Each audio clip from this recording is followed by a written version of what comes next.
6:35. For a time, there was only the sound of flipping books in the room. The ship owners were very good at doing business and accounting. After all, it was their specialty. Most of the sword immortals left after receiving the order of the hidden official. Li Kai, Ku Xia, Yuan Qingshu, Xie Ji, Song Pin, and Pu He had all returned to the Great Wall of Sword Qi. Mi Yu and Gao Kuei stayed. Xiao Yunyan was still sitting at the gate.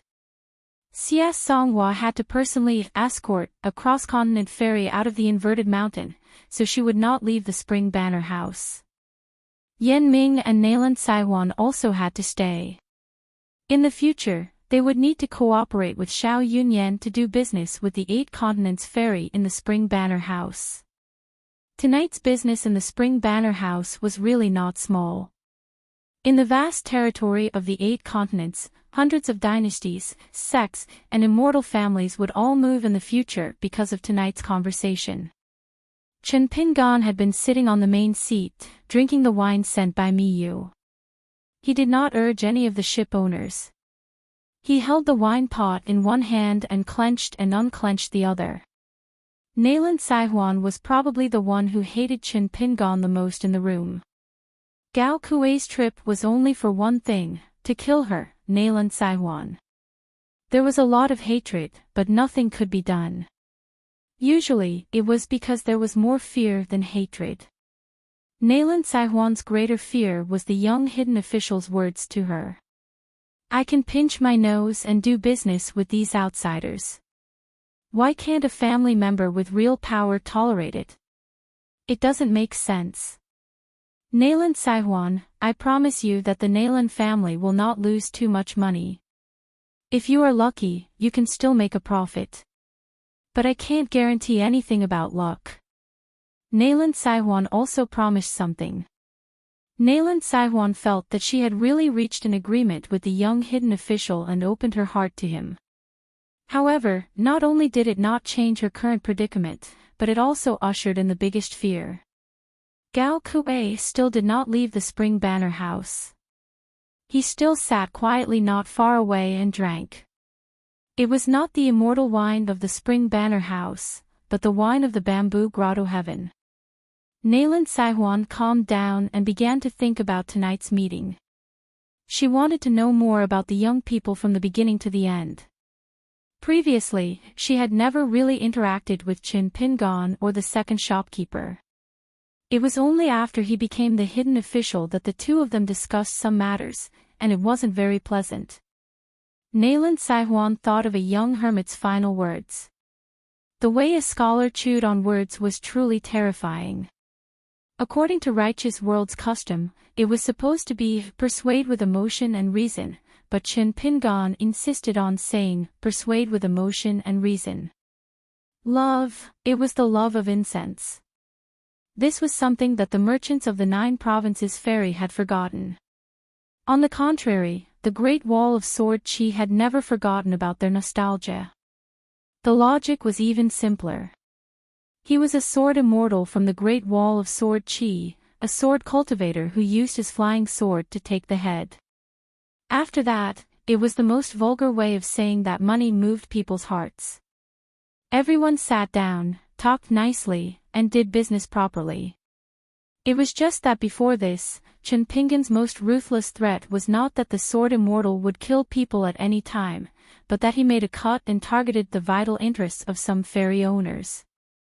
Putting aside any morality, business rules, and sect management, Chen Pingan chose to directly fight with his opponents. For example, Wu Qiu and Tang Feiqian's private residence in the Zhuli Mountain area of the North Continent, and the reputation of the 2 cultivators of the Upper 5 realms. It was better to die than to live. Of course, there were also the lives of Nanji Jiang Gaotai and Nikhang ferry manager Lu Xin. They would die if they said so. Don't talk to me about the heritage of the sect or the after effects of flipping the table and not doing business anymore. As long as someone stood up from his seat, then the Great Wall of Sword Qi would only target a certain person in front of the young hermit. Talking about this with many serious immortal masters in the world, the direct disciples of the Hall of Ancestral Masters, especially those arrogant people of rich families, not to mention that they might not be able to come to an agreement, they might even fall out completely. However, it was most useful to talk about this with these merchants who were no longer pure cultivators. The real dividing line was, of course, the booklets that Miyu took out. Without them, no matter how much Chen Pingon schemed, when dozens of ferry owners left the Spring Banner House and the Inverted Mountain, Chen Pingon would not gain anything except implicating the entire Great Wall of Sword Qi and being hated. Perhaps he could continue to be a hermit, but the financial power of the Great Wall of Sword Qi would fall back into the hands of Yan Ming and her. Nayland Saihuan regained some spirit and felt that she finally knew how to get along with the young hermit. In terms of appearance and bearing, Nayland Saihuan was indeed a great beauty. Therefore, Miyu glanced at her. Then, Miyu shook his head. There was some pity and disdain in his eyes. He no longer looked at Nayland Saihuan and continued to close his eyes to rest. If Nayland Saihuan was a woman who could make men fall in love with just her appearance, then Miyu was a man who could make women happy with just his appearance. The nascent soul stage woman who was extremely resentful and sorrowful accidentally saw this scene. The haze in her heart was slightly lifted. This heartless man, who should be cut into pieces, didn't even look at her after he said those shameful words that should be punished by the heavens. His gaze wandered to the opposite seat many times, and he deliberately avoided her every time. If Miyu did not have her in his heart, why would he be so deliberate? Moreover, it was said that Nayland Saihuan once fell in love with Miyu. Didn't she still not get close to him and become a pair of immortal Taoist companions in the Great Wall of Sword Qi? Thinking of this, the woman felt that she was better than Nayland Saihuan. Looking at Miyu again, he looked bleak and lonely. He turned his head to look at the beautiful snow outside the door and was speechless. He pretended to be cool and unrestrained when he served wine to the young hidden official like a lackey. He was like a different person. She felt a little sad for no reason. Now they are both sword immortals in the upper 5 realms. Miyu, you are still in your hometown. Do you still have to suffer this? Chen Pingon had been holding his chin with one hand all along. He had been looking at all the clues of human emotions. After noticing the subtle changes in Miyu, he could not help but admire him. Infatuated people could only be moved by their infatuation. Miyu was such a talented heartless man. If he only cultivated the love between a man and a woman, this great sword immortal Miyu should be at the level of an ascendant realm. He could probably compete with Jiang Shangjin in terms of Dao techniques. Chen Pingon intends to find an opportunity to vent the anger of these infatuated women. He wants to beat Miyu up so that sword immortals can't fight back. Xie Songhua is a little worried. She wants to ride Jiang Gaotai's Nanji, and she can't miss Dai Hao's Tai Tang. This female sword immortal's eyes wander. The ripples caused by the sword intent of the bamboo box behind her never stop for a moment. The matter of Spring Banner House is over, but she has a few more personal grudges now. This matter is not over yet. The guys from the White Peak continent are the first to stand up and talk. In the end, it seems that the White Peak continent has the most people who want to die. This is slapping her in the face twice. Look at Wei Jin and Yuan Qingshu, and then look at the cultivators from the Aquarius continent and the South Whirlpool continent opposite them. Don't they all give them face? Why, I am a woman. Am I not a sword immortal? Frightened, Dai Hao has to take the initiative to ask the young man who is drinking slowly with his mind. He asked carefully, Master Hidden Official, is sword immortal Xia here? Dai Hao didn't even dare to raise his head to look at the main seat. He had no choice but to ignore the etiquette. Otherwise, as soon as he raised his head, Xia Songhua, a terrifying sword immortal who could easily slaughter a demon sword cultivator in the unpolished Jade realm, would definitely notice some clues. Chen Pingon laughed. Do you still remember what sword immortal Xia said to you fellows when you first met her tonight? Think about it.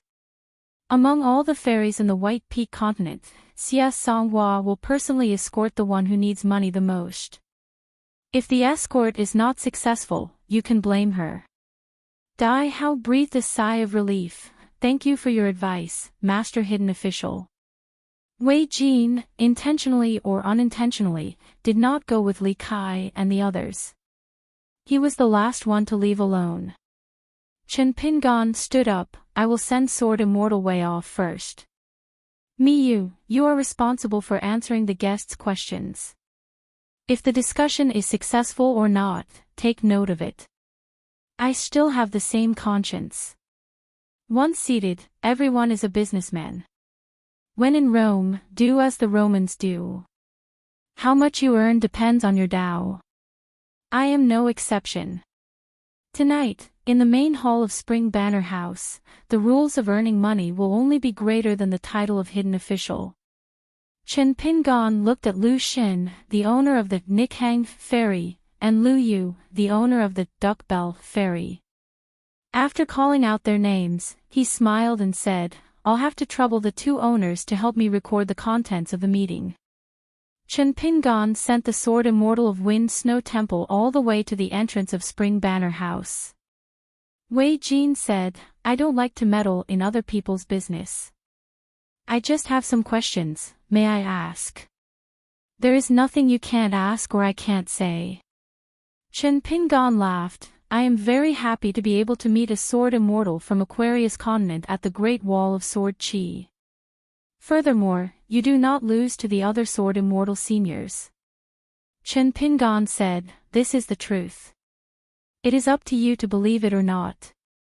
Wei Jin laughed. If you did not say such superfluous words, I would have believed it. Chen Pingon said, go ahead and ask. Wei Jin then asked, all the Sword Immortals from other places, including Xie Ji, don't want to get anything extra because of what happened tonight. Why do you insist on making a deal before coming to Spring Banner House? Wouldn't it be unnecessary?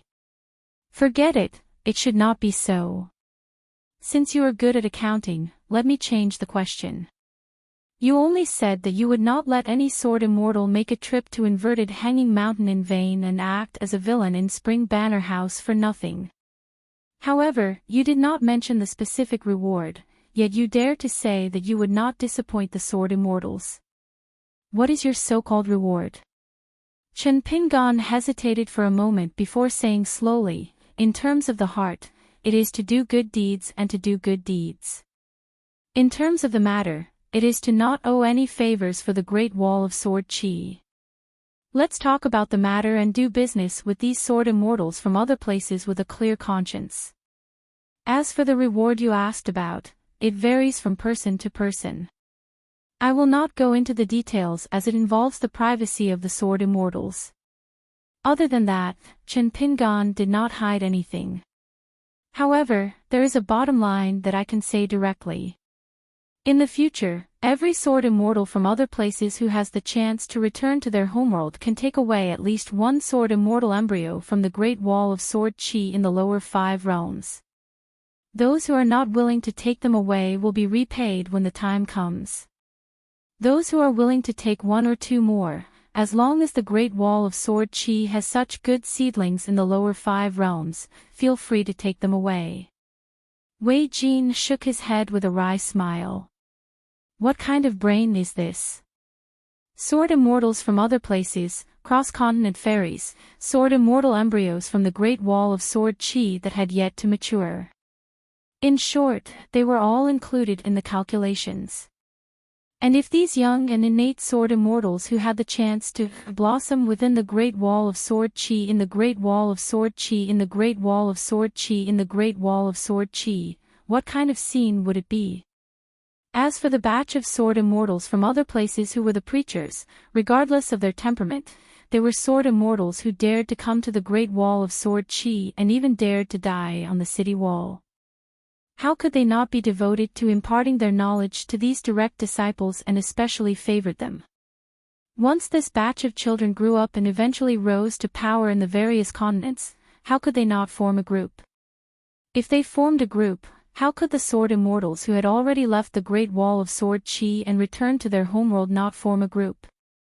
Taking a step back, even if the Great Wall of Sword Chi no longer existed in the future, would the gathering place of these future Sword Immortals be considered a different kind of Great Wall of Sword Chi?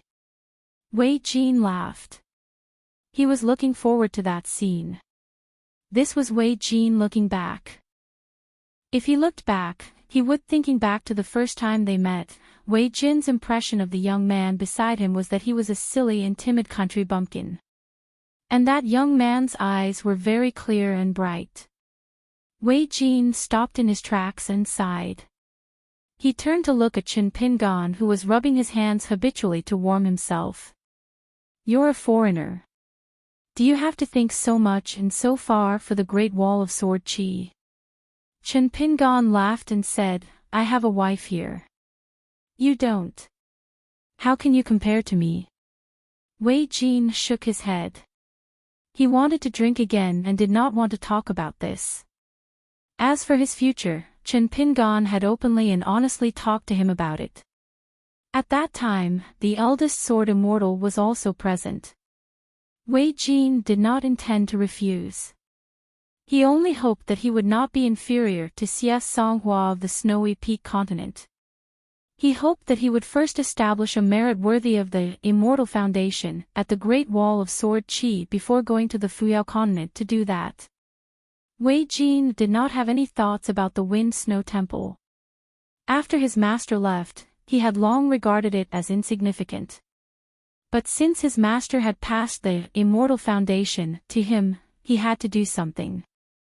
His master was a cultivator of the older generation. Old people like him cared about face the most. Wei Jin, as his disciple, had to help his master earn it. When he went to the grave and toasted with wine, he would not be silent. Chen Pingan said, "Can I tell you something that I have never mentioned to anyone before?" Wei Jin said, "If you don't have any plans, I'll listen." In the Wind Snow Temple, the sword opened the curtain of the night.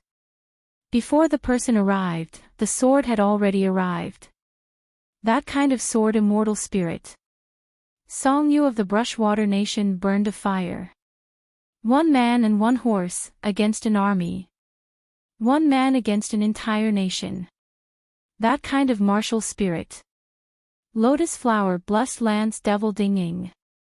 The true target of the Q-seeking fish was actually the Great Tao. That kind of great heart that competed with the heavens. These were the few battles that Chen Pingan had the most lingering taste in his heart. Wei Jin heard Chen Pingan's general words and laughed. It seems that it has little to do with the level of cultivation. Chen Pingan nodded and said, "It does not have much to do with it." Wei Jin left the Spring Banner House. Chen Pingan turned around alone and went back the way he came. Halfway back, he squatted beside a courtyard of a large courtyard. He picked up the snow and wiped his cheeks. He took a deep breath and rubbed a solid snowball. Xiao Yunyan stood behind the young hidden official and laughed softly. "Sword immortals kill without spilling blood. Sir, hidden official's actions tonight have the same effect." Chen Pingan shook his head and said with a smile, "It's not that good. It's like a family with a strong foundation." The younger generation took advantage of the situation to do things and succeeded. "I have the ability, but it's not as great as imagined."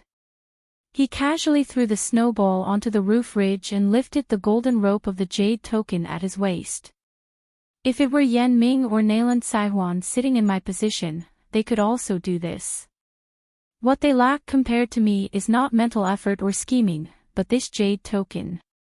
Xiao Yunyan shook his head and said, "I don't think so."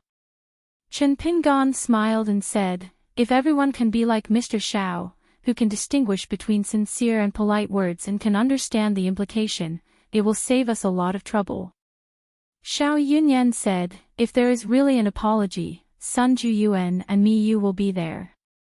As for the payment, it doesn't make much difference whether it's first Yen Ming, then Nayland Saihuan, then Spring Banner House or some other order.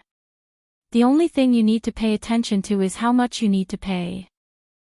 Do you want to lose all your money and end it all, or do you want the three parties to pay half of it first? Chen Pingan said, let's pay half of it first.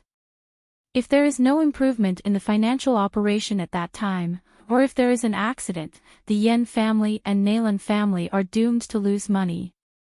We can only let Sword Immortal Xiao sell the whole Spring Banner House. Xiao Yunyan smiled and said, okay. In fact, I'm not afraid of accidents, but I'm afraid of doing things without a plan. Chen Pingan said, if we want those ship owners to leave Spring Banner House, they will still be unable to work together for warmth.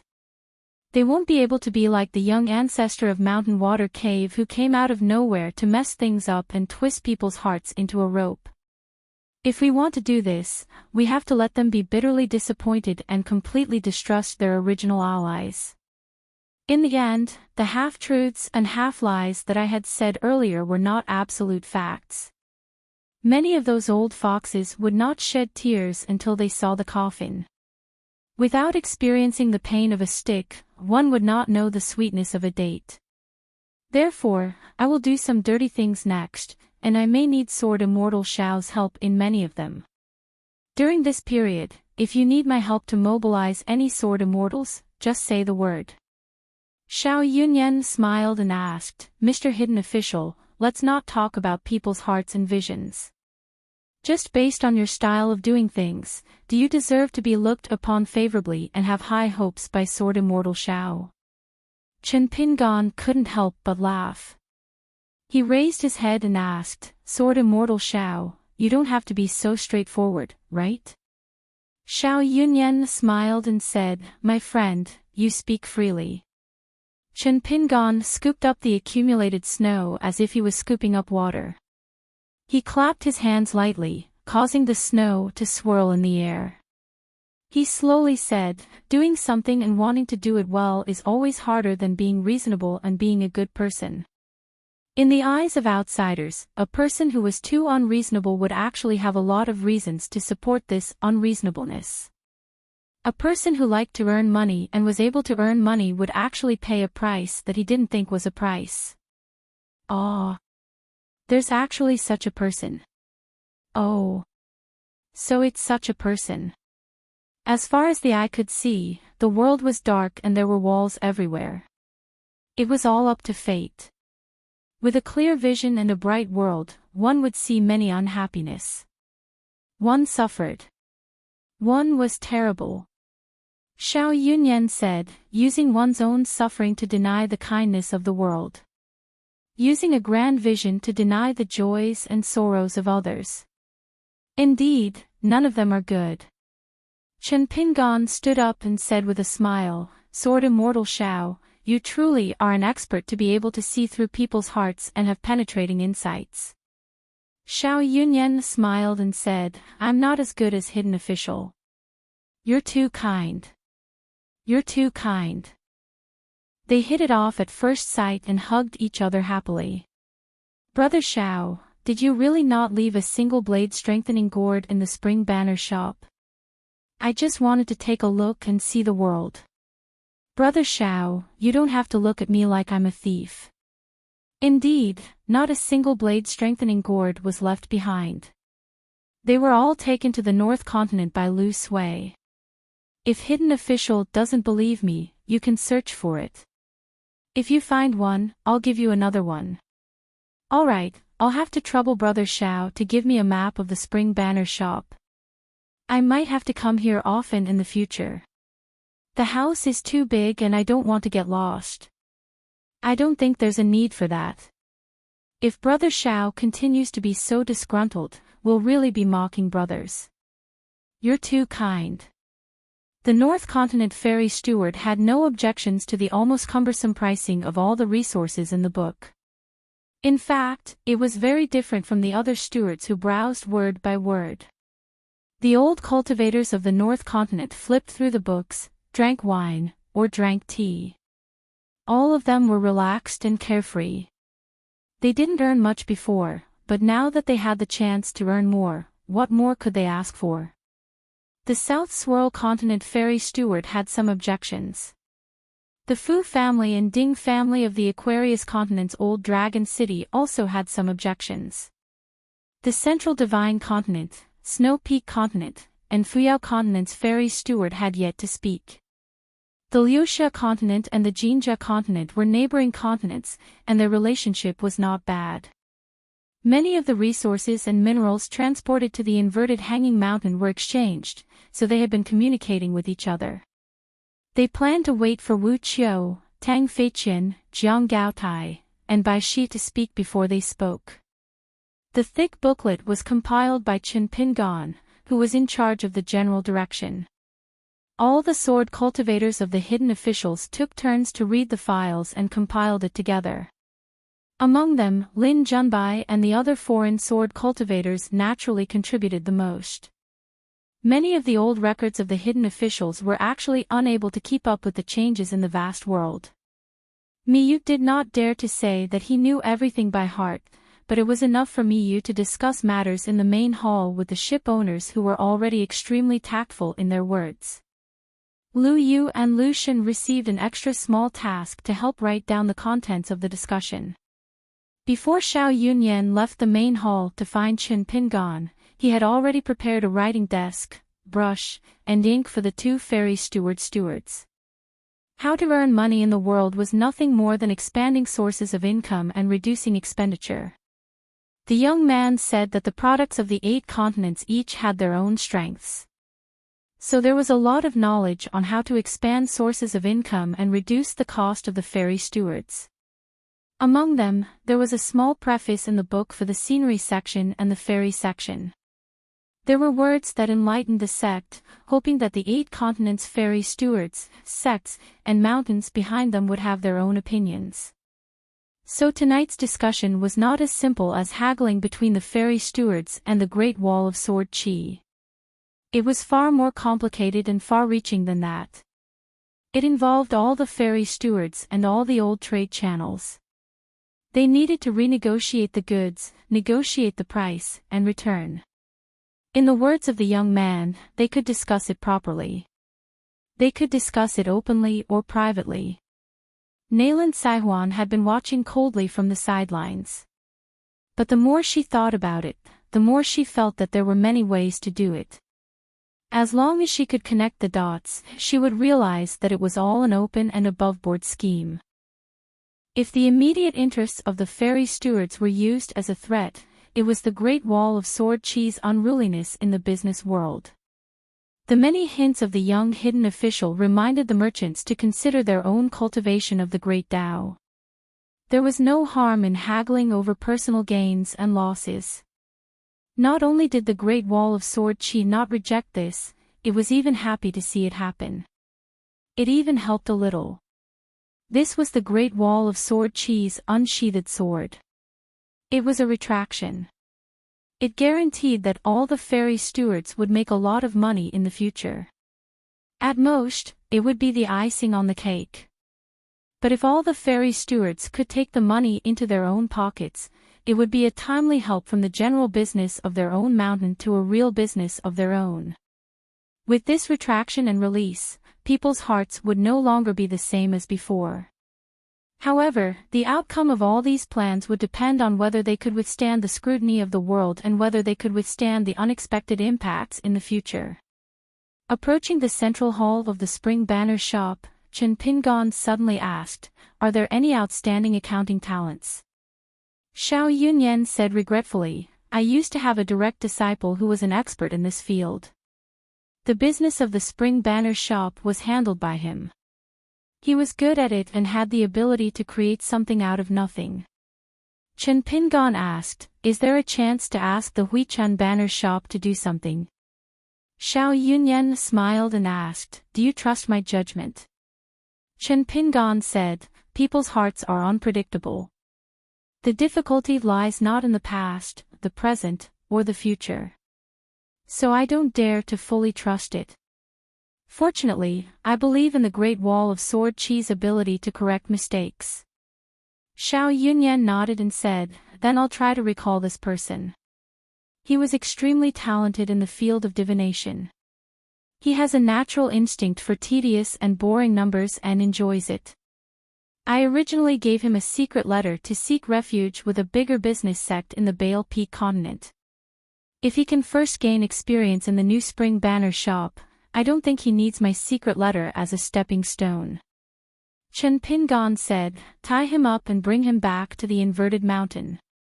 After entering the lobby, they began a long bargaining session. Nayland Saihuan was surprised again. Because the young hidden official seemed to deliberately want everyone to grind the details and price to death. It seemed that he didn't care about writing a new booklet at all.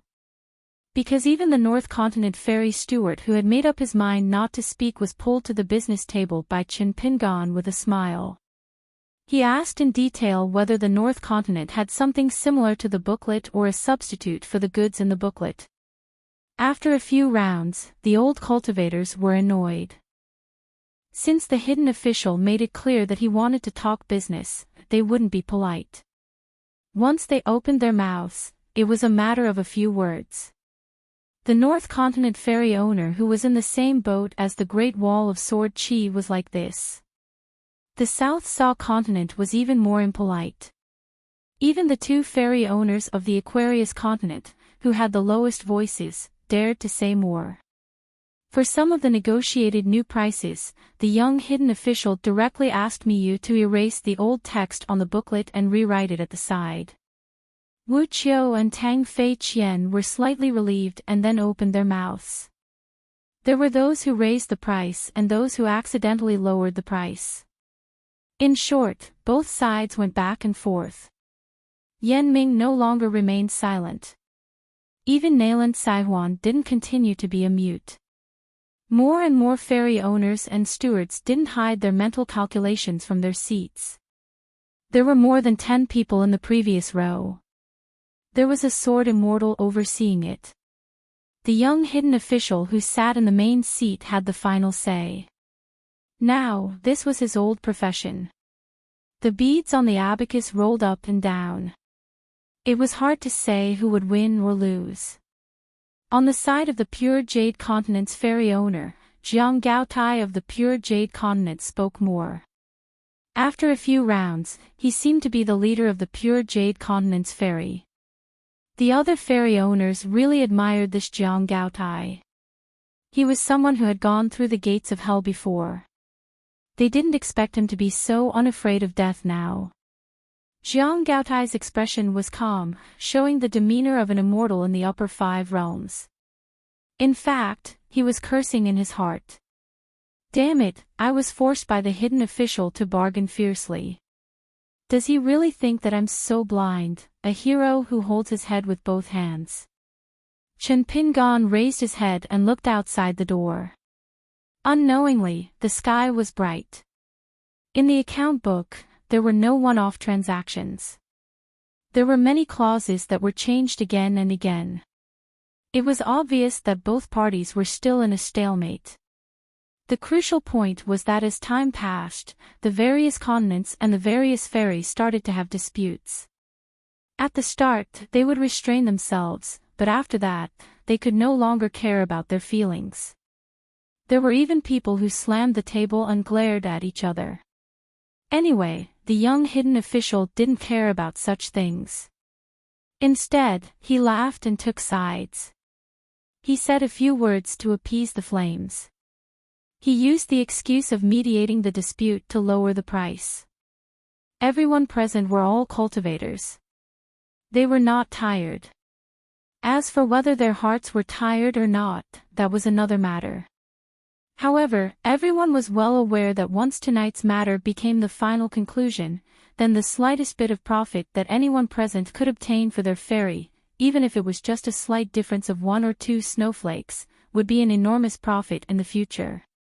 Thinking about it, even if they were tired, they would still be happy. At noon, the hidden official suggested that they could return to their courtyards. The stewards of the continents would discuss the matter behind closed doors. If they wanted to visit and discuss matters, the Spring Banner House would definitely not stop them. Everyone in the hall immediately dispersed. Jiang Gaotai got up later and glanced at the young hidden official secretly. The latter nodded with a smile. Yan Ming and Nailan Saiwan also went to discuss matters. Chen Pingan found Gao Kuei first and said, "Thank you. Sword Fairy Gao, you can return to the Great Wall of Sword Qi." Gao Kuei said indifferently, "It's just getting up, staring at women, and drinking a pot of bamboo sea cave wine. It's not a big deal."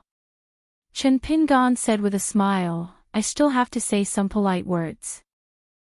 Anyway, they are very fast." Chen Pingan shook his head. "Wait for my news." Xie Songhua grumbled, "So wishy-washy. If not for the fact that I owe you a favor, I would not be bothered to talk to you. When you reach the snowy border continent, don't come looking for me to catch up. There is no need to drink." Chen Pingan smiled. "Those two girls from Stork Tavern will be under Sword Immortal Xie's protection in the future." Xie Songhua was in a good mood when she thought of this. "They are all good seedlings. I will nurture them well. It might be a little difficult to become a sword immortal like their master. Earth immortal sword cultivators will not run away. Chen Pingan, I still have to thank you for this. But it does not count as owing you money. I will just thank you and forget about it." Chen Pingan exhorted him. He said that the two young ladies were born in the streets of the Great Wall of Sword Qi. They were too young and had never seen the outside world. The matter of teaching them the way of the sword was very important, but how could they live more freely in the vast world without forgetting their roots? He would have to trouble Sword Immortal Xie. Especially before they could protect themselves, they must not mention that they were born in the Great Wall of Sword Qi. They must not let their emotions affect their decisions when outsiders talk about the Great Wall of Sword Qi. No matter how unpleasant the words were, they should bear with it. They should treat it as a mental cultivation outside of learning the way of the sword. Xie Songhua felt a headache coming on. She could only say that she understood. The two of them approached the entrance of Spring Banner House. Chen Pingan finally stopped nagging and asked a strange question. "Sword Immortal Xie, do you know how to brew wine?" Xie Songhua was a little confused. "Of course not." Chen Pingan smiled. "I have a friend who once said his biggest wish in life was, what's the matter in the mountains? Brewing wine with pine flowers and frying tea with spring water." Xie Songhua asked bluntly, "Chen Pingan, you've been with me for a long time, and now you want to tease me?" Chen Pingan was at a loss for words.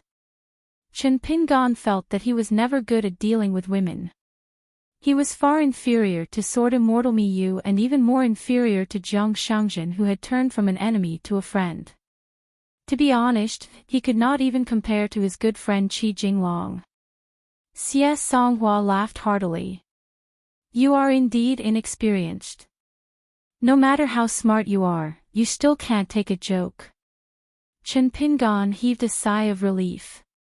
Xie Songhua cupped her fists. "Please stop here, hidden official. You don't have to send me off. I don't have the habit of strolling with men." Chen Pingan smiled and cupped his fists in return. "I can't imagine how outstanding a man Sword Immortal Xie would be if he could make you fall for him. If we meet again in the future, I hope Sword Immortal Xie can let me meet him." Xie Songhua sneered. "Outstanding. Flirtatious Motherf *Ker, he still dares to flirt with me after finding me." Chen Pingan said helplessly, "Sword Immortal Xie, this is different." Xie Songhua laughed. "You are still young. Do you really think I don't know this? I am in a good mood to be able to make hidden officials suffer twice. Let's go. I will stop while I am ahead." Xie Songhua walked on the street outside Spring Banner House and strode away. After a dozen steps, she raised her hand and waved. She did not turn around but said something. Her words were very Siesonghua. Jean is not big and her waist is not thin. What are you looking at? Take a few more glances at Nailan Saihuan. That Lu Shen is not bad either. The table is about to collapse. Chen Pingan smiled bitterly and turned to walk into the mansion. He tapped his fingers and walked slowly. Senior brother is going to the southeast Tong Yi continent. It was impossible not to think about these things, but it was useless to think too much about it. Chen Pingan thought about his senior brother's parting words. Originally, Chen Pingan thought that Suo would not be nice to him. But to his surprise, before his senior brother left, he was still smiling.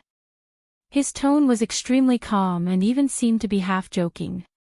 He said to his junior brother with a smile, before learning, learn the sword. Learn martial arts with the sword before studying. Senior brother is so useless. As a junior brother, don't learn from him. Sword immortal Xiao Yunyan was already standing in the study room. After sitting down at the desk, he picked up a brush and wrote a sentence of insight. After gently putting down the brush, Xiao Yunyan was very satisfied. The smallest is the biggest. The most cautious is the best. The sun is the moon. Learn to be bright. Chen Pingan walked all the way back to the main hall and sat on the main seat. Since he had nothing to do, he reached out his hand and pressed on the four immortal table. The tenon that was originally tightly connected began to loosen and tremble slightly. When Chen Pingan raised his hand, the table quickly regained its calmness. Chen Pingan stood up and walked a few steps before turning around. He squatted on the ground and looked at the table. He saw that it had been stable for 10 million years. 636, Jiaxin Tent, not a sword cultivator, but a leader's wooden clog. Lu Cha's only disciple, Bei Jin. Moon supporting mountain's last disciple, Li Zhen. You see. Beach. Female sword cultivator, Lu Bai. A group of people appeared at the southernmost part of the battlefield. Yu Si squatted on the ground, pinched a handful of soil with 2 fingers, and gently crushed it into powder. She clapped her hands, stood up and said, both sides' sword wills are decreasing and the other is increasing. The degree of conversion is about the same as expected. This is the only good thing left. Lu Bai frowned. It's obviously a trap. Why do we have to jump into it? Besides, it's not only us who feel that it's inappropriate, the Jia commander's tent is still ignoring us. What's going on? Our Earth Immortal sword cultivators are being targeted. How many have died? Up until yesterday, there were already 9. Next, how many merits are we going to give to the Great Wall of Sword Qi? This is a war. How can there be such a way of fighting to save face? Wooden Clog, what's going on? After you replied, you didn't even say a word. If we're really wronged, Li Zhen, Bei Jin, and I can all talk to our respective masters. She was one of Zhou Mi's direct disciples. She followed the teacher who was known as Shuahai and was familiar with military books. She was used to being calculative. Yu Si also said, Wooden Clog, don't keep it to yourself. On our side, there's nothing that can't be said. Wooden Clog said, the Jia commander's tent didn't say the specific reason. They only said that after Q Sword, including Yang Ji and Huang Wan, the 2 seniors who made up for their mistakes, they would carry the heads of the sword cultivators who came from behind and throw them to the Great Wall of Sword Qi as a return gift after Q Sword. Lu Bai said angrily, what return gift? If the Earth Immortal sword cultivators didn't die in vain, there wouldn't be heads of those hidden sword cultivators? That's 2 different things. Wooden Clog sighed, yes. I don't understand either. I don't understand why there are so many of our sword cultivators dying here. It seems like they have to die. Tan laughed, since it's already like this, what else can we do? At most, we can only watch and do nothing. On the battlefield far ahead, one of the sword immortals from the savage lands revealed his true form of 1,000 feet tall. He stood alone on the battlefield and wielded a sword with both hands. Above the sword formation waterfall of the Great Wall of Sword Chi, hundreds of bright red lightning bolts suddenly fell from the sky. It was as if the gods were enraged, holding thunder whips in their hands as they smashed the ground randomly. The sword immortals of the Great Wall of Sword Chi responded as well. They used the Sea of Sword Chi to block the lightning, preventing it from landing on the sword array and harming the sword cultivators of the middle 5 realms. There was a slender female sword immortal on their side. She did not carry a sword with her. Her sleeves fluttered, and sword chi condensed on the ground within a radius of several miles, turning into thousands of flying swords. They shot towards the majestic sword formation that seemed to fall from the sky. Above the city walls, great sword immortal Yu Qing used one of his 2 intrinsic flying swords, Skylark in the Sky, to confront him. In the battle between the Dharma treasures of the demon cultivators and the sword-seeking battle, several unknown cultivators in the savage lands seemed to have been born.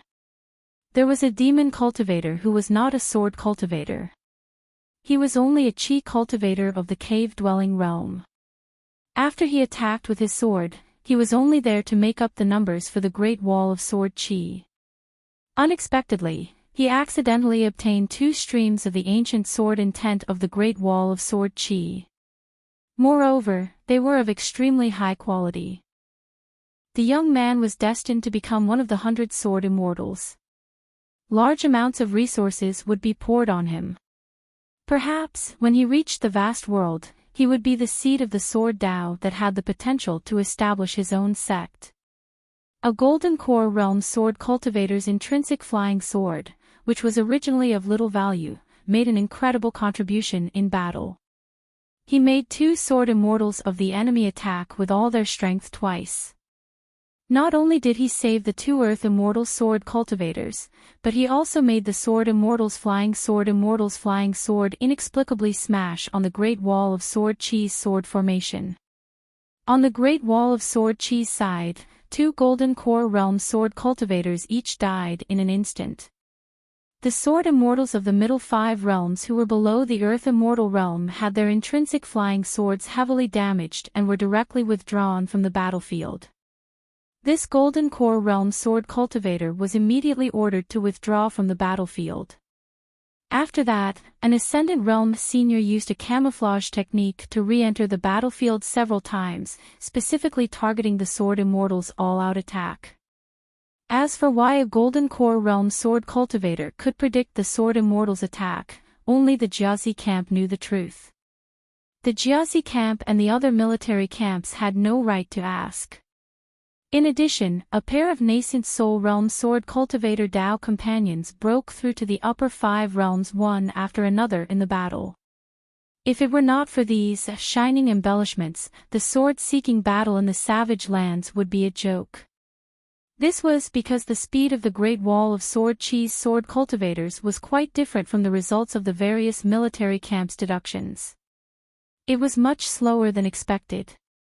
Wooden Clog said, "In war, people and money are just 2 things. The other side's sword cultivators' losses are less than expected. It's just less, it's not like there aren't any casualties. Next, it will depend on the immortal money. In fact, this is more important than the sword cultivators." Now, the sword cultivator's spiritual chi in the Great Wall of Sword Chi has gradually begun to show signs of drying up. The spiritual chi on the Great Wall of Sword Chi's battlefield is so turbid. Both sides can forget about absorbing it. However, we have the entire savage lands behind us. Moreover, the 2 seniors used their great magical powers to guide the 2 streams of spiritual chi together. It's like a river that is continuously flowing over here.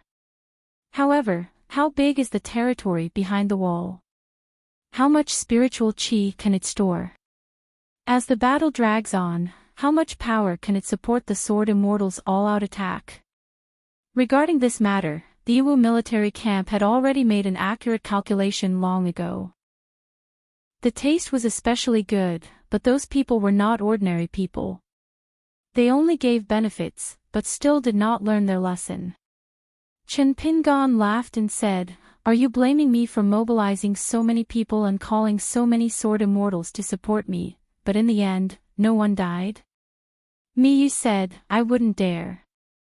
Chen Pingon explained, 11 Sword Immortals came to the inverted hanging mountain. Their killing intent was so strong that it could not be faked. To put it bluntly, do Sword Immortals need to pretend to want to kill people? But in the end, they still did not use a single sword. Do you believe it? Miyu said, "No." Chen Pingon nodded and said, "So Wu Qiu, Bai Shi and the rest will not believe it even more. Don't look at how the merchants seemed to have returned to the small world of accounting books and abacus when they talked about serious business later. In fact, they were still worried about life and death. If you look more at many details and not just focus on the female ship owner's beauty and flaws, it is not difficult to discover the truth of what I said." Miyu was a little resentful. Habit became second nature. This was also his small world. It was just that he could not compare to hidden officials' foresight. Miyu's opponent was only the beautiful women in the world. Chen Pingon stopped and turned to look at the waterside pavilion not far away. "You can kill a few more. Wu Qiu from the central divine continent, Jiang Gaotai with the strongest cultivation, Bai Shi with the most enmity with the great wall of sword qi, Lu Shen with the lowest cultivation and the least worth mentioning. Kill until the group of people that the other party thinks will not die are all dead. Only then can we force the other party into a corner with no way out. The situation and people's hearts are like this." On the fake mountain, there were thin and wrinkled mountain rocks. Between the cracks, there were lush green pines and cypresses. Chen Pingon sat on a step. "If the situation is not like this, then don't kill a single one. Let them think about who to kill. Just wait and see. As long as I give a little hint, there will be smart people who will help me choose to kill. In turn, they will hint to me that the person who dies the least will not need Yan Ming and Nailan Saiwan to pay a lot of money. They might not even need Sword Immortal Sun Juyuan to apologize. Since you feel that the Great Wall of Sword Qi must kill to establish its power, a few people on the ferry will have to die to answer to the hidden official and Sword Immortal, then you will die, but not me." Chen Pingon pointed to the sickly pines and cypresses. "If you can live in the mountains and lakes, you can live well here." Miyu was suddenly enlightened. The accumulated frustration in his heart dissipated. However, Chen Pingon said, "Killing is not a fun thing. If you talk about the feelings in your heart, you will only be happy if you kill the row of ship owners in the hole. I can pretend that I didn't see it." Miyu's heart felt like it was being twisted by a knife. His heart was being torn apart, and it was even more serious than the emotional pain. Now, he didn't feel awkward at all. He only hated that he couldn't participate in it. At this moment, everyone in the hall had already carefully put away the jade tablet. Apart from treating the jade pendant as a rare and precious treasure, he was also worried that the jade pendant would mysteriously explode along with the sword qi. He was also worried that the sword qi of the jade pendant wouldn't kill anyone but would cause them to reveal their whereabouts. Perhaps all of their words and actions would be seen and heard by the young hidden official. After all, every noble and virtuous person of the Confucian Academy had a jade pendant at their waist for this purpose. Miyu was filled with emotions. He thought about the pointers that the young hidden official had given him on the way here. With these merchants, no matter how much you talk about incense, talk about old friendships, or promise a future, it's all empty. We need to see the big picture from the small. We don't need to say clearly what they can obtain from the Great Wall of Sword Qi with this jade tablet. Let them guess for themselves. It doesn't matter if the answer that the smart person guesses is correct or not. In any case, it's very reliable. The discussion in the hall became smoother and smoother. The more disputes on the table, the better. This didn't mean that it was a bad thing. It was only at dusk that the discussion came to an end. During this time, there were all sorts of schemes, big and small. The 8 provinces' fairies worked together to scheme against the Great Wall of Sword Chi, the fairies of one continent worked together to scheme against the neighboring continents, and the fairies of one continent schemed against each other. Miyu really wasn't interested, but he had to participate because of his duty.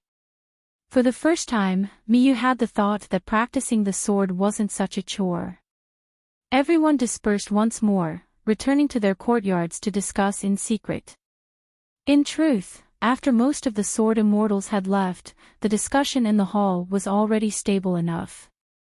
But to have such a process made the stewards of the intercontinental fairies feel much more comfortable.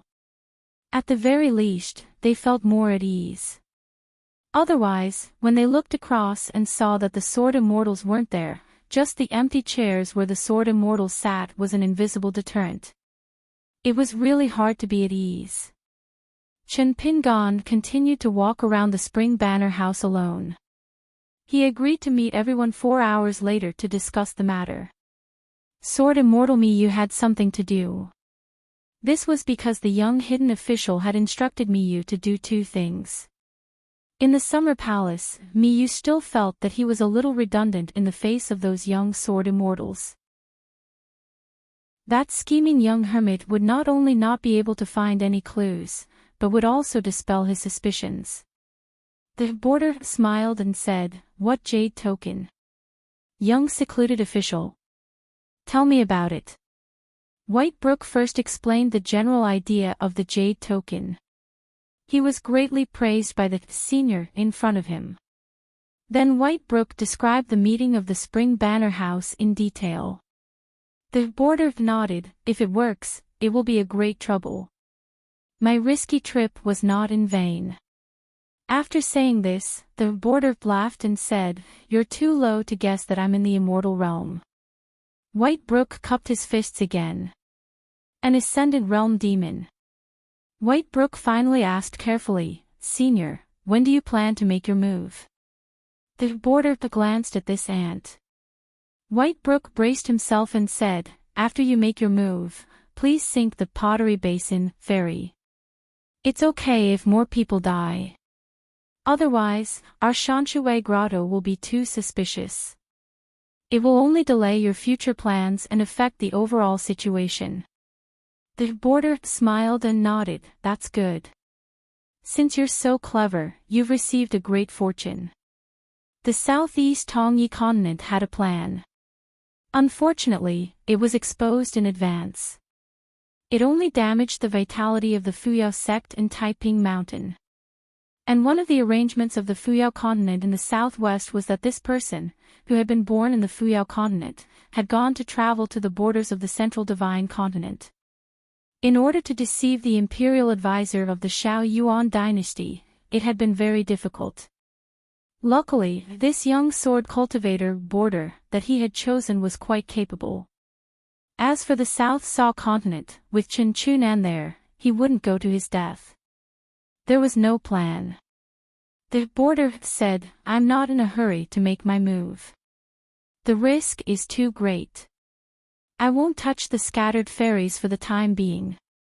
Next time, when they earn more money, they will leave inverted Hanging Mountain again and die happily." Whitebrook heaved a sigh of relief.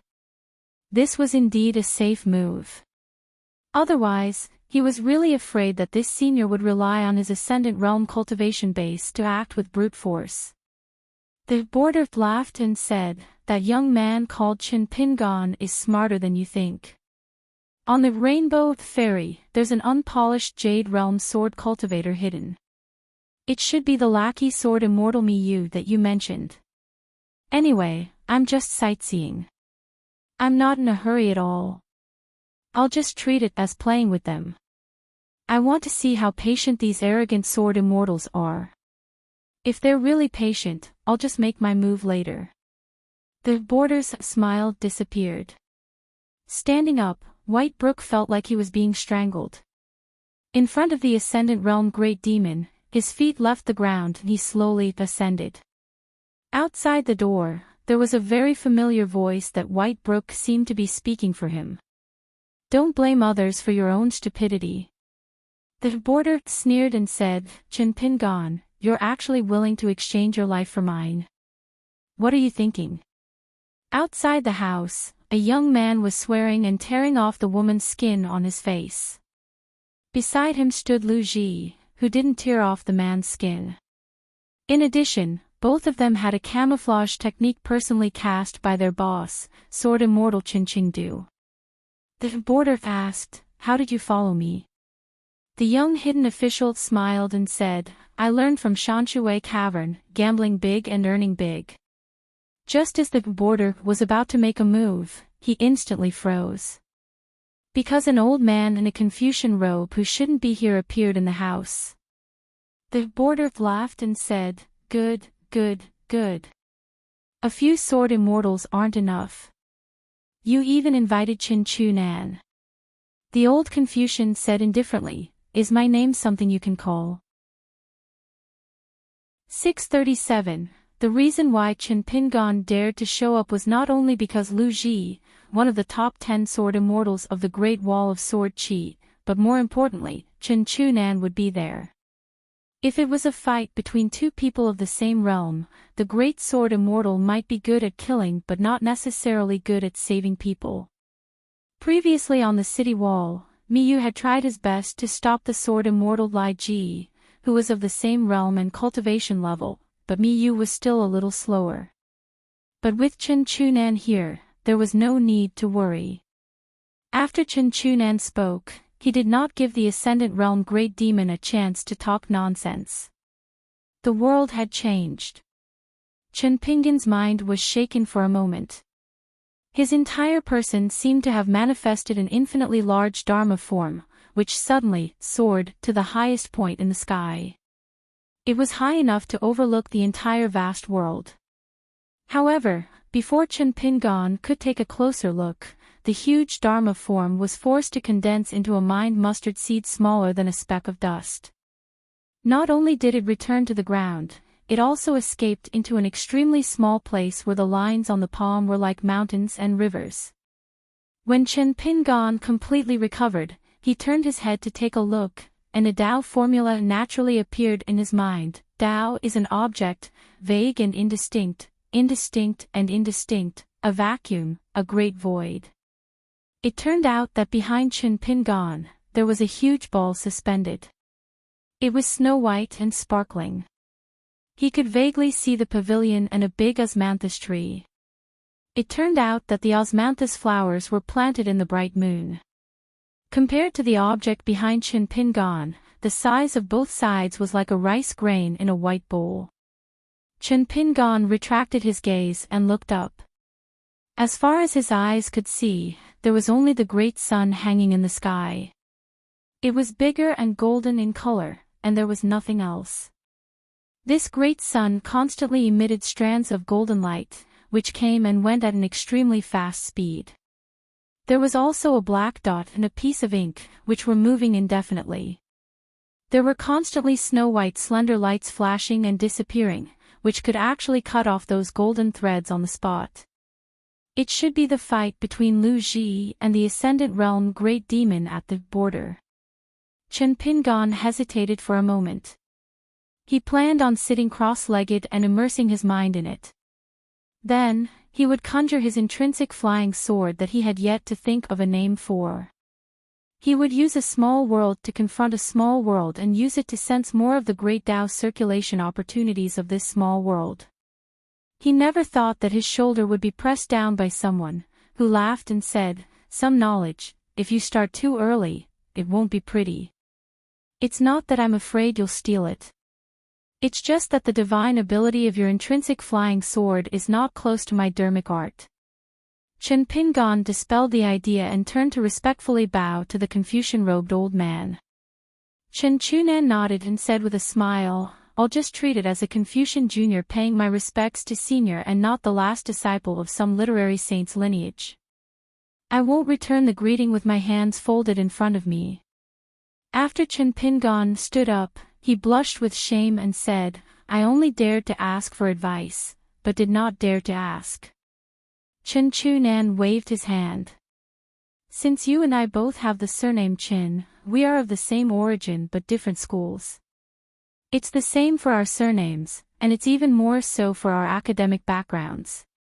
What's more, the Hausa Continent's Yin Chen clan owes you a favor for the exemplary tree in Dragon Pearl Grotto Heaven. That's why I pulled you in to watch the battle from afar. It's your ability to experience some of the Sword Immortal's elegance. The 10 fairies that were most likely to cause accidents were Wu Qiu, Tang Feiqian, Bai Gao Tai, Fuyao Continents, Tile Basin, Bai Shi, Bai Hao, Immortal Islands, Nikhang, Lu Xin, Lu Yu, Liuxia Continents, Duck Bell, Lu Yu, South Hausa Continents, North Continents, Lu Feiqian, and Old Dragon City's Ding family's ferry. The biggest suspect might actually be the least suspicious. In fact, in the beginning, Chen Pingon, Lin Junbai, and the others didn't think that the Tile Basin ferry was a spy from the savage world in the vast world. In addition to the 10 selected ferries, there were 32 suspicious ferry passengers. Chen Chunan asked, this person at the border is very cautious. He shouldn't be among them. Chen Pingon smiled, indeed, there was no such person. According to the original records, the Shao Yuan dynasty of the Central Plains was at the border of the sword cultivators. After leaving the Great Wall of Sword Qi, he stayed in the Plum Blossom Garden for a while before leaving the Inverted Mountain. However, he didn't go with Yan Lv or Jiang Guanqing. Instead, he chose to travel to the Fuyao continent alone. Sword Immortal Lu Ji and I were the first to board the ferry, which was Mi Yu's Nikhang. After some investigation, we didn't find anything. Only then did we board the Tile Basin ferry.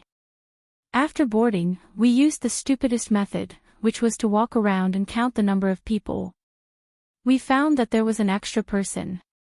Even so, we still can't say for sure that there's a great demon hiding on the ferry. We also can't say for sure that the mountain stream cave is colluding with the savage world. Chen Chunan nodded and smiled. You didn't board the ferry in the same direction as Sword Immortal Xia. Are you not worried about the Aquarius continent and the North continent? Chen Pingon shook his head and answered, it's because I believe that a great demon is smart enough to not act rashly and alert the enemy. The great situation of the Tongya continent that was exchanged with the lives of 2 great demons is unnecessary. Chen Chunan continued, so you're not worried that I'll make a wasted trip. You just want to talk to me about the Tongyi continent. You've never made a loss in business. Chen Pingon said, Old mister, please believe in the foresight of the Aquarius continent. The real gamble is my Aquarius continent's first and greatest one. Chen Chunan was silent for a while and smiled, good. Mi Yu continued to pretend to hold the fort for Lu Ji. The sun hung in the sky, but the key was that it seemed to be close. Just the heat alone was enough to make Mi Yu frustrated. Shao Yunyan gave him an inch and he wanted a mile. He took the opportunity to grab a handful of the golden lava in his hand. He did not dare to touch it and could only hold it in his palm. He then tilted his palm and carefully poured it on his natal flying sword. Xie Songhua, who was carrying the bamboo box, asked loudly, Mr. Qin, can you give me some sun and moon essences? I won't return them. Chen Chunan raised his head and smiled, Sword Immortal Xie, please take them. Chen Chunan looked at Mi Yu, who had nothing to do, and smiled, Sword Immortal Mi, can I borrow your sword? Mi Yu immediately took down his sword. Chen Chunan extended his hand and the sword appeared in his hand. He unsheathed the sword and raised his sleeves. He shook out a ray of moonlight that was as thick as water. This moon essence came from the savage world. The old man put 2 fingers together and slowly brushed across the sword. A small dent appeared on the sword. The ray of moonlight flowed through his fingers and poured into the sword. Miyu's mind swayed and almost teared up. It was absolutely sincere. Ignoring the fact that the quality of his sword was destined to rise, the crux of the matter was that mellow scholar Chen Chunan had personally helped him refine his sword. How could Xiao Yunyan, who hammered here and there and secretly refined his sword, compare? How could Xie Songhua, who openly asked for the sun and moon essences, compare? Chen Pingan shot a glance at Miyu. The latter immediately understood. I understand. All of this was thanks to Lord Recluse. I, Miyu, am most grateful and sentimental. Chen Chunan used the moonlight to help Miyu refine his sword before sheathing it. The sword vanished in an instant and returned to Miyu's side. Miyu cupped his fists and bowed. Miyu thanks mellow scholar sage. Chen Chunan nodded and smiled. Then, he said to Chen Pingan, this matter was done extremely well. It is ultimately not the doing of a gentleman. Chen Pingan said, I'm not even a sage now, let alone a gentleman.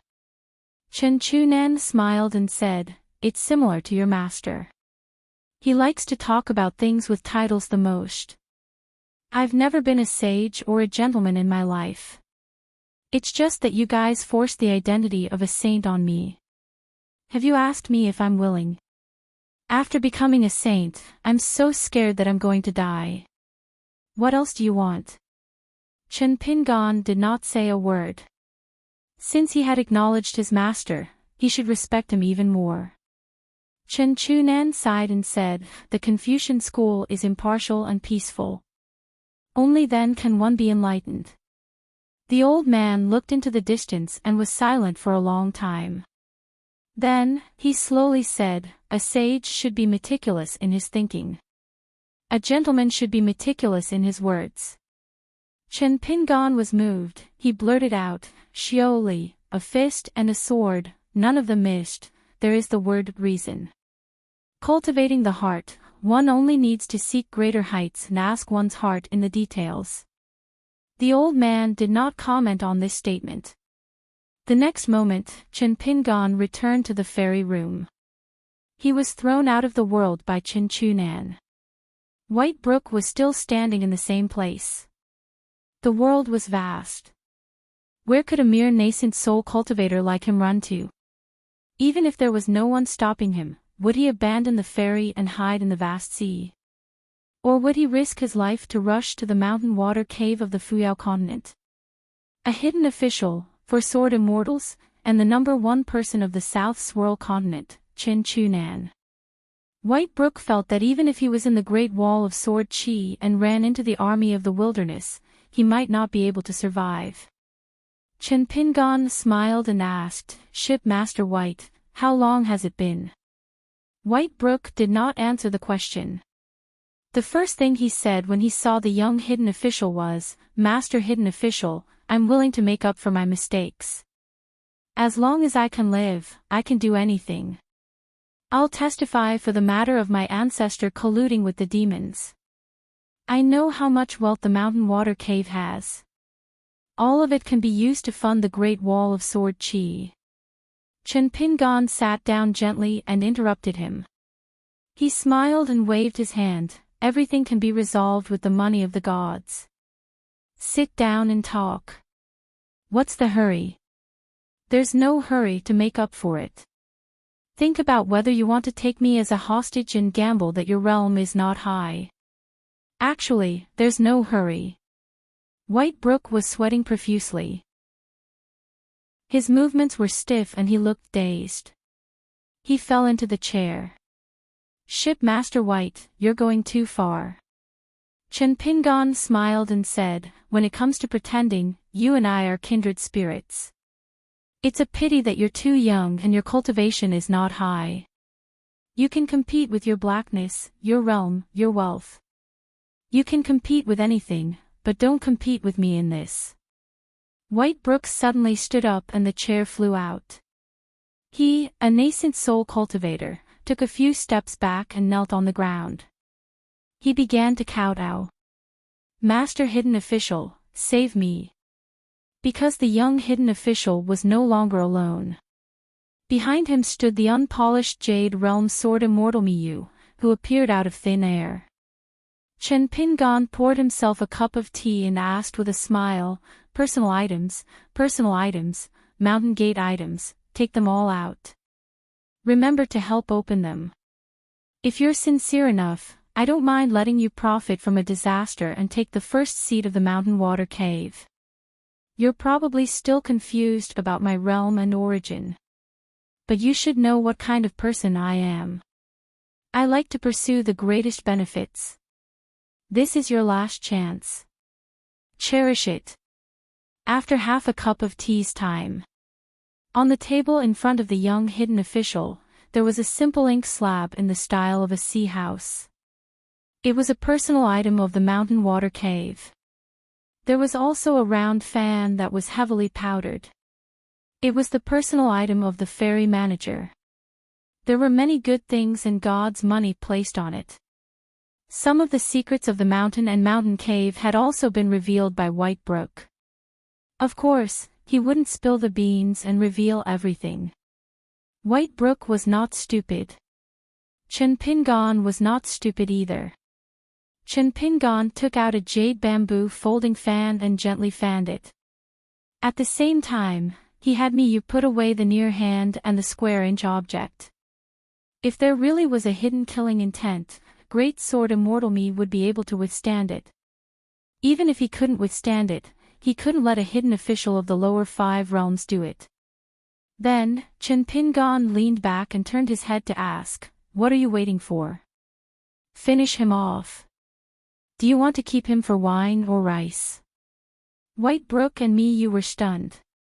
Then, the world quietly changed again. Miyu's slash was extremely smooth. It was similar to being in the Great Wall of Sword Chi. There was no pressure of a small world at all. On the contrary, the old nascent soul cultivator was more stagnant. With one fast and one slow, and the difference between an unpolished Jade Realm Sword Immortal and a nascent soul Chi refinement warrior, there was no doubt. Miyu's slash directly split the nascent soul cultivator White Brook's body into 2. Not only that, it also cut the other party's golden core and nascent soul into 2. However, just as Miyu was about to slash again, the young hidden official took action. He used a secret technique that he had traded with Lu Jimao of the Book Lake years ago to capture the other party's remnant soul. He gathered it and held it in his palm. He smiled and said, "You begged me to save you, so I saved you. Are you happy? How are you going to thank me?" The soul that was in great pain could not help but wail. He said with a trembling voice, "Lord Hidden Official, just say it, just say it." Chen Pingon smiled and said, "I told you to be more sincere. You didn't listen. What's the result? That's not good, right? I'll give you one more chance. Tell me the things that are really unspeakable in the Mountain Water Cave and you can live. Your realm is too high. I don't feel at ease letting you be the next sect master of the Mountain Water Cave. It's just right now. Your realm is in a mess. In the future, every time you see me, you can only rely on divine money to make up for it." The soul dared not hide anymore. He told the Mountain Water Cave's ancestors' secret deeds in full detail, as well as the Mountain Water Cave's famous saying, "A cunning rabbit has 3 burrows, and treasures are scattered everywhere. Thank me with your death." Chen Pingon nodded, and then he clenched his fist and crushed the extremely weak soul with the force of his fist. After that, he closed the folding fan and lightly waved it to disperse the ethereal soul ashes, and then he pressed the folding fan against his chest and said with a grin, "Are you surprised?" Miyu was not surprised at all. Chen Pingon stood up and closed the folding fan. He asked, "How long will it take for Lu Ji to kill that Ascendant Realm demon that doesn't live up to its name? Also, is it possible to ask about the demon's real body?" Miyu looked troubled. Who should he ask? Lu Ji. Why would she bother to talk to him? Chen Chunan. Mi Yu was not that thick-skinned. Chen Pingan said helplessly, Great sword immortal Mi, you should be more careful. Mi Yu felt wronged. Then, Mi Yu became more curious. He looked around and saw some clues. No matter how beautiful a sword cultivator of the upper 5 realms was, he was still a sword immortal. He still had a good eye. Is this our hidden official's natal flying sword? Chen Pingan kept the natal flying sword and walked to the window sill. Mi Yu sheathed his sword and stood guard at the side. In a world of sun and moon, a woman, great sword immortal Lu Ji, was fighting with the Ascendant Realm demon. In a small world in a cage, Mi Yu killed nascent soul by Shi with his sword. His soul was detained by Chen Pingan with a secret technique and killed with a fist aura. All the other Qi refinement warriors on this tile basin ferry did not notice anything strange. After that, the tile basin ferry was safe and sound. It still headed to the mountain water cave of the Fuyao continent. However, it was missing a sneaky Ascendant Realm demon and the dead boat owner, Bai Shi. There was also Lu Ji. Chen Chunan did not accompany them, but he gave Lu Ji a Confucian jade pendant. Then there was Xiao Yunyan, who was in charge of helping Lu Ji clean up the mess in the mountain water cave. A mess was a mess, but there was a lot of immortal money. Sword Immortal Xiao's Spring Banner House could get 10% of the profits in name.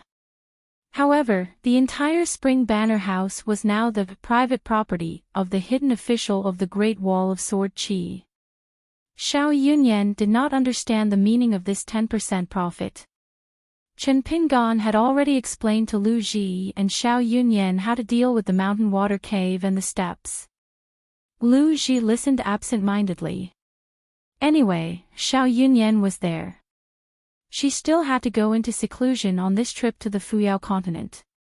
As for Xie Songhua, she had to return to the Nanji ferry on the river platform and go to the Snow Mountain continent together. Before they parted ways, the young hidden official couldn't help but talk about the 2 children again. Xie Songhua was furious and asked this guy, could it be that the 2 children are your daughters and mine? Only then did the young hidden official shut up. She did not like to scheme against people, and she was not good at it. Chen Pingan and Mi Yu took the talisman boat together and returned to the inverted hanging mountain. Chen Pingan stood at the bow of the ferry and glanced back at Mi Yu. Languid Mi Yu, who was sitting at the stern of the ferry, suddenly felt uncomfortable. What? There was a heavy burden on his shoulders again. Come, if I, the great sword immortal Mi, frown, then I am not the leader of the hidden official lineage. Chen Pingan smiled and said, Sword Immortal Xiao got 10% of the mountain water cave's profits, Sword Immortal Xia repaid the favor, Great Sword Immortal Lu got some benefits from the Sword Dao, and that Ascendant Realm Demon Core. Our Sword Immortal Mi also improved the rank of his sword. The near hand and square inch items were also obtained by our hidden official lineage. It seems like I'm the only one who has nothing to do with traveling thousands of miles. Mi Yu said seriously, Master Hidden Official, you are the best at strategizing and killing the Ascendant Realm Demon Core. You deserve it. Chen Pingan interrupted Mi Yu's words and said, with your flattery skills, when you go to the mountain of my hometown, you don't even deserve to be a registered disciple, let alone worship. Mi Yu was sad. He was not good at this. His Tao had always been to exchange sincerity with good-looking women. However, Mi Yu quickly made up for it and said, if we really reach there, you just have to let me entertain the various fairies who visit the mountain. As long as there are any mistakes, you can hold them accountable. Chen Pingan put on a fake smile and said, stay away from me. The atmosphere on my mountain is already mysterious enough. Even I, the mountain chieftain, can't reverse the situation. If we add you into the mix, our reputation will be ruined. Mi Yu felt wronged. Mi Yu hesitated and asked curiously, why didn't Master Hidden Official accept the demon core given by Lu Ji? She really didn't want to accept it. According to the calculation of the military merits of the Hidden Official, it should be Master Hidden Official who gets this thing. Chen Pingan sat down and looked at the vast and boundless magnificent scenery, and said, "It's not that I didn't accept it. I did accept it.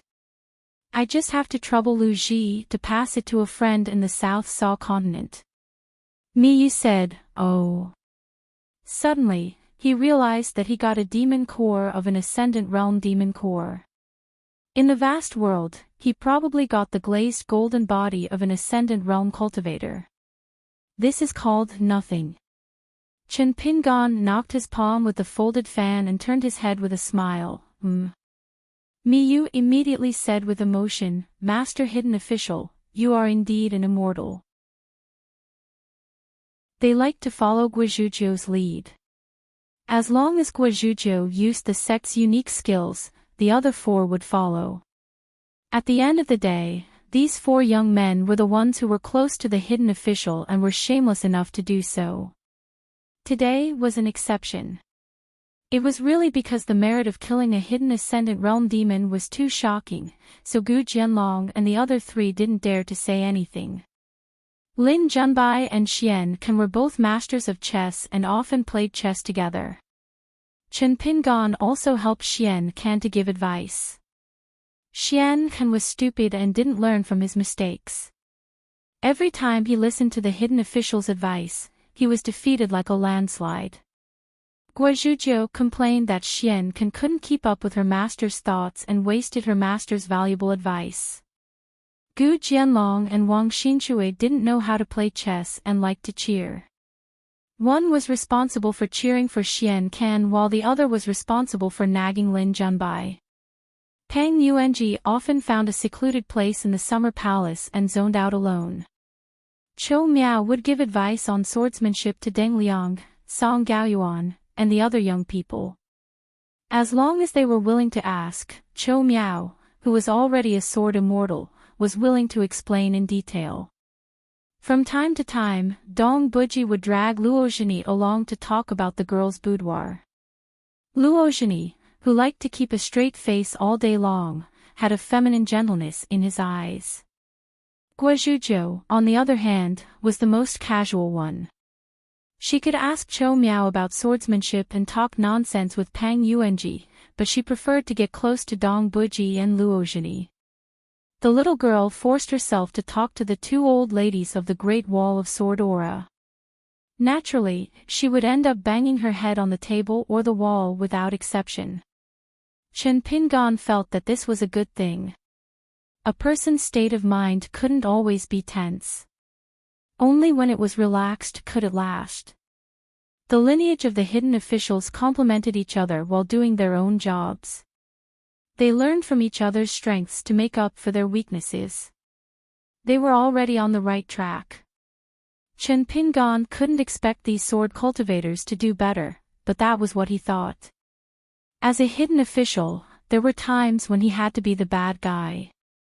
In terms of sarcasm, Chen Pingan was a true master. Gu Jianlong, who was an expert in this field, was ashamed of his inferiority. Of course, the premise was that the words had to hit the nail on the head. Otherwise, sarcasm would only backfire. Chen Pingan thought of something. He tossed the near-hand and square-inch items he got from the Shanshui cavern to Guizhuzhou, who was in charge of summarizing the records. He smiled and said, "These are additional benefits." Then, Chen Pingan talked about the details of this trip. He skipped over the things that he couldn't say. For example, how he found out the secrets of the Shanshui cavern from a nascent soul boat owner. How he was able to guarantee that he would be killed while preserving the ink slab and round fan. Especially, he even knew the method to open the door. Guizhuzhou emptied her table. The little girl's eyes shone. She spat and rubbed her palms. Then, she twirled her fingers and started to count the immortal treasures in the near-hand and square-inch items, as well as the big pile of immortal money. Dong Bud smiled and said, Master Hidden Official, tell us the truth. Do you have a natal item called the treasure bowl? Previously, when he returned to the Summer Palace, he brought back more than 110 immortal treasures from the Spring Banner House. This time, when he left the inverted hanging mountain, he brought back these 2 treasures from the mountain, as well as the rich wealth hidden in them. Guozhuzhou didn't even raise her head. She snorted and said, "It's only because my master is righteous that he purposely held back his supernatural powers. Otherwise, he could have gone to the South Swirl continent today and the Central Divine continent tomorrow and brought back mountains of gold and silver." Chen Pingon smiled and said, "He couldn't bring back mountains of gold and silver, but he brought back a worthless snowball for you. You go do the things at hand first. Later, we can build a few smaller snowmen." Chen Pingon took out the big snowball from the near hand. In other places of the Great Wall of Sword Chi, the snowball wouldn't stay for long. However, in the Summer Palace, as long as it was placed under the big tree, it would probably stay for a few days. Guozhuzhou was overjoyed. "Master, you're giving me a gift again. Luckily, eldest senior sister can't see it. Otherwise, she would be my senior sister and junior sister." Chen Pingon's expression was gentle.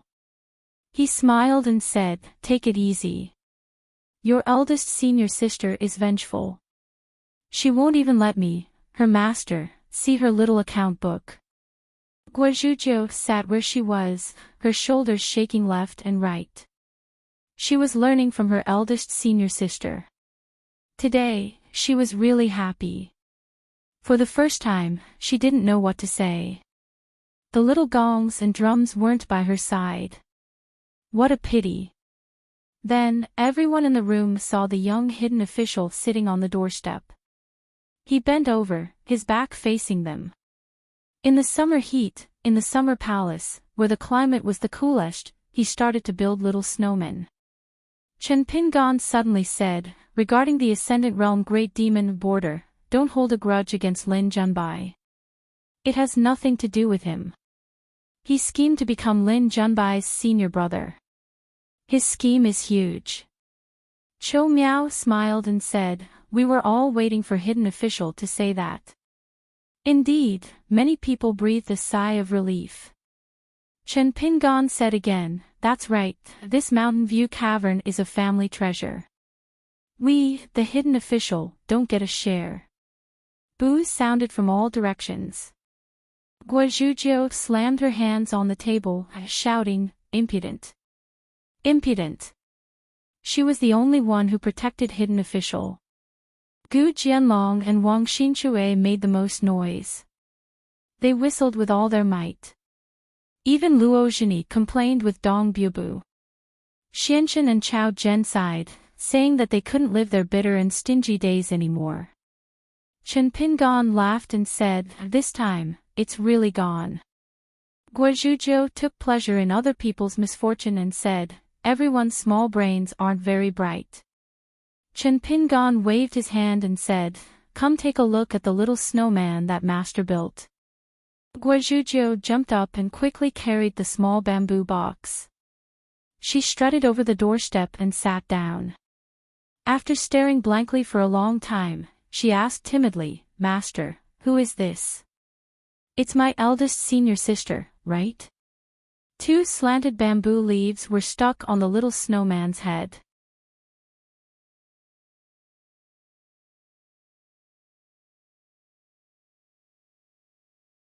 They first had to sit down with a few familiar fairy stewards.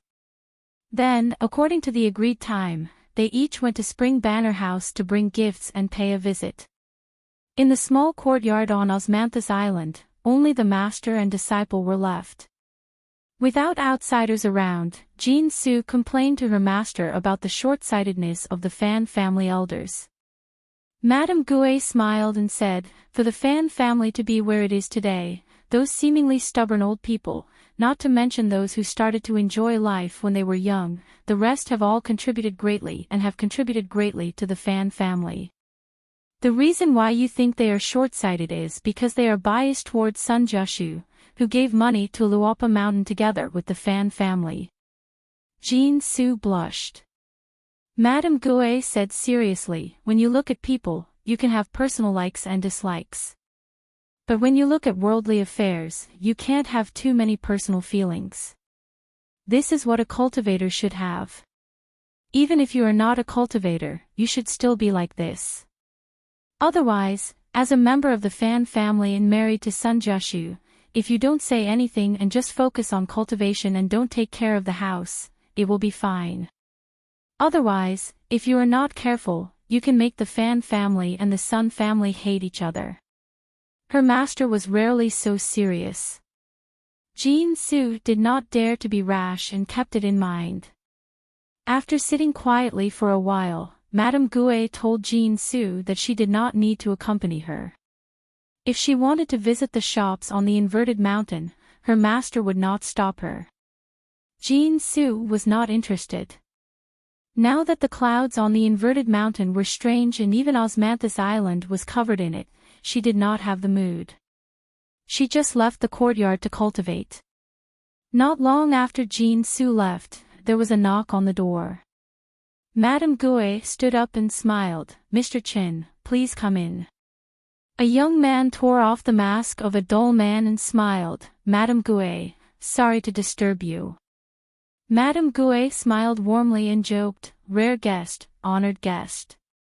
After Chen Pingon sat down, he said apologetically, "Madame Gue, don't think too much. I just came here to ask for a bottle of Osmanthus wine." Madame Gue took out a bottle of Osmanthus wine and handed it to the young man. She smiled and asked, "Since you said so, are you starting to pay attention to the plum blossom garden?" Chen Pingon did not say anything. Madame Gue asked again, "Are you not worried that I am in cahoots with Madame Huanyan?" Chen Pingon shook his head, "Of course not." Madame Gue did not ask about the plum blossom garden anymore. Chen Pingon said that he came here to drink, but he did not drink much of the Osmanthus wine. He smiled and asked, "Miss Jin Su, do you still like Sun Jiashu and not Fan Air?" Madame Gue nodded. Then Chen Pingon just sat for a while, and Madame Gue just talked about Fan Air's recent situation. Both sides seemed to have nothing more to say except for Fan Air. After a long separation, they did not talk much. It was not like when they first met, when the young man with the sword on his back and Madame Gue hit it off. And Madame Gue could see that the young hidden official was worried. It was obvious that the current situation was not easy.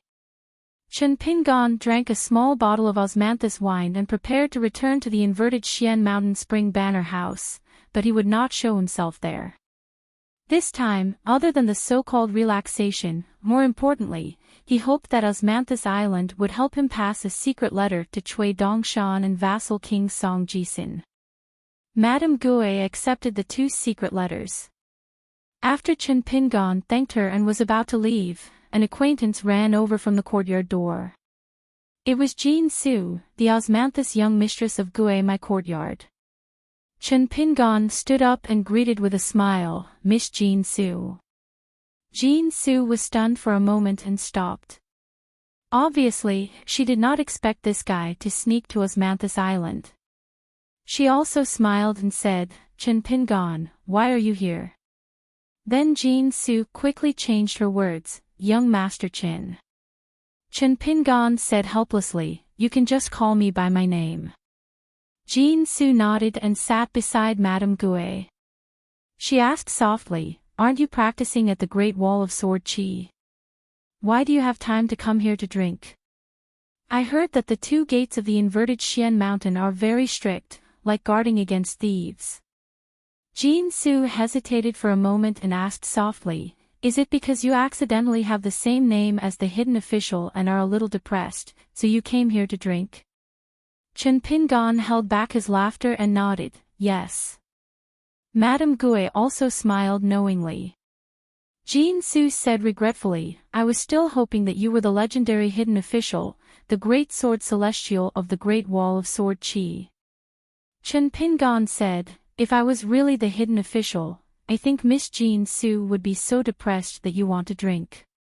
Jean Su smiled and turned to Madame Gue and said, Master, young Master Chin is more particular than before. Madame Gue smiled and asked, Why did you come back? Jean Su said softly, I still want to go to Elk Cliff for a walk. Madame Gue looked at Chin Pingon. The young man signaled with his eyes. Madame Gue nodded and said, Just nice, you and young Master Chin are going the same way, you can go to Capture Pavilion together.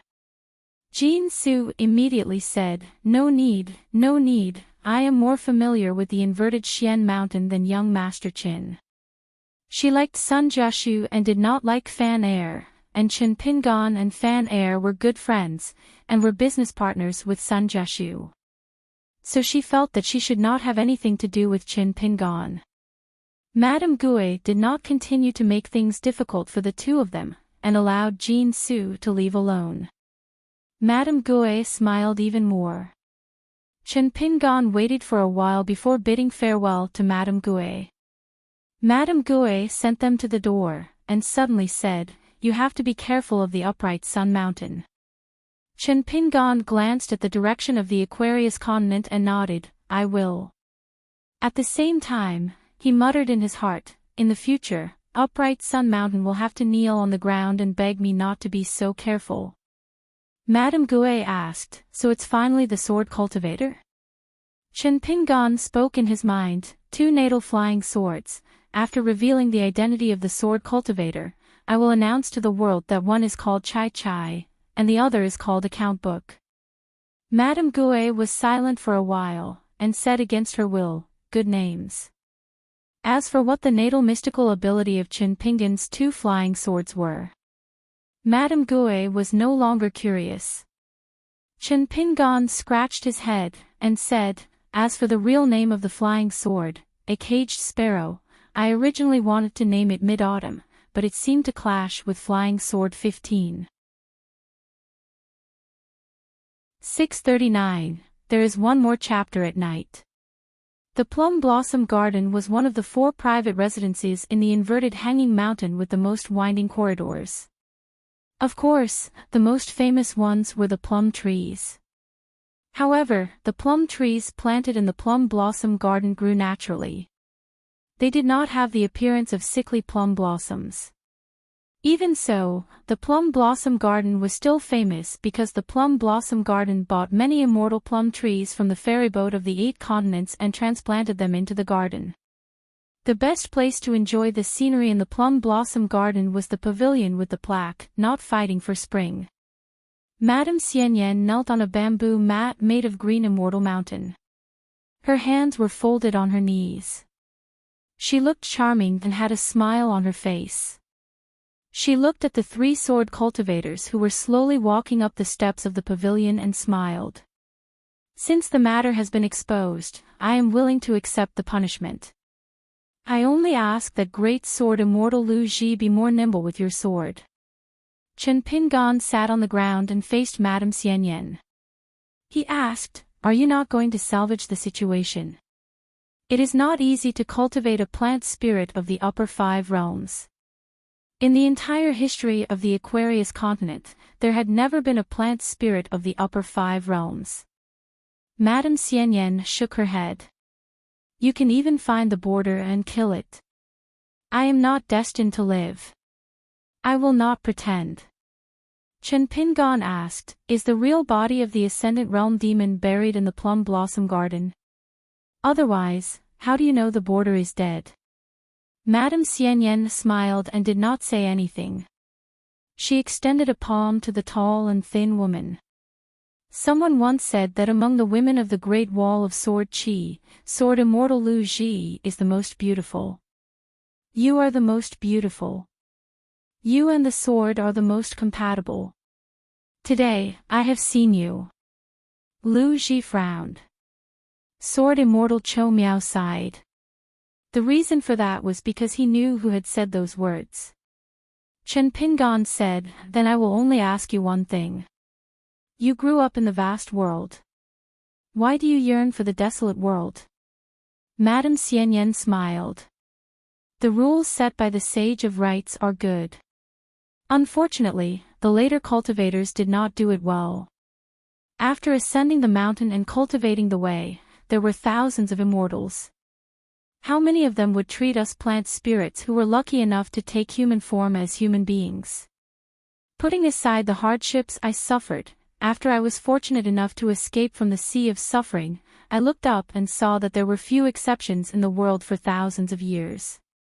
That's why I've been resentful for a long time.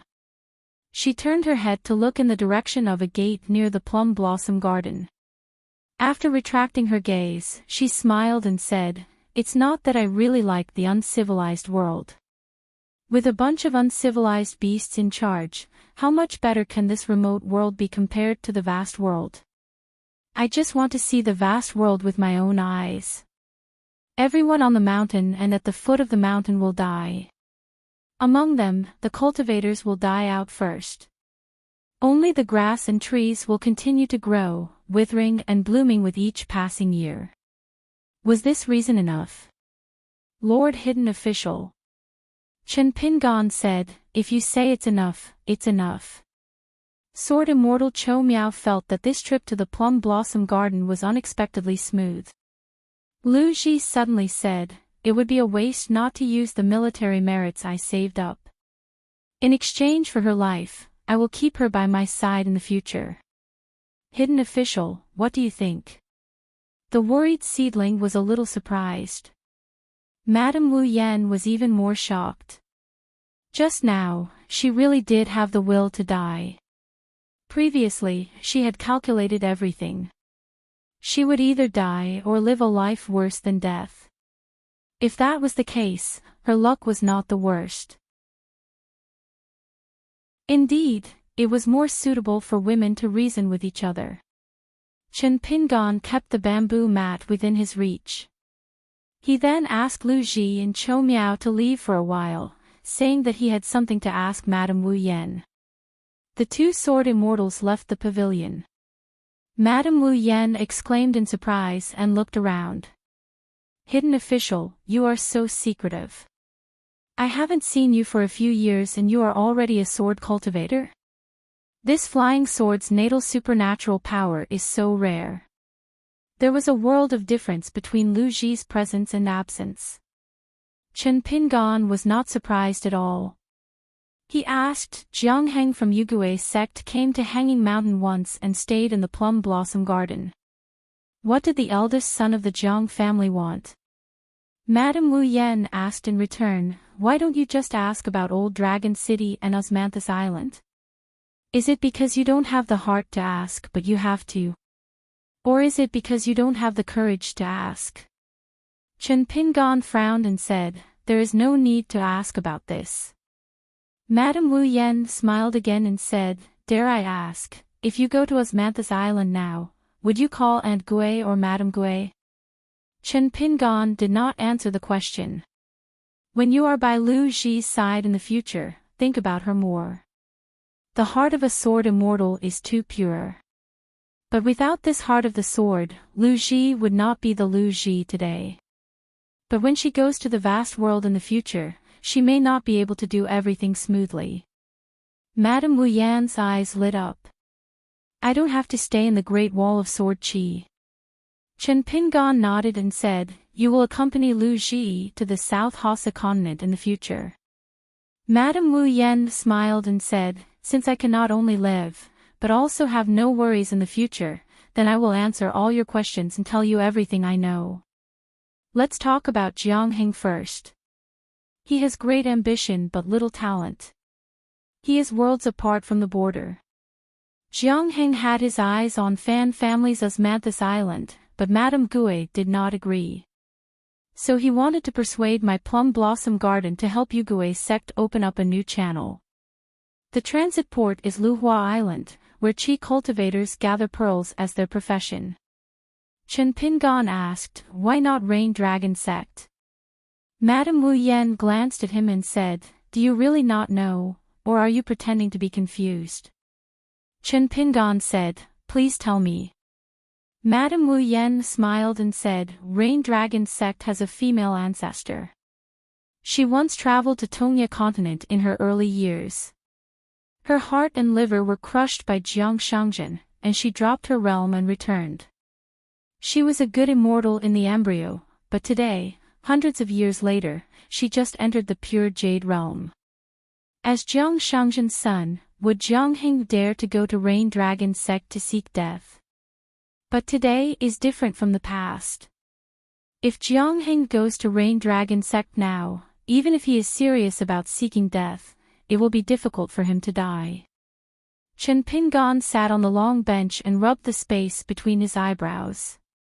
As long as he was involved with Jiang Shangjin, it was all those F*King accidents that made him scratch his head. How many consecrators in the world would send money to the mountain for expenses? However, the biggest surprise was that Jiang Shangjin had now become the sect master of Jade's sect. Sun Yuan was really a terrifying person. In Chen Pingan's heart, Sun Yuan's contribution to Jiang Shangjin's success today could not go unnoticed. Personal grudges aside, in Chen Pingan's opinion, Sun Yuan was the best when it came to being a sect master. Chen Pingan still had lingering fears about Sun Yuan's scheme back then. Madame Wu Yan formed a seal and an old man's skin appeared in the pavilion. Chen Pingan also kept it close to him. The questions and answers that followed in the pavilion were not sloppy. Finally, the group left Plum Blossom Garden. According to the heavenly secrets that Madame Wu Yan had revealed earlier, Plum Blossom Garden really knew how to run. However, where could they run to now? Moreover, Madame Wu Yan was following Lu Ji. Lu Ji brought her directly to the Great Wall of Sword Qi. Lu Ji had a private residence in the south of the city. Madame Wu Yan was temporarily staying there. Chen Pingan and Chou Miao went to Spring Banner House. Madame Wu Yan had promised to record all the treasures of Plum Blossom Garden in a book. The book should be thick and would be sent to the Summer Palace. The nominal owner of Plum Blossom Garden was just a puppet that Madame Wu Yan had raised. There were many twists and turns in the story. If Madame Wu Yan was willing to tell and the young official was willing to record it, they could probably write a book of strange stories with hundreds of twists and turns. Chen Pingan arrived at Spring Banner House. Mi Yu and the other two went to the main hall to discuss matters. Xiao Yunyan had arrived at Inverted Hanging Mountain later than Lu Ji and had yet to return. It was not that sword immortal Xiao did not want to return with Lu Ji, but he could not catch up with Lu Ji on his sword. For the sake of speed, it was not easy to fly from Fuyao continent to Inverted Hanging Mountain on a sword without taking the ferry. Not all the stewards of the 12 ferries who visited Spring Banner shop tonight could take away a jade token. However, as long as they didn't have a good relationship with each other, these fairies who were used to the evils of Jianghu wouldn't talk about it easily after taking the jade tokens. Those who did not obtain it would probably want others to think that the jade token was in their pocket. Chen Pingan did not go to the main hall. Instead, he found Wei Wenlong in the accounting room. Chou Miao did not want to face a pile of accounting books. In the Summer Palace, Chou Miao had flipped through many books to calculate. In Chao Gun's words, as long as he left the Summer Palace, he did not want to read a single page of books for the rest of his life. However, Chen Pingan dragged Chou Miao to sit with him. When Wei Wenlong saw the young hidden official and sword immortal Chou Miao, he became even more fearful. Wei Wenlong moved some miscellaneous books over. Chen Pingan picked one up and flipped it open. He was pleasantly surprised. One could tell whether a person was an expert with a single move. If this Wei Wenlong was just an empty shell, Chen Pingan felt that he would eat the book in his hand. Because this miscellaneous book that Wei Wenlong used to pass the time was actually the Ministry of Revenue's secret records of the Aquarius Continent's Lu dynasty. It should be the contribution of Old Dragon City's intercontinental ferry. Wei Wenlong was a little uneasy. He braced himself and explained softly, "Hidden official, as long as I have nothing to do, I don't need to calculate." I just looked at these records of the destroyed dynasties of the various continents. The prices were not expensive. They were all bought one sack at a time. Compared to those rare items, it did not cost much. Also, because of my master's relationship, Old Dragon City's 6 fairies were very polite. They were all half sold and half given. Chen Pingon patted Wei Wenlong's shoulder and smiled brightly. I've met an expert. Wei Wenlong staggered. Actually, it was more of a shock. Wei Wenlong's smile was forced. His heart was anxious. As expected of the great sword celestial hidden official. The strength of his hands could be said to be terrifying. Chen Pingon moved a chair and sat near Wei Wenlong. He began to ask about the tax situation of the Dali dynasty over the years. Wei Wenlong answered smoothly. He even talked about the little tricks of the Ministry of Revenue officials in the early years. However, he also said that the finance of the Dali dynasty's Ministry of Revenue in the past 100 years was getting more and more cloudy year by year. Moreover, for such a large dynasty, the transactions in the account books were illusory. The key was still to look at the secret collection of the mountain and mountain's secret records. Otherwise, there was no need to mention the imitation Baek Okkyung building in Dali's capital. Just the mountain ferries and sword boats that the mechanical engineers of the School of Moism built for Dali cost a lot of celestial coins. Wei Wenlong guessed that other than the School of Moism, there must be a merchant supporting the financial operations of Dali behind the scenes. Otherwise, from the celestial coins on the mountain to the gold, silver, and copper coins at the foot of the mountain, they would have all collapsed and become rotten. Evidently, in order to truly grasp the matter of finance, Wei Wenlong needed to deeply understand a series of rules related to it. Chen Pingon threw out an extremely small question, allowing Wei Wenlong to speak openly. When it came to matters of money, Wei Wenlong was another Wei Wenlong. He was knowledgeable in literature and science, skilled in laws and regulations, and skilled in writing and calculating. Chen Pingon listened with rapt attention. This knowledge was truly valuable. The Cho Miao Sword Immortal was the first time he had seen such a young hidden official brimming with energy. Chen Pingon suddenly said, "Once the matter is done, there is no interest." Wei Wenlong was taken aback. Then, he softly asked, "What is the way of governing a country?" Chen Pingon smiled. "Everyone benefits at the end of the farm. There is no lack of closed markets." Wei Wenlong asked again, "What is the purpose?" Chen Pingon answered, "Money wants to flow like water." Wei Wenlong grinned, unable to restrain his emotions. His hands pressed against the desk. He excitedly said, "Fellow Daoist, it really is a fellow Daoist." Then, Wei Wenlong was incomparably embarrassed. He resentfully withdrew his hands. He did his best to restrain the expression on his face, forcing himself to be as respectful as possible. He softly said, "Hidden official, I have offended you." Chen Pingon laughed. "Fellow Daoist, offending him my ass. In the future, just call me fellow Daoist Chen. Good fellow Daoist is also fine." The Cho Miao Sword Immortal could not help but ask, "Are you guys discussing the knowledge of the merchant?" Chen Pingon waved his hand. "There is a great connection, but you cannot mix them together." Wei Wenlong shot a glance at the Cho Miao Sword Immortal who was sitting there like a wooden person. Wei Wenlong almost could not resist rolling his eyes. As soon as he opened his mouth, he knew that he was an inexperienced layman, a complete mess. He was even a sword immortal. No wonder he could not become the hidden official of the Great Wall of Sword Qi. Chen Pingon looked at the sky outside the window. He left a pot of osmanthus wine on the table. He stood up and laughed. "You are welcome to visit our summer palace in the future."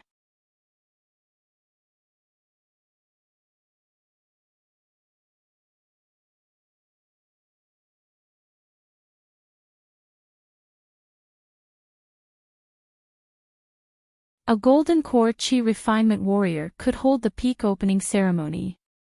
It was a ceremony that was highly valued by all the immortals in the vast world. What more a nascent soul sword cultivator? However, Cui Wei was even more restrained than Zhang Jiajin and Jiang Chu. He was almost timid. When Cui Wei left the Great Wall of Sword Qi, other than his natal flying sword, he only brought two things with him. One was a robe and the other was a sword workshop standard. Zhang Jiajin received a copybook written by Mr. Chen himself. She read it in a sunny manner. The first and second seals were stamped on both sides. Jiang Chu received a stack of talisman from Mr. Chen. Among them, there was a talisman made of gold. Jing Dafeng asked, "Old chef, are we going to leave the two young men at the sword-worshipping terrace?" "I don't think that's a good idea. Why don't we send them to the auspicious year shop and get some popularity?" Wei Pai smiled and said, "You can't say that. Zhang Jiajin and Jiang Chu were born in the marketplace. They don't lack this." Jing Dafeng smiled and said, "I think that Zhang Jiajin is not bad. I want to matchmake him and Xiao Jiu. The three of us will be cooped up in bed every night. Comfortable. Do we want these juniors to follow in our footsteps? I don't think so. Absolutely not." The auspicious year shop was owned by Shi Rou. There were 3 honorary consecrators living at the straw head shop. The blind old Taoist, Jia Qing, the lame young man, Xiao Denggao, and the young lady, Tian Zhou. Zhu Lian smiled and said, "The 2 young men from outside the sword-worshipping terrace should be promising. However, they are a late bloomer. We need to wait patiently." Wei Pai said, "Even if they don't want to be promising, they have to ask Zhou Fei for permission." Zhu Lian and Jing Dafeng nodded in unison. "That makes sense." Jing Dafeng said, "Get Nuanshu to record this matter. The next time we have a meeting in the ancestral hall, take it out and let brother Zhou Fei take a look." Chen Nuanshu finished her work and ran over to watch the game of chess. Chen Lingjun yawned and walked into the courtyard. When he saw Chen Nuanshu, he smiled and said, "Little fool, you haven't refined that Dragon King basket of yours yet?" Before Chen Pingon left Luopa Mountain, he gave the pair of Dragon King baskets he obtained from the ruins of the immortal abode in the North Continent to Chen Nuanshu and Chen Lingjun respectively. He let them refine it and use it as a trump card for Luopa Mountain's vassal mountain, Yellow Lake Mountain. Chen Lingjun had already succeeded in refining it, but Chen Nuanshu's progress was slow. However, this was only slow compared to Chen Lingjun. A guy who was almost brought to the Qingming world by Lu Qin naturally had good aptitude. Chen Nuanshu was dejected. She remained silent and clenched her sleeves tightly with her small hands. Wei Pai reached out and pressed Chen Lingjun's head. He bent over and asked with a smile, "What?" Chen Lingjun blinked and said seriously, "Nuanshu, when it comes to cultivation, hard work is enough. Don't be anxious. It's easy to spoil things if you're anxious. You have to learn from our master. Only by walking slowly can you punch quickly." Wei Pai patted Chen Lingjun's head. "If you keep talking like this, when Pei Qian returns to Luopa Mountain, you'll have to deal with it yourself." Chen Lingjun almost knelt down in front of Wei Pai. Chen Lingjun immediately stood on his tiptoes and placed his hands on Wei Pai's shoulders. He smiled flatteringly and asked the standing Wei Pai to sit down and talk so that he could massage his master's shoulders. North Continent's Taihui Sword Clan, the #1 clan in the North Continent. Sword Immortal Qi Jinglong's direct disciple, Whitehead, was powerful, right? After being kicked by Pei Qian, he fell to the ground and twitched. The most terrifying thing was that Pei Qian held a grudge.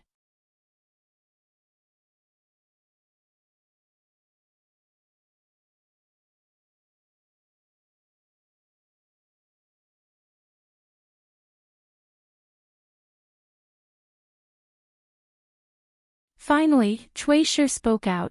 The huge Tongyi continent is unable to stop the spirit demon clan army, and is destined to be destroyed in the blink of an eye. Then leave it to our small Aquarius continent to complete the task. Everyone, the situation is about to change. Those who are willing to stop it, please stand up. The young emperor was the first to stand up. Everyone in the room stood up. Just then, a person who did not look like a cultivator walked into the imperial study, and smiled. My surname is Fan, and of course I am not from the Fan family in Old Dragon City. I am from the Central Plains Divine Continent, and am slightly wealthy. I am willing to use my immortal money to support the Aquarius continent. In the corridor outside the imperial study, there was an old eunuch dressed in red robes. With a strange expression, he looked at the white-robed young man who was squatting on the floor and leaning against the wall. The white-robed young man raged. This old man has been running around for so long, working myself to death, to trick old man Fan here. I have been standing here for half a day, and you don't even allow me to rest. Did I *** king pee or shit here? Why do you care if I am standing or squatting? If you look at me again, I will give you a monkey-picking peach. Do you believe me? Are you afraid? With the isolation of heaven and earth, no one could hear the conversation outside, but inside the room, Cui Dong still shouted, Cui Dong Shan. The white-robed young man with a mole on his forehead swayed his sleeves. He did not walk into the imperial study, but just walked away, leaving behind a sentence. I have good news. The Great Wall of Sword Chi can last for 2 to 3 years longer than expected. Cui Dong Shan went to the imitation Beko Kakyung building, and went up alone. On the rooftop, Cui Dong Shan looked through the window, and looked at the sky outside, reminiscing about the time when he was young and locked up in the loft to study. Who would have thought that he would still be a young man with white hair? K the youth who does not know the taste of worry, K the old crane's cry, all noise is useless. Young but not showing off, since ancient times, it has been sad. One continent was like that, several continents were like that, the world on the mountain was like that. Cui Dong Shan slapped his face. In such a situation, cry for me. He rubbed his face, opened his mouth wide, and whimpered, I am fierce. After leaving Dolly's capital city. On the official road, pedestrians looked sideways. A thin and weak poor child was carrying a white-robed young man on his back. The child was staggering. The young man was very happy.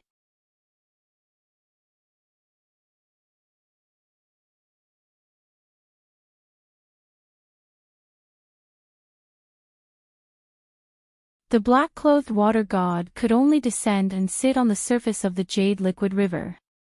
A graceful woman in palace attire floated to the surface and sneered, Luopa Mountain is using force to provoke the jade liquid river. I will definitely have Dolly's Ministry of Rights report you. Zhu Lian took out a Dolly Peace medallion, which was still a first-class medallion. He placed it at his waist and nodded with a smile, all right. I'll give you this chance. Otherwise, your Chong Danjiang colleagues will think that your auntie is bluffing. When the water god saw the genuine first-class medallion, her expression changed drastically. She was hesitating and was about to grit her teeth and lower her head before making a decision. She didn't expect a fist to arrive. She was directly sent to the depths of the jade liquid river. Not to mention the trembling of the golden body, the golden blood of the water god flowed out of her 7 orifices. As for the short and thin old man, his majestic fist intent exploded. It was like an immortal's ability to repel water, landing directly not far from the bottom of the water. The old man chuckled and said, Luopa Mountain's manager, Zhu Lian, asked about the Jade Liquid River Water Temple today. Sorry for offending you. The old man took a step back and lightly stepped forward. His stooped body bent even more as he slowly said, When I punch, only life and death are determined. There is no reason. On the river's surface far away from the underwater battlefield, the water god of Chongden River frowned with a grave expression. The martial arts master underwater was not as simple as a far-travel realm. The old man's fist intent was so powerful that it suddenly suppressed the water of the jade liquid river. It was actually an unimaginable suppression. After the punch, the river water shattered. The old man reached out and grabbed the neck of a woman in a palace dress. The latter's body flowed with golden blood as she fell into the surging river water. The old man glanced at the water god of Chongden River. The latter stood up and cupped his fists. "Senior, just go to the Jade Liquid River Water Temple." The old man smiled and said, "It's not the first time I've bought books with Lord Water God. Even Luopa Mountain remembers it. I was just bluffing earlier. Lord Water God, don't bear a grudge." The water god of Chongden River smiled bitterly and nodded. On the side of the ancestral temple, the temple attendants saw the scene from afar. The old man swam over with the wind and dragged the severely injured water god in his hand. The old woman was frightened out of her wits. She hurriedly circulated her meager divine ability and spell to cast a camouflage. She also immediately closed the door of the ancestral temple to prevent the kind men and women inside from seeing the scene. Previously, the water god ancestral temple had long been noisy. After all, anyone who was not blind could see the Dragon King basket floating in the air. The old woman deliberately did not close the door. She only stopped the devotees from leaving and deliberately let them gather at the door to watch the show. After Zhu Lian landed, he casually threw the water god beside the old woman's feet. He walked between Pei Qian and Chen Lingjun and stretched out his hands to press down on their heads. He smiled and said, "Very good." Pei Qian slapped old chef's hand away. Chen Lingjun put away the Dragon King basket that covered the sky. Zhu Lian walked forward and stepped on the head of the dying water god.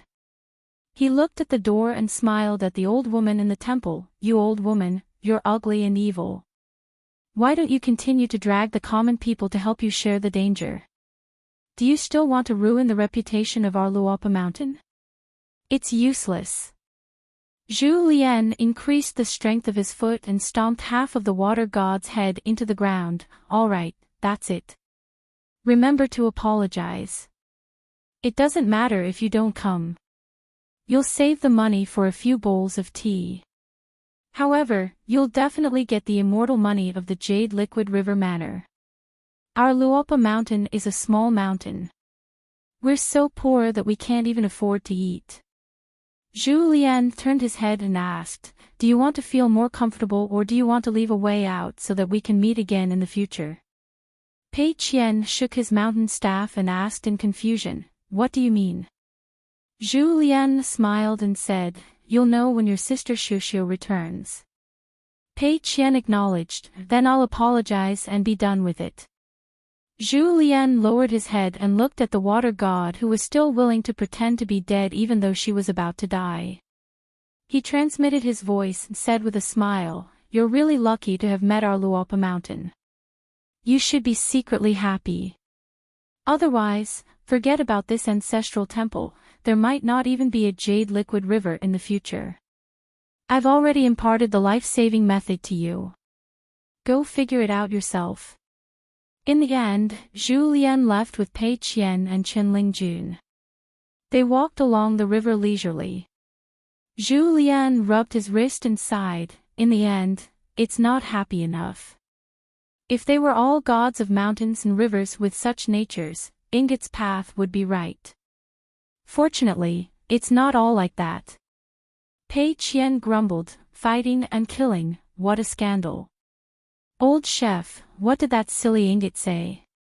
She's quite tall, but why is her brain always so muddled?" Zhu Lian smiled and said, "Let's talk when we get home." Pei Qian smashed his staff on the head of the unhappy Chen Lingjun. Even if it was just a little bit of sword intent left, Chen Lingjun almost fell to the ground and twitched. Chen Lingjun swayed for a long time. In the end, he hugged his head and shouted, "Pei Qian, ma ma ma ma." Pei Qian was also stunned for a moment. He hurriedly apologized and said that the mountain staff was strange today. Seeing that Chen Lingjun was not angry, he was generous. Pei Qian laughed and said, "Chen Lingjun, you're so straightforward today. In my little account book, I've crossed out the 72 accounts of you snatching melon seeds, all of them. 72 entries, just for the matter of eating melon seeds." Chen Lingjun grimaced. After being hit by the staff, he actually smiled. "Thank you." Pei Qian jumped up and said, "I'm going to find millet to eat melon seeds." Zhu Lian said, "Pei Qian, don't forget." Pei Qian played with his crazy sword technique, occasionally scaring Chen Lingjun. "Got it, I'll remind Chen Lingjun." Chen Lingjun said, "Old chef, I plan to go to the North Continent." Zhu Lian nodded. "Go early and come back early." Ruan Ting returned to the Dragon Spring Sword sect from the capital of Dali. He was still devoted to the matter of sword forging. Everyone had signed a mountain oath regarding the discussion in the imperial study. Whoever leaked it would suffer the backlash of the oath. When the Dali imperial court found out, the 9 generations of that person would be executed. Ruan Ting didn't care about this. He and the Dali imperial court were allies.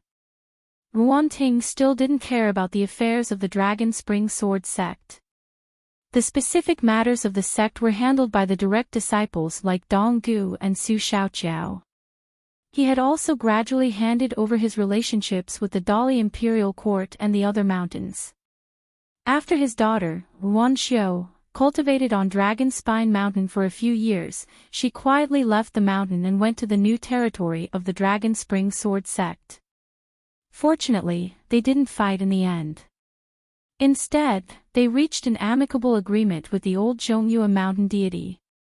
This made Ruan Ting feel relieved. They had a territory, but no one took care of it. This was the most awkward thing about the Dragon Spring Sword sect. For a sect with the word sect in its name, the direct disciples of the ancestral hall of the Dragon Spring Sword sect were too few.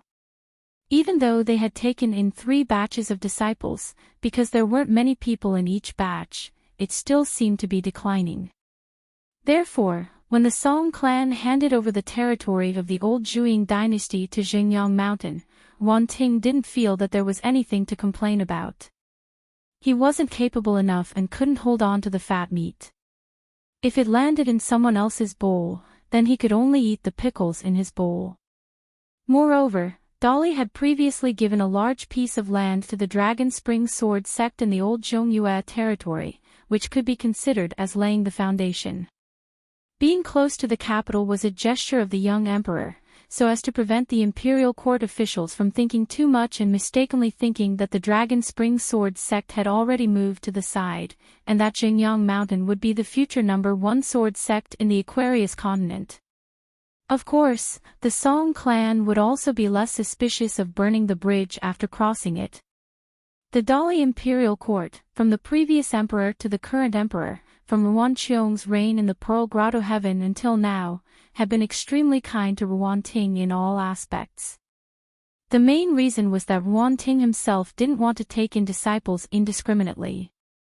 If one's temperament wasn't up to standard, even if one was an innate sword embryo, there would naturally be other places to take him in. It didn't matter if he went to Xingyang Mountain, which had the potential to become the next sword sect. Of the previous 12 unnamed disciples, half of them had left, including the innate sword embryo.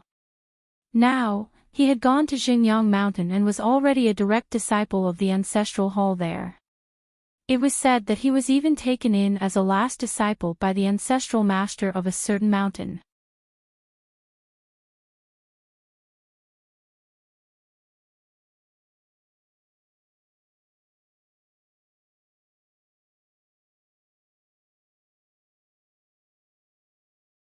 However, for some reason, it was not recorded in the Hall of Ancestral Masters records.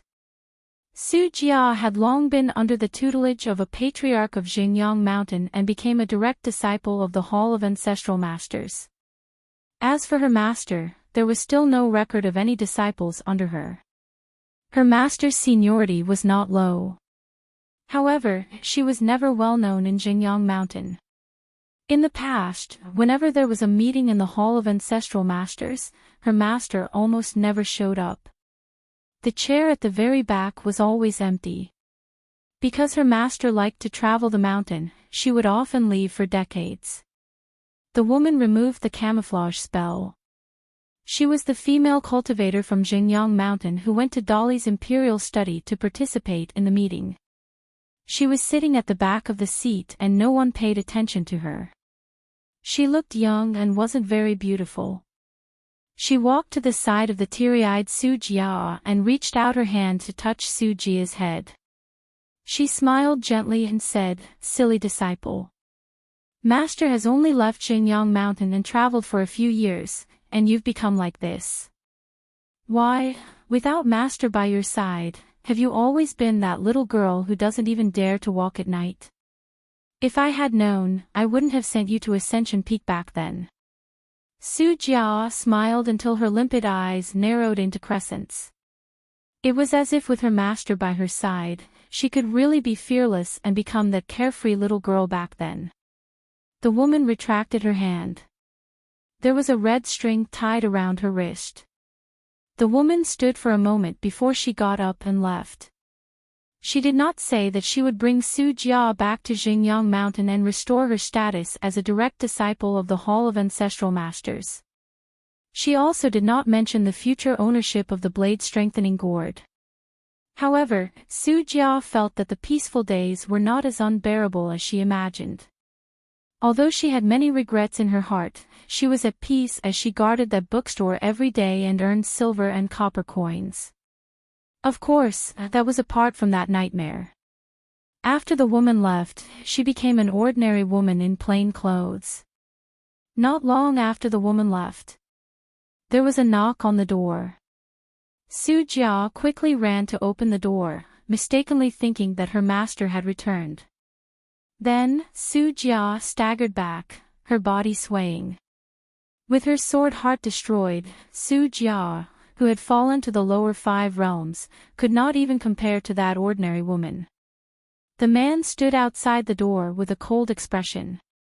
He said slowly, "Su Jia, you should know very well that Lu Bachia will definitely secretly come to see you in the future. He's just hiding it from you. Now, you have 2 choices. Either you scram back to Xingyang Mountain and struggle at death's door, or you find a man to marry and obediently take care of your husband and children."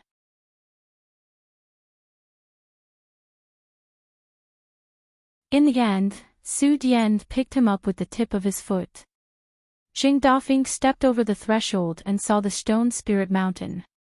He shook his head and said, "It's said that the pavilion closest to the water enjoys moonlight first. You brat, you can't even keep an eye on your senior sister.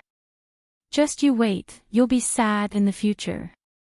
Which Jianghu novel doesn't write about a senior sister or junior sister wandering the Jianghu and being tricked by a handsome and rich young hero?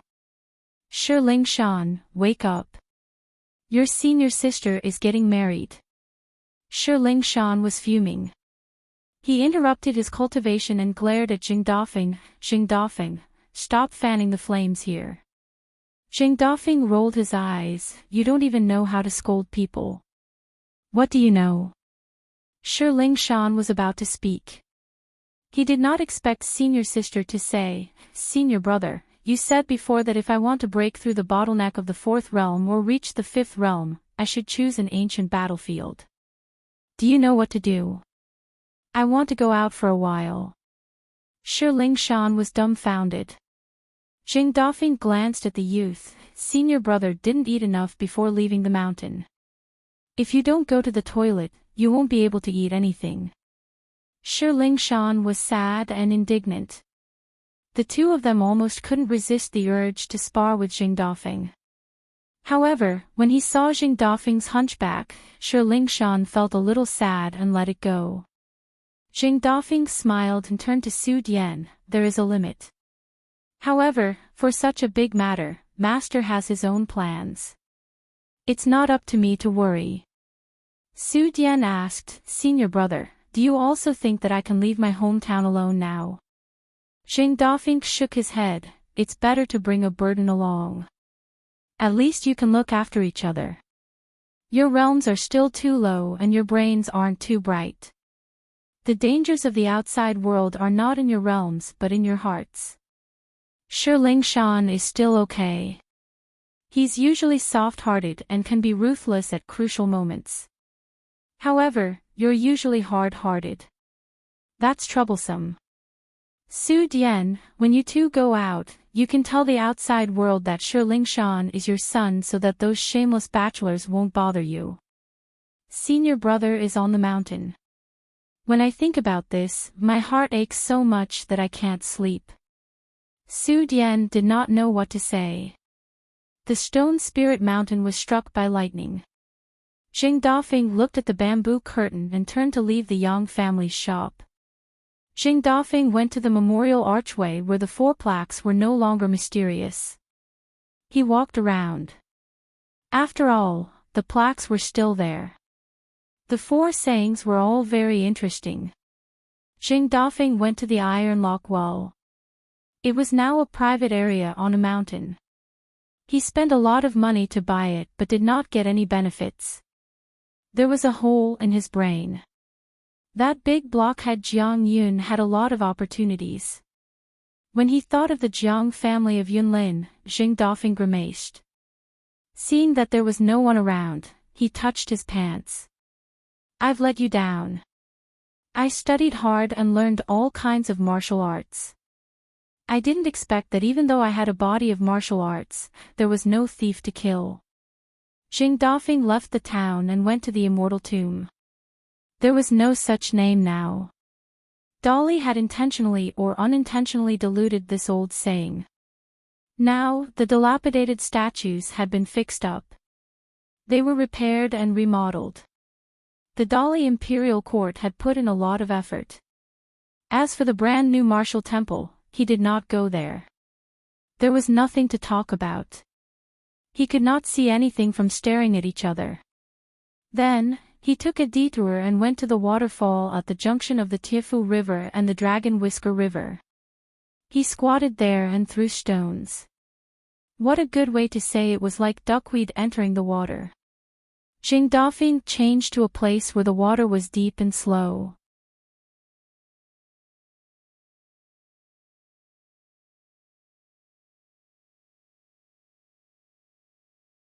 "6:42. When Zhu Lian arrived at the New Year's shop, he complained that the shop had not opened for a long time.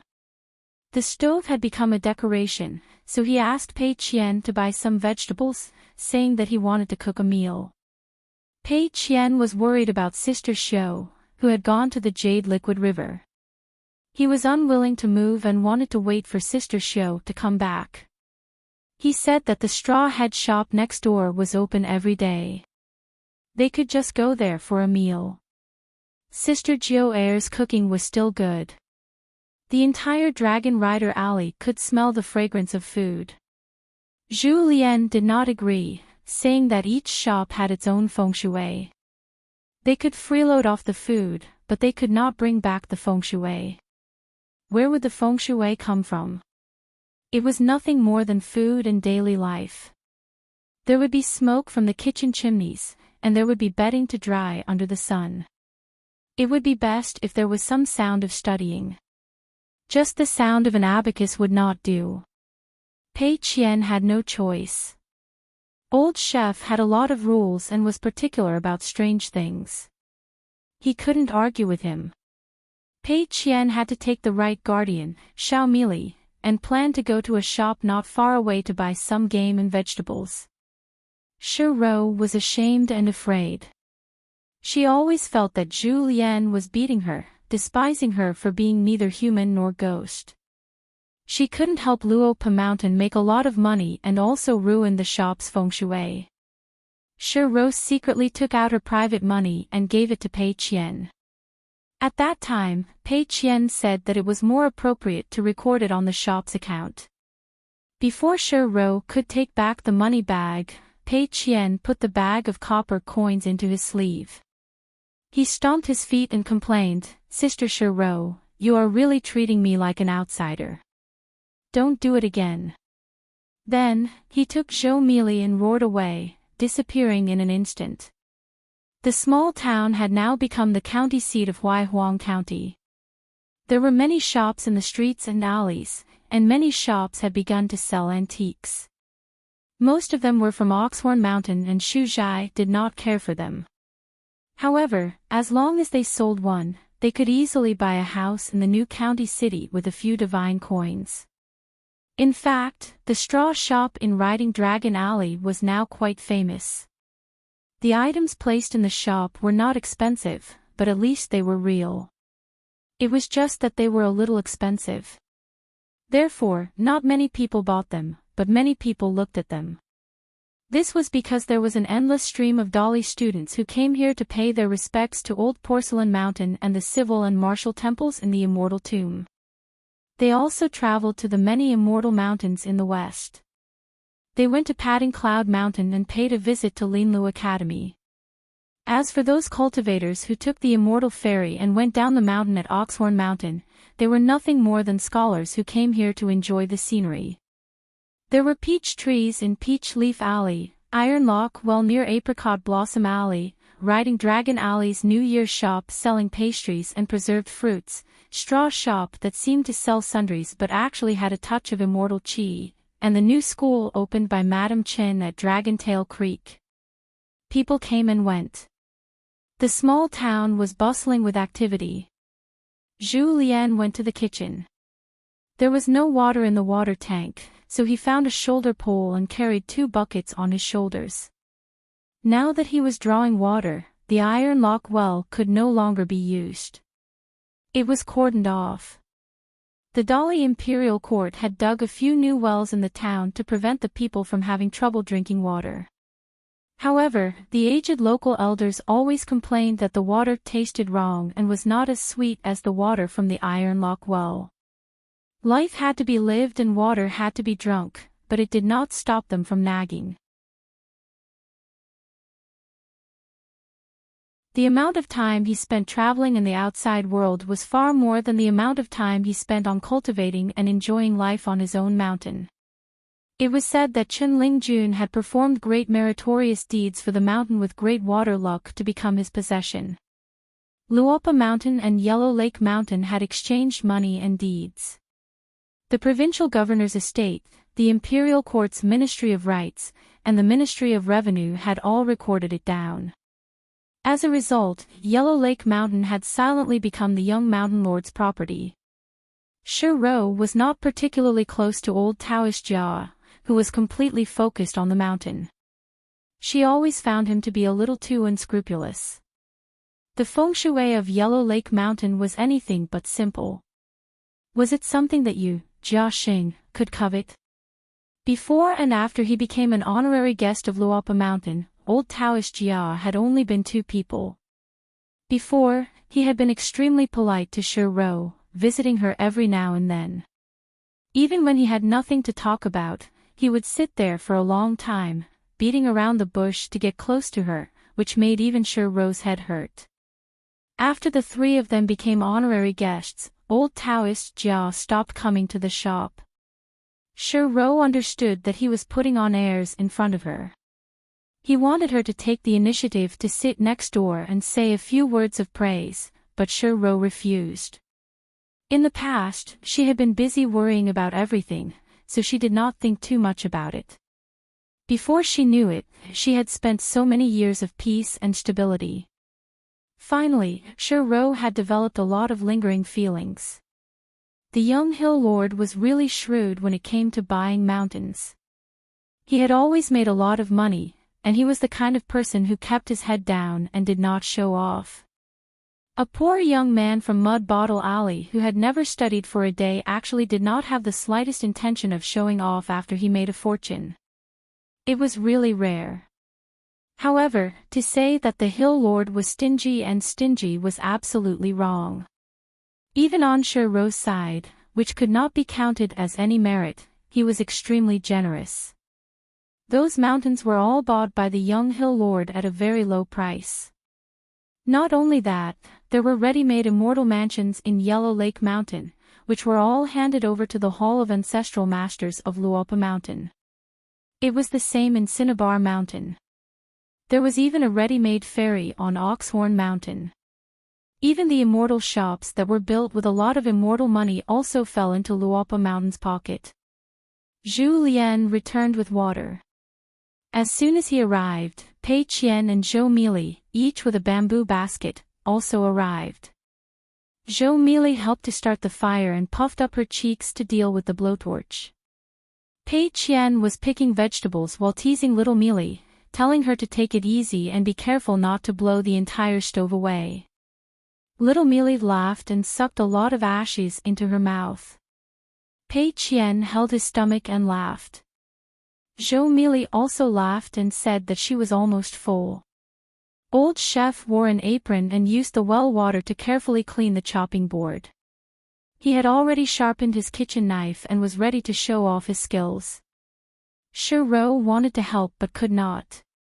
Standing at the kitchen door, she seemed a little redundant. It was not good for her to leave, so she just stood at the door like a door god. In fact, Sher-Ro did not feel embarrassed. Anyway, she had always been like this. She looked at the lively atmosphere in the kitchen. It was just the end of the year, but there was already a festive atmosphere. Zhu Lian cut the vegetables with his knife smoothly and pleasing to the eye. Pei Qian stood at the side and praised, "Good knife skills."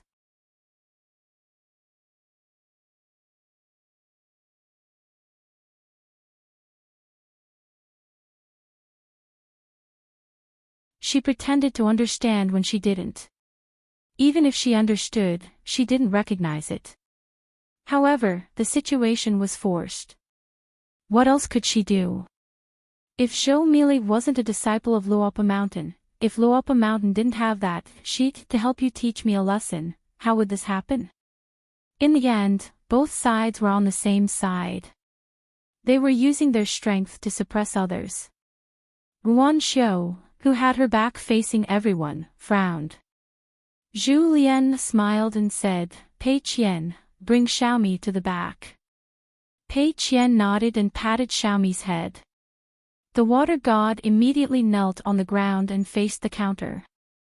"I know I'm wrong." Pei Qian scratched his head and said helplessly, "Why is it so difficult? Isn't it just a sincere apology? Is it that difficult? Why do you think that you have enough etiquette and superficial skills? Is everything enough?" Then, Pei Qian leaned on the table. "I don't like this. Originally, it was such a simple matter. Wouldn't it be fine if the water god residence official apologized to Xiaomi?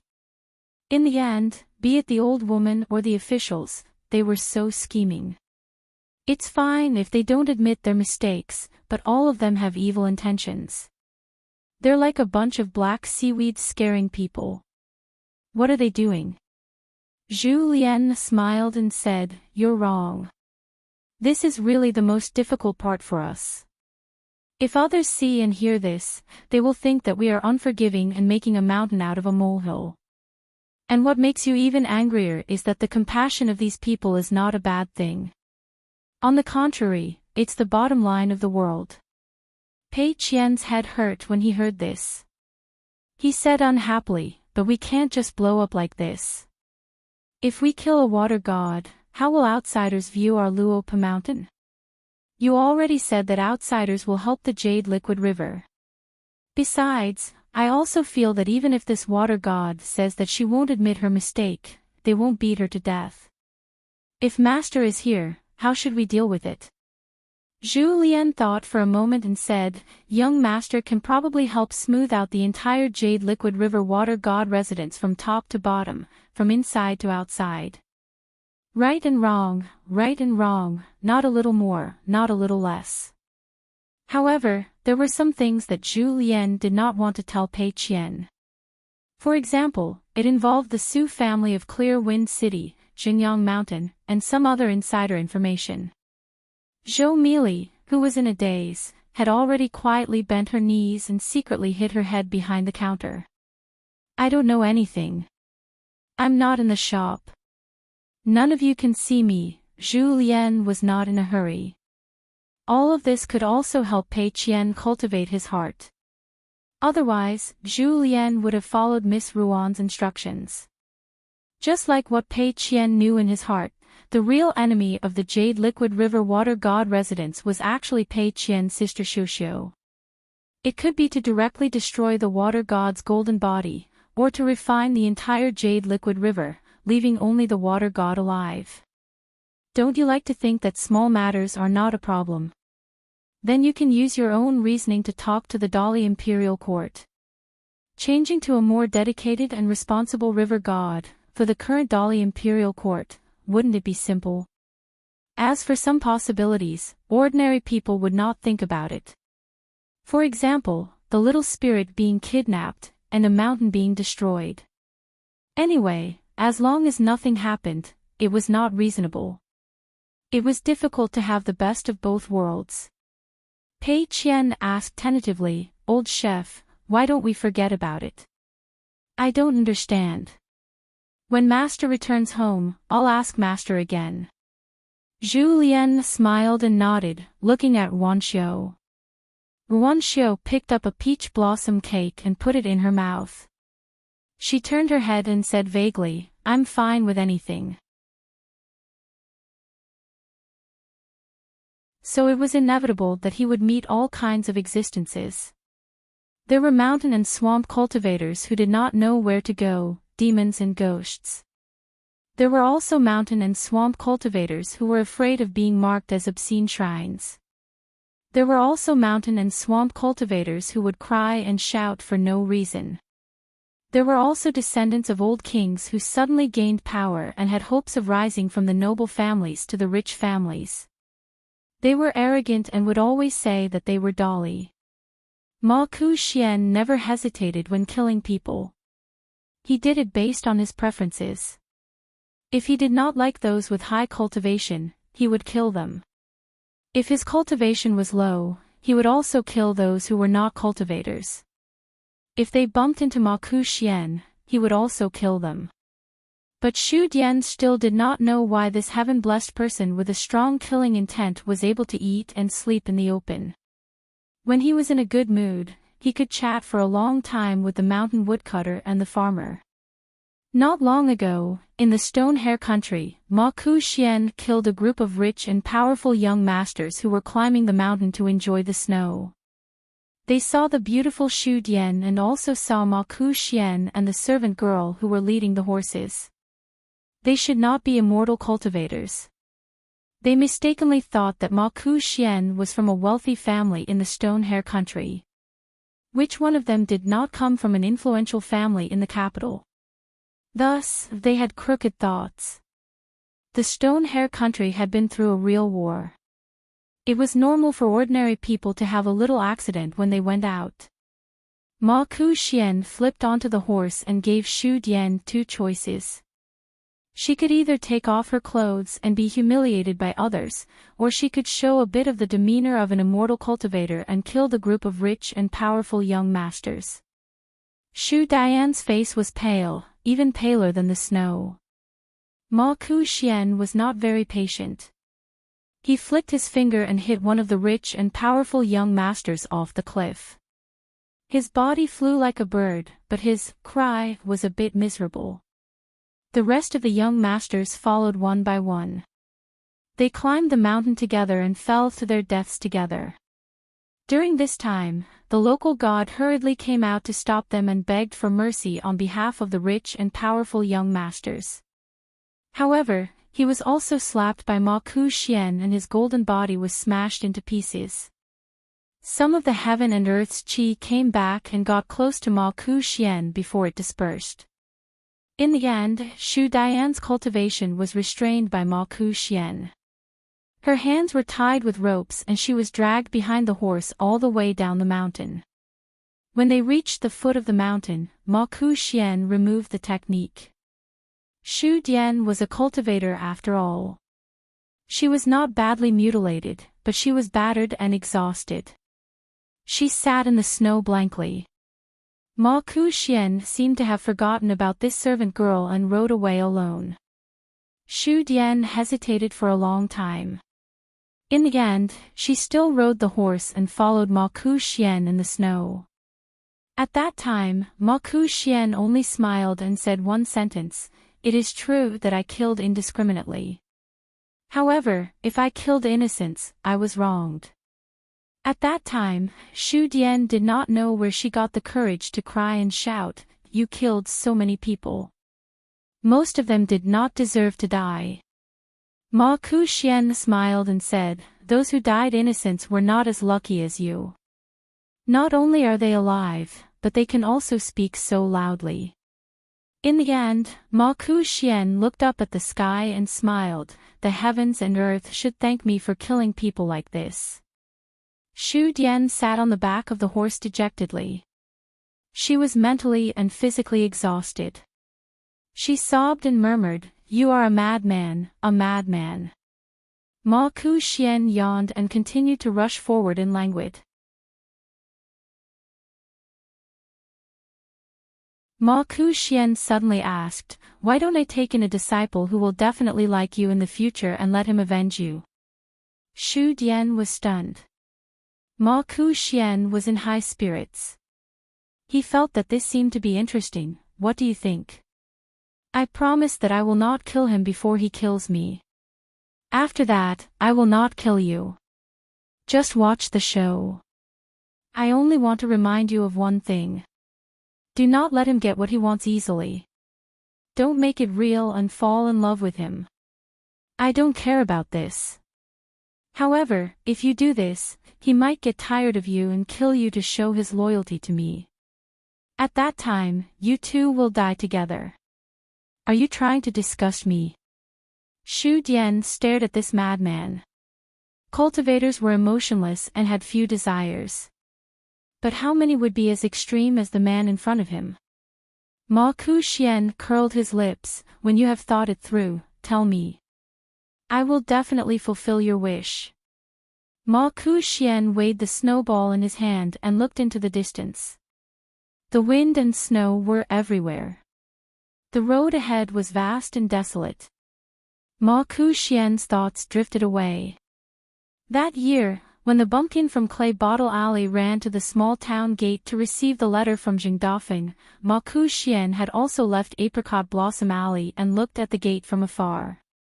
The scene that Chen Pingon saw outside the gate, Ma Ku-xian naturally saw it too.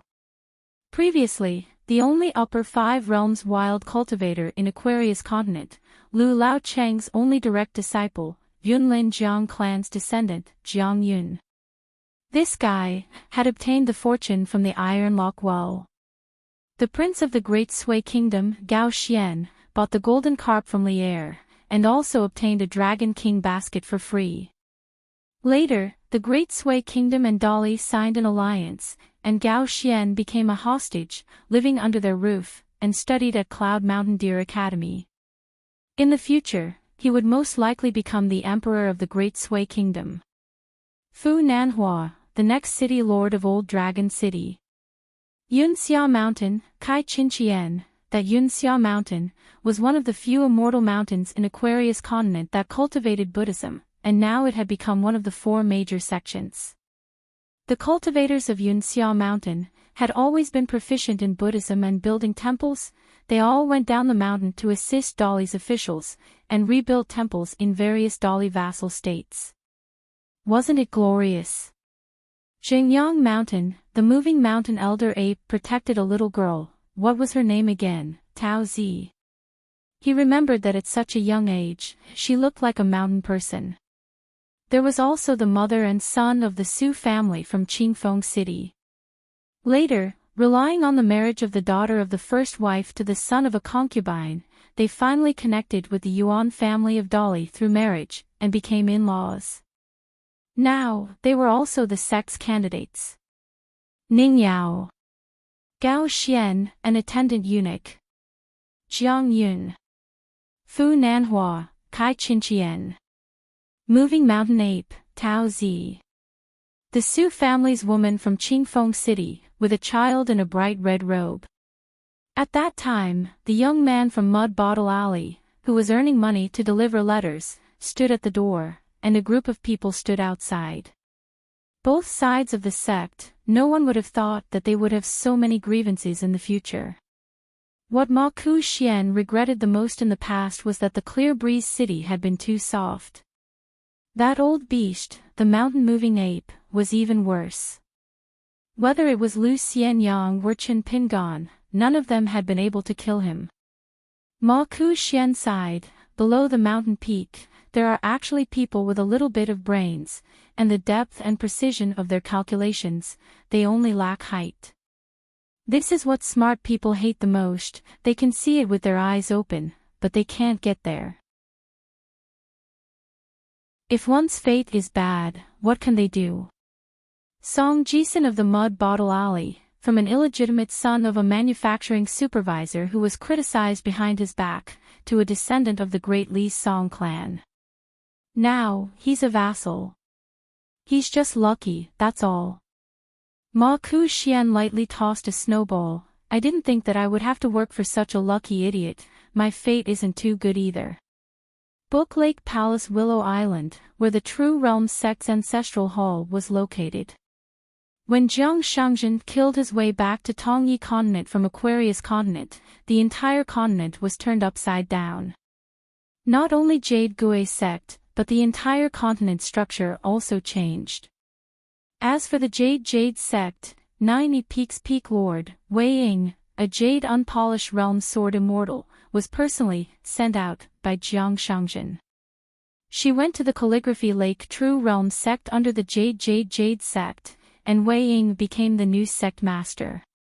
Wei Ying left the continent and went north, bringing many people with him. Among them was Jiang Shangzhen's eldest son, Jiang Heng. There was also a young girl, Ye Er, who was brought to Vast World by Jiang Shangzhen.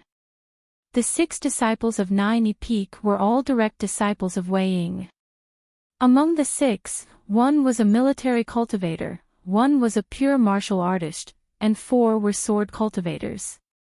The 6 of them had their own disciples, making a total of 14 people. Other than 90 Peak, there were also disciples from other peaks of Jade Gui sect. They were all cultivators below 100 years old, and most of them were cultivators of the middle 5 realms below the nascent soul realm. Qi refinement warriors of the age of teenagers made up the majority, totaling 60 people. When Wei Ying led the team to Book Lake, True Realm sect's head consecrator, Lu Laoqing, happened to be in Dali's capital for a meeting. However, although Lu Laoqing was not at Book Lake, his influence had already spread throughout True Realm sect. It could even be said that every corner of Book Lake carried Lu Laoqing's strong imprint. Wei Ying arrived at True Realm sect, or more accurately, Jiang Shangzhen left Book Lake. In an instant, 3 peaks and 3 factions were formed. The faction of Old Book Lake led by Lu Laoqing. Li Fuyao was the first Jade Gui sect's immortal record master to leave Tongye continent. In fact, the person who followed her back then was not Jiang Shangzhen, but the Tongye sect's patriarch of discipline who betrayed Jade Gui sect with the sect's cornerstone treasure. Lu Jimao, who became a consecrator and advanced to the upper 5 realms, finally succeeded in reclaiming Verdant Gorge Island. He was very close to Li Fuyao and could be considered the pillar of this peak. Otherwise, Li Fuyao's Dragon Crossing the River faction would not be able to compete with Lu Laoqing and the other local tyrants. Then there was Wei Ying, the new sect master who picked up ready-made gains. When Jiang Shangzhen was at Book Lake, things were not so complicated. What was mine, and what was yours was still mine. After Wei Ying arrived at Book Lake, she did not do anything. In any case, True Realm sect had already established regulations on how to settle this group of Jade Gui sect cultivators. There were many islands, and almost all of them were vassals of a sect. How could the new sect master not have any subordinates supporting her? Li Fuyao was from Jade Gui sect, so she naturally did not dare to be disrespectful to Wei Ying. However, reverence was reverence. Li Fuyao did not dare to rely on Wei Ying and rely on her. Today, Li Fuyao arrived at Verdant Gorge Island and drank tea with Lu Jimao in the newly built mansion. Li Fuyao was worried and frowned. Lu Jimao smiled. "Are you that afraid of sect master Jiang?" Li Fuyao and Lu Jimao's relationship was not bad, so she would not be so loyal. But when it came to important matters, she was still willing to show some sincerity. She said frankly, "How can I not be afraid? I'm scared to the bone." Lu Jimao nodded. "It's not just you and me. Lu Laoqing is actually afraid too. So let's just leave it at that. Do what you have to do. If you can survive, you should thank the gods." Li Fuyao smiled bitterly. "What else can we do?"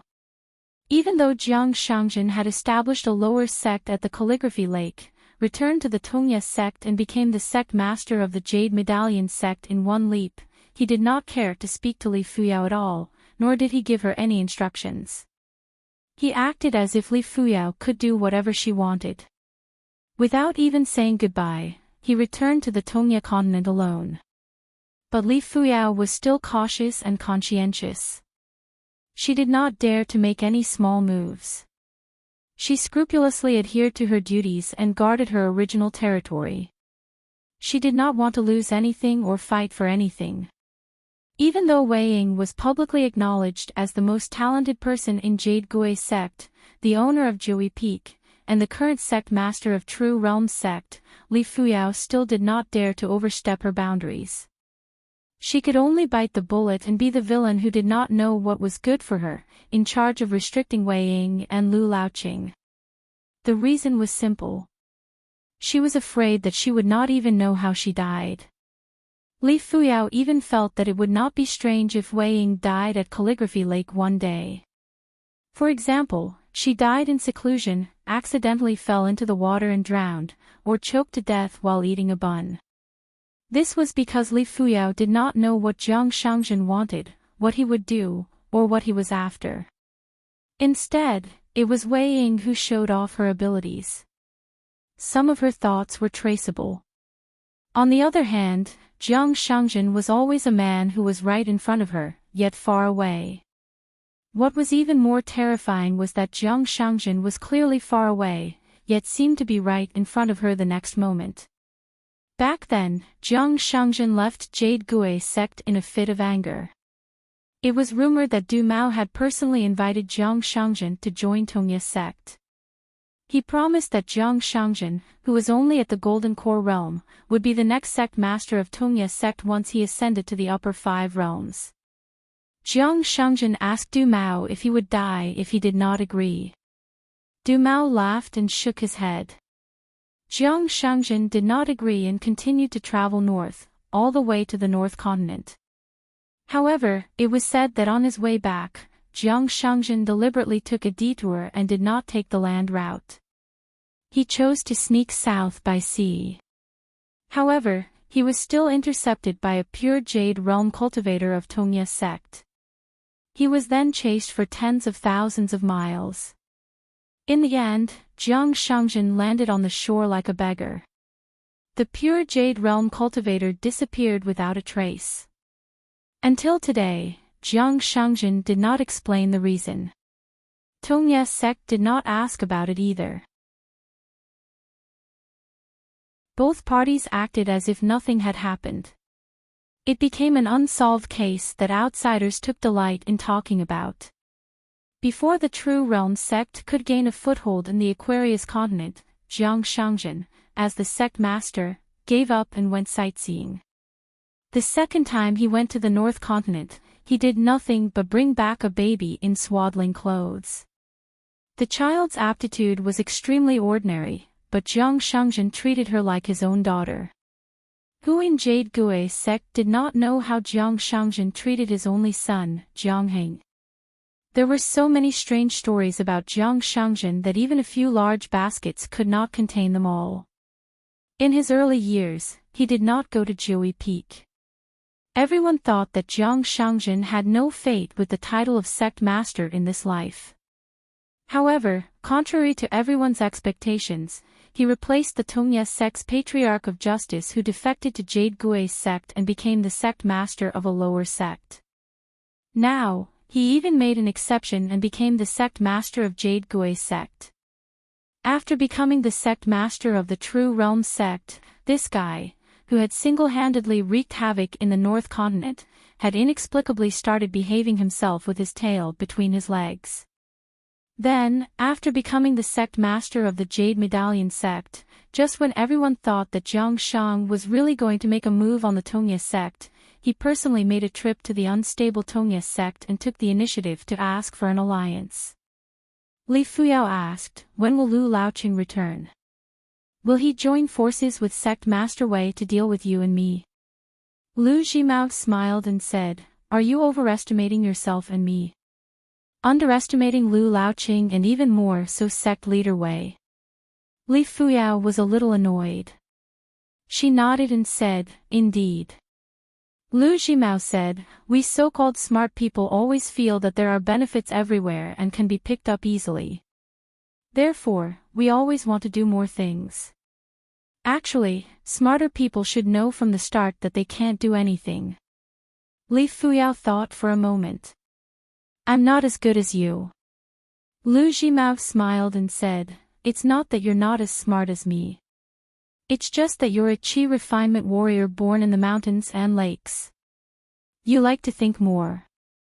Immortal masters of the big sects have nothing to worry about. On the path of cultivation, they don't have to cultivate their minds too much. They follow the prescribed order and ascend to the heavens step by step.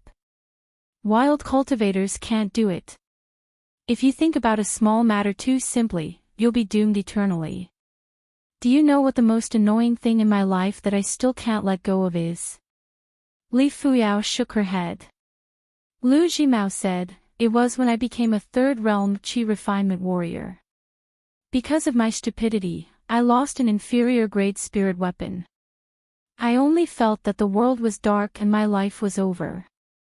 I almost couldn't recover from the setback and my Tao was cut off.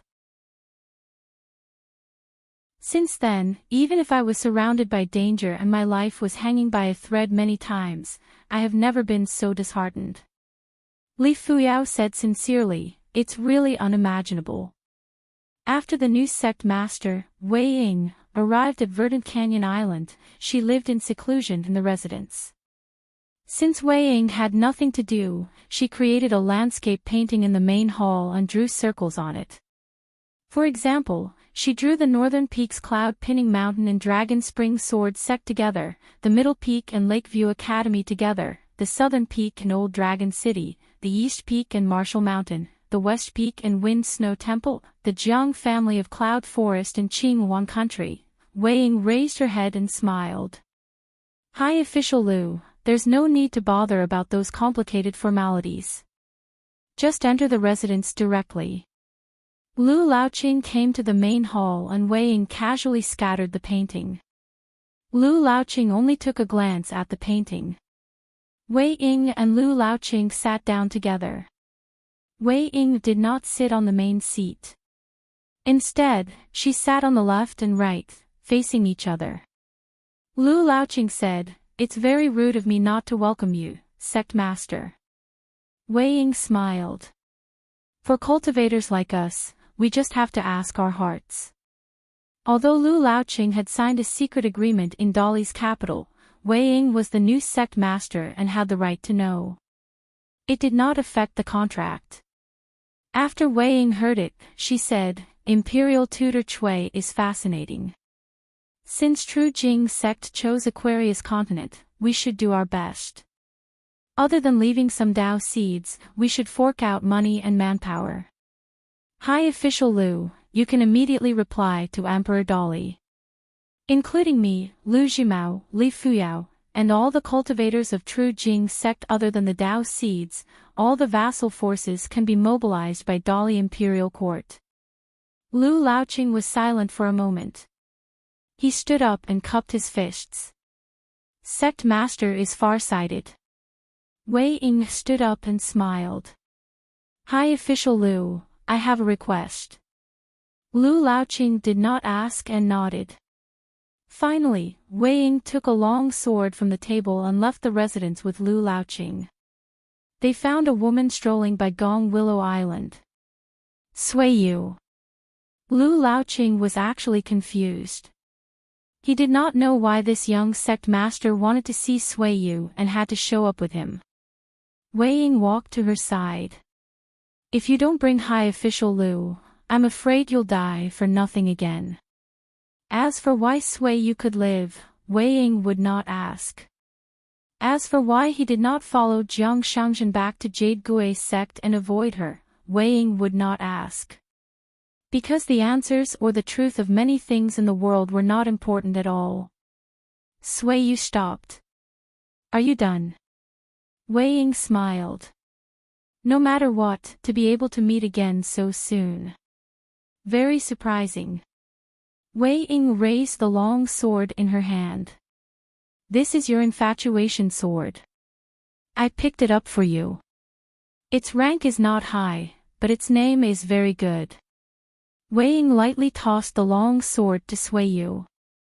Sui Yu did not catch it. When the long sword fell to the ground, she kicked it into Book Slip Lake and fell to the bottom of the lake. When my realm is high enough, I will retrieve the sword. Wei Ying nodded. Okay. Sui Yu continued forward. Wei Ying stayed where she was. That Uncle Jiang had only told him two things, neither of which had anything to do with the great cause of True Realm sect. One thing was to not provoke Sui Yu. The other thing was to take good care of the child that he brought back from North Continent. All the expenses were to be recorded, and the Jiang family would naturally pay back double. Wei Ying agreed. Looking at the back view of the lady who was walking further and further away, Wei Ying started to look forward to the Q-sword match, hoping that she would not have to wait too long. Wei Ying's only worry was that the sword Dao luck in Treasure Vase Continent was slightly strange. It would affect her own Dao. In an alley, a white-robed young man was playing chess to earn money. He had already earned a lot of copper coins, and his dinner was settled. As for the chess board and chess pieces, he had won them from a comrade. The latter lost everything and cursed as he left. Beside the white-robed young man, there was a wooden-looking child. Cui Dongshan looked at the sky. It was about time.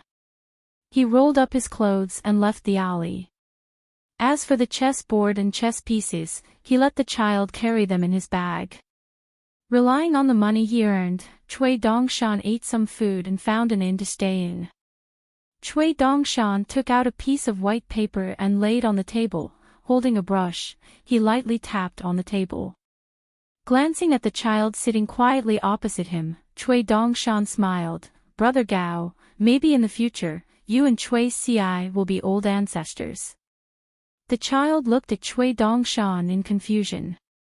Cui Dongshan retracted his gaze, but from the start to the end, he did not write, but continued to perfect the 3 fundamental meridians, the 9 main outlines, and the 36 details. But in this, Cui Dongshan needed to filter and define many things. Happiness, anger, sorrow, joy, worry, confusion, shock, fear, silence, thinking. Eyes, ears, nose, tongue, body, mind. Body, family, customs, country, world, life and death. Recognition, resisting loneliness. Sense of belonging, a place of peace. Sense of accomplishment, using nothingness to resolve reality. Many situations in life, separation in life, separation in death. Clamor, solitude, loneliness, happiness, eating to one's heart, hunger and cold. Comfort, warmth, contentment, satisfaction. Scorching heat. Bitter cold. Needle pricking, heart twisting, grief, anger. Anger. Joy. Luck. Shame. Annoyance. Regret. Respect, love, envy, hatred, resentment, joy, sadness, worry, jealousy. The next level, which was relatively complex, relief, trance, confusion, entanglement, epiphany. The next level of perception, tenacity, collapse, persistence, indifference, passion, vigor, calmness. Between the three, Cui Dongshan still had to do a lot of reversals, substitutions, and corrections. Between the three, there was an extremely complicated process of mutual struggle, fusion, killing, disappearance, rebirth, strengthening, and returning to nothing. There would be vortexes of different sizes that would ripple in all directions. Some would increase and decrease, some would increase and decrease, some would overlap, some would bypass each other, and some would almost never meet from beginning to end. One of the key starting points was the storage of people's thoughts, how many there were, and how to classify them. Seeing with one's own eyes, from books far away, but close to one's eyes, hearing, remembering, thinking that one remembered, remembering clearly, remembering vaguely, and chaos. Occasionally, it would be triggered, but only at some critical moments. For example, the playing of Go, the theory of fixed patterns, and the sudden flash of inspiration were the hands of immortals. Therefore, the second thing was derived from this, which was to determine a trigger mechanism. Only in this way, there would be the words and actions, the poems and songs, the ups and downs of people's hearts, and so on. There was nothing in the world that was purely motionless and silent. Everything was pieced together. Countless tiny things became visible to the naked eye. Every tiny thing became a dreamlike life. Books would turn yellow, mountains would rise and fall, plants would grow and wither, and people would grow old and die. Cui Dongshan had been gently tapping the end of the pen on the table, staring at the blank piece of paper.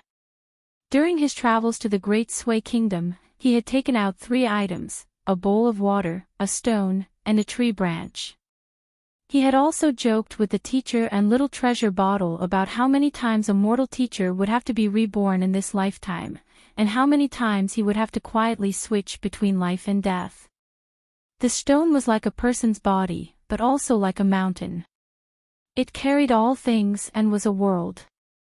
In fact, it had always been in a state of relative stillness. The water in the bowl was the flow of thoughts. The tree branch was the fundamental meridian, where the rules of the great Tao operated. All these years, Cui Dongshan had actually been competing with him on these matters. Just the more general 7 emotions and 6 desires were, in fact, far from enough. The first porcelain man that Cui Dongshan had created, the study boy Cui Ci, who was brought by Li Shixing, could be considered to be proficient in general calculations. However, when it came to emotions, he was still very weak. To put it simply, his meridian was too weak, and it was difficult for him to have a sense of belonging. Also, his soul was too simple, and the bottleneck of the great Tao was too great. Even becoming a Jindan cultivator was an extravagant hope. However, this brother Gao in front of him had more thoughts, and his meridian was clearer and more stable. In the future, not only would he be able to play chess, but he could also cultivate to the nascent soul realm bottleneck. He could also write poems and create everything related to emotions. He could also sincerely believe that he was a real person. In this world, there were no illusory things. Everything was traceable. Therefore, when those so-called talisman puppets met Cui Ci created by Cui Dongshan, especially Brother Gao, they all had to kneel on the ground and call out, "Ancestor." However, even so, there was still a big gap between Cui Dongshan's expectations. Firstly, the cost was too high. Secondly, the bottleneck was too great. Thirdly, Cui Dongshan's real concern was that he would repeat the mistakes of God and man. Cui Dongshan sighed and felt annoyed. He called out to Brother Gao and let the child carry him around the room. Cui Dongshan swung up his snow-white sleeves with one hand and patted the child's head with the other. He imitated the senior sister's words and said happily, "Little brother, why are you so obedient?"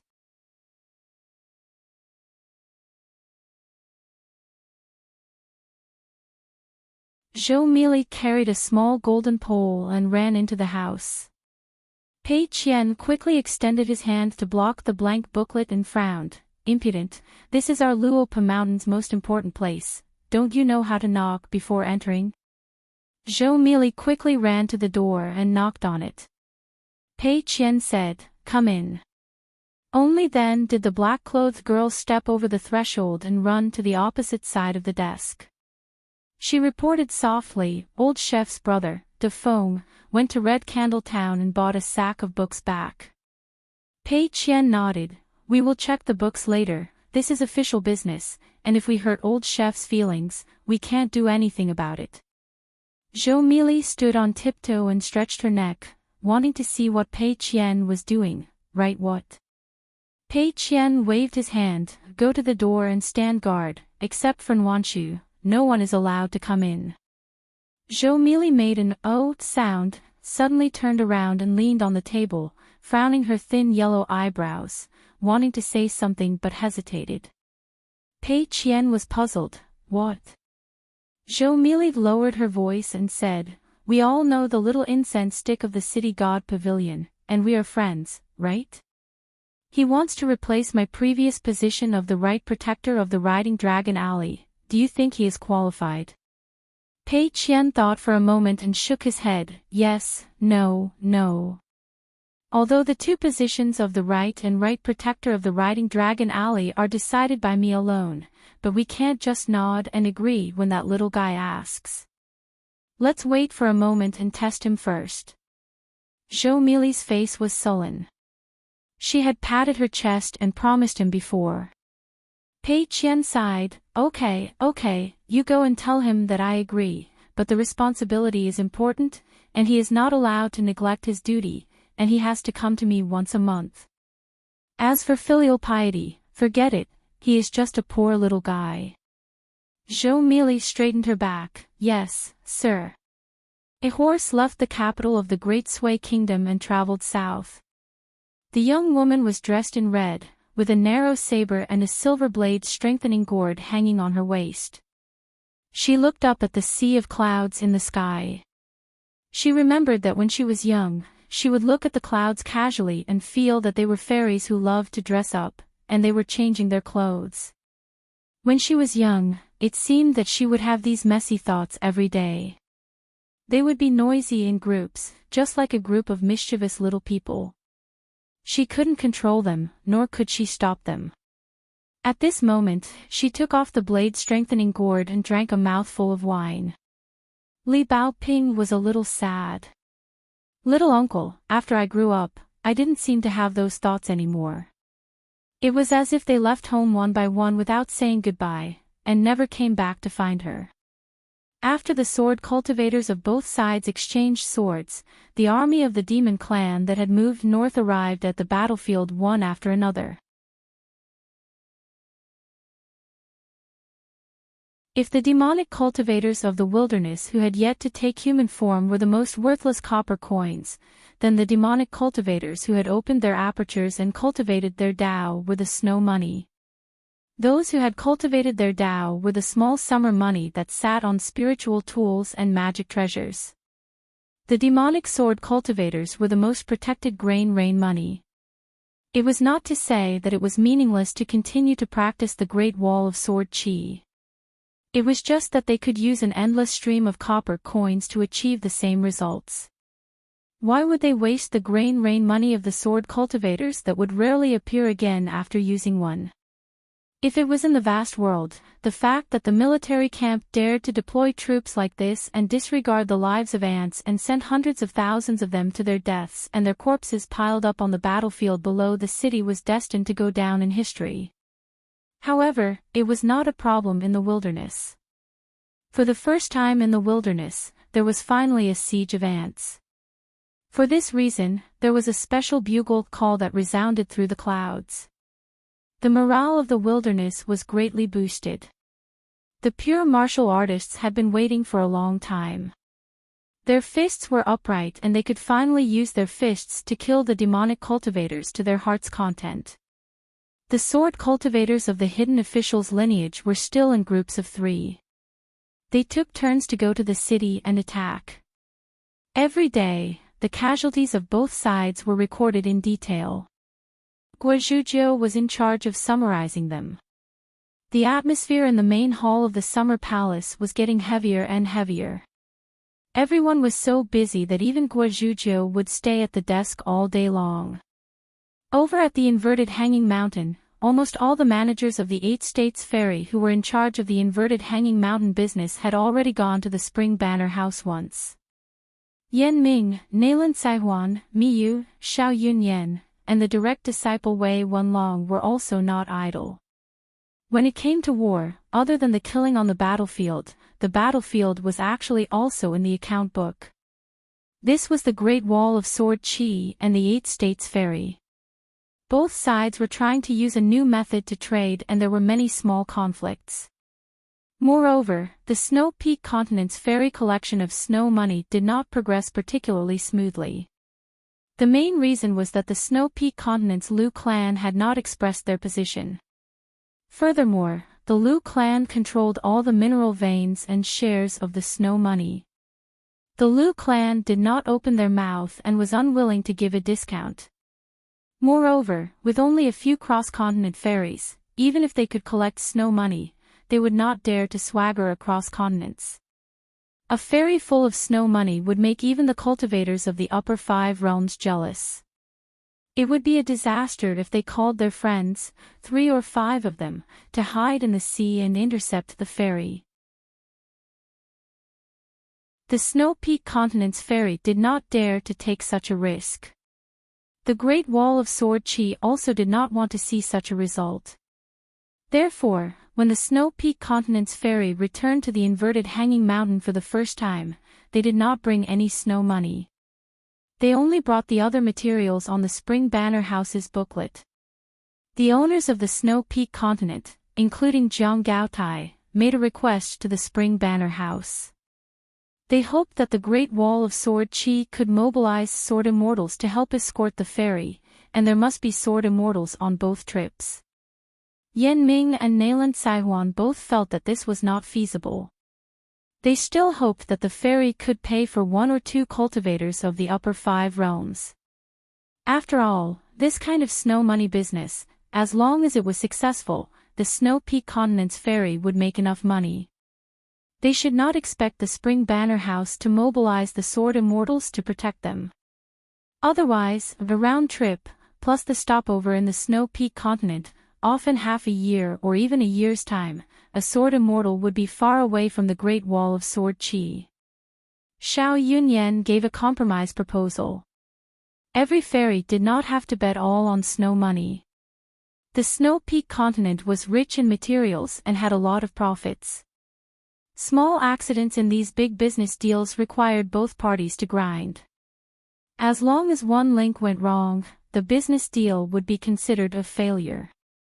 It was already scorching summer at the Spring Banner House. The Great Wall of Sword Qi had no snow this winter. This made Guazhuzhou feel a little regretful. Originally, he had already agreed with his master to build 17 or 18 snowmen during the heavy snowfall. Every sword cultivator of the hidden officials line would have a share. The only thing that made the hidden officials line of sword cultivators feel a little better was that the young hidden officials flying sword, hidden official, which brought about a lot of criticism, dissipated on its own. Perhaps the criticism still lingered in their hearts, but they did not care about what to say. The war was tragic, and too many people died.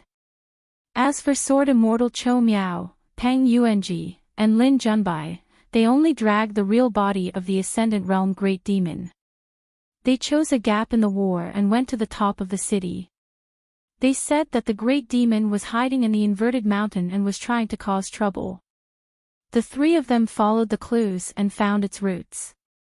They decisively joined forces with several sword immortals, including Lu Ji, to kill it in the sea, killing an Ascendant Realm great demon.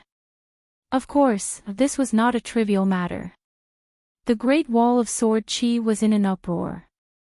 Countless people were cheering loudly. In the end, Lin Junbai could not bear to cut off the head and return the favor to the savage world. He bit the bullet and decided to keep the real body of the Ascendant Realm Great Demon and dragged it back to the Summer Palace. After returning, the young hidden official saw the head of the Great Demon's real body. He could not stop smiling. He scolded Lin Junbai for being stingy and not being generous enough to ruin the reputation of the hidden official's line. However, he immediately kept the real body and patted Lin Junbai's shoulder heavily. He laughed like a thief who picked up money on the street and quickly put it in his pocket. Gu Jianlong and Wang Xinshui looked at each other. They knew that Lin Junbai, this lackey, would definitely be remembered by the hidden official. On this day, Chen Pingan left the hall of the Summer Palace. When he went out for a walk, Lin Junbai followed him. Chen Pingan smiled and said, "Do you have any ideas?" Lin Junbai said, "This matter is progressing smoothly for now. However, the biggest problem is not the buyer and the seller, but the view of the Academy of the Howren world." Chen Pingan seemed to be curious. He said, "Tell me about it." Lin Junbai said worriedly, "Previously, if the Eight States Ferry did not change the way of trading with the Great Wall of Sword Chi, it would still be scattered and everyone would go their own way. The Confucian Temple might not interfere too much. However, now that we have changed the situation, the Confucian Temple might retaliate. To be honest, we have affected the fundamental interests of the Howren world. Every bit of goods transported to the inverted hanging mountain is a bit less for the Howren world." Chen Pingan nodded and said, "That's true." Lin Junbai asked, "Once the Confucian Temple orders to restrict the Eight States Ferry to the inverted hanging mountain and only allow goods to be transported to the Howren world, what should we do?" Although Lin Junbai was a swordsman, he had many spells. He formed hand seals with 2 fingers and used the talisman's local spells to form a mountain. He created a map of the Howren world that floated in the air and followed the 2 of them. Lin Junbai pointed at the map and condensed his chi into water. He drew new routes to travel between the various continents. The goods from the Central Divine Continent and the White Jade Continent can only be transported to the South Hassa Continent. The goods from the Liuxia Continent and the Jinjia Continent can only be transported to the Southwest Fuyao Continent. The ferries from the North Reed Continent and the Aquarius Continent can only be transported to the Southeast Tongya Continent. Even if the price to construct and reinforce the coastal defense of these 3 continents is 10 to 20% lower than the Great Wall of Sword Chi, I believe that the Eight States Ferry will have no choice but to comply.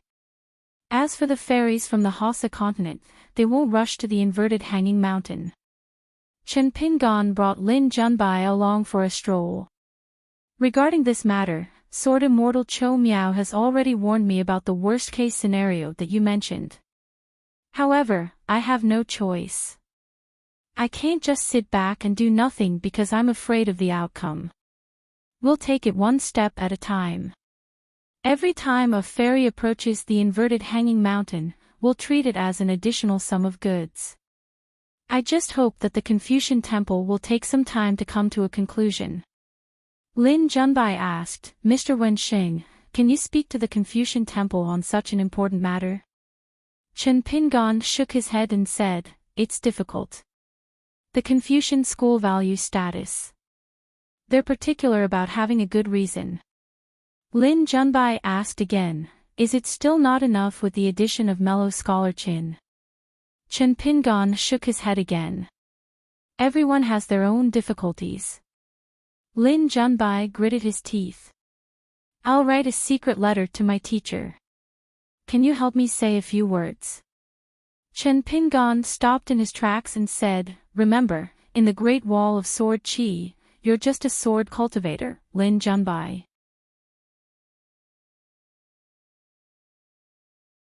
How will the sages deal with this? Will they deal with the criticism of outsiders first, or will they suppress the anger of their own lineage's disciples? Will they say that they are at fault first, and then they will shut up and stop scolding others? Scholars and cultivators, in the end, aren't they still humans? At this point, Chen Pingon patted Lin Junbai's shoulder. "Let's just talk about the people around you.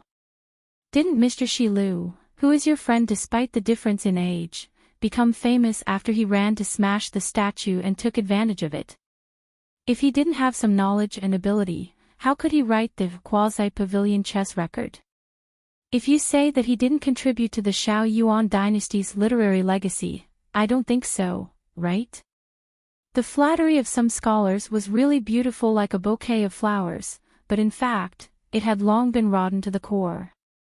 Once these people worked hard to curry favor, it was very easy for them to reach a high position. It couldn't be said that these people didn't do anything and were just sitting in their positions without doing anything.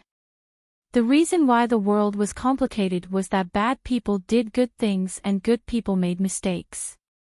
The good and bad of some things would vary from place to place and from person to person.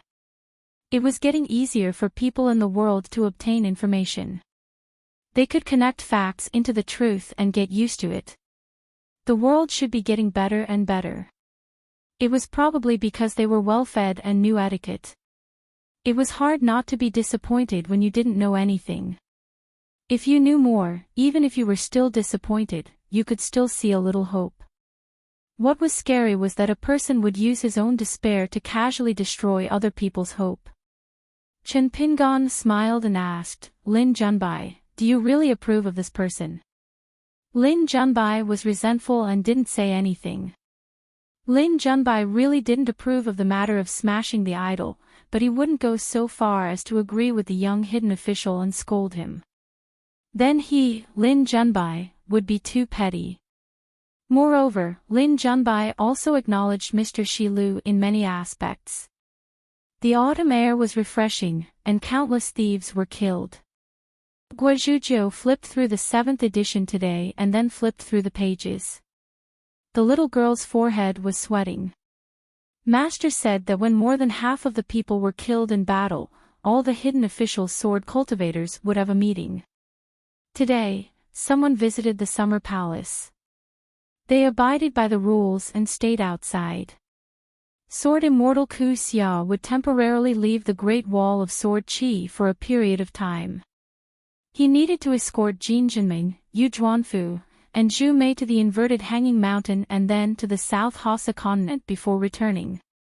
Before leaving, Sword Immortal Ku Xia brought the three of them to visit the summer palace.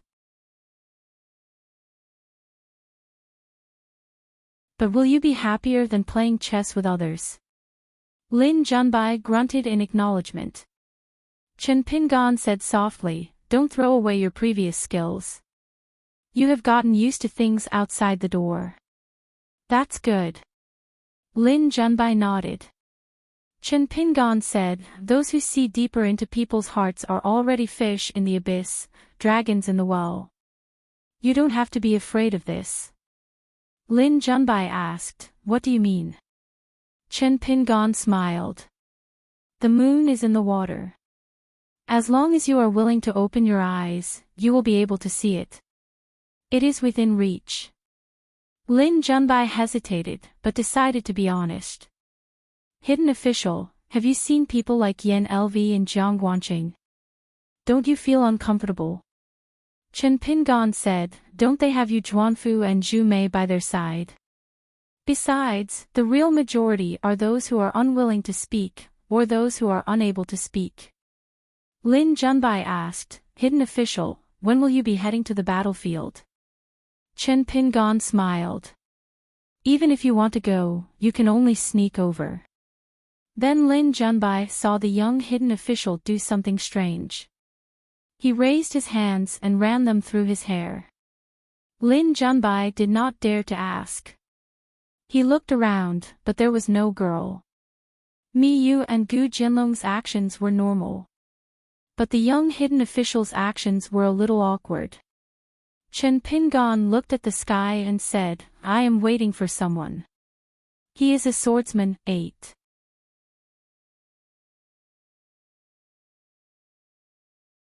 "644, on Luhua Island, in the Cave of Fortune, which was rumored to be a place where Taoism's top cultivators practiced immortal methods, a great demon who had the potential to reach the Ascendant Realm was attacked by Zuo first to test its strength, and then attacked again, forcing it to escape from Luhua Island. In the end, it was killed by Zuo at sea. After Zuo and Wang Shizi landed on the shore, 2 flying swords from Fuho sect sent a message to Spring Banner House. The Jindan sword cultivator who rushed to Tongya continent with Zuo tried his best to explain the incident in detail. After Zuo fought with the great demon, Wang Shizi, a Jindan sword cultivator, only dared to watch the battle from a distance. Wang Shizi's realm was not high, but his vision was enough. After all, on the battlefield of the Sword Chi Great Wall, he had seen many earth-shattering attacks of great demons. He vaguely recognized that the great demon in the Cave of Fortune was definitely not an ordinary immortal realm. At that time, Wang Shizi was nearly 300 miles away from the battlefield, but the waves under his feet were still monstrous, and the tides were shaking like thunder. He could still clearly feel the ripples of sword chi from Zuo. After Zuo put away his sword, he found Wang Shizi and just told him that it was over. Wang Shizi couldn't help but curiously ask the senior sword cultivator who had been silent all the way. Of course, he asked if the great demon had reached the Ascendant Realm. Zuo shook his head and said that it was still a little bit away. If they arrived at Luhua Island later, a real Ascendant Realm cultivator would come out of the Cave of Fortune in a few years or at most 10 years, and it would be very troublesome. Then Zuo said that if they met again 3 or 5 years later, and he was not injured, it would not be too troublesome. Zuo didn't talk much. As long as he spoke, he would always tell the truth. He would never exaggerate, and he was too lazy to be deliberately modest. As for Zuo's Fuho Sect's flying sword, it was very simple. It only had one sentence: on this trip to Tongya continent, I killed an immortal realm monster on the way, and the credit will be given to my junior fellow apprentice Chen Pingan. If Spring Banner House and the Sword Chi Great Wall Banner House only received Zuo's flying sword message, they would probably treat it as an ordinary immortal realm monster. Spring Banner House's accountant Yan Ming and Nailan Saihuan were shocked at first, but then they smiled at each other. In any case, Wei Wenlong was listening to a heavenly book. Mi Yu chuckled and said, Wenlong. Wei Wenlong felt his scalp go numb. He raised his head and asked, May I ask Sword Immortal Mi, what advice do you have? Mi Yu asked, Do you know who Senior's junior brother is? Wei Wenlong guessed, it should be the hidden official. His realm was not high, but his brain was good. He was referring to Wei Wenlong. Mi Yu looked at the guy who killed the conversation. Wei Wenlong hurriedly said, Right? Mi Yu smiled and nodded. Your guess is quite accurate.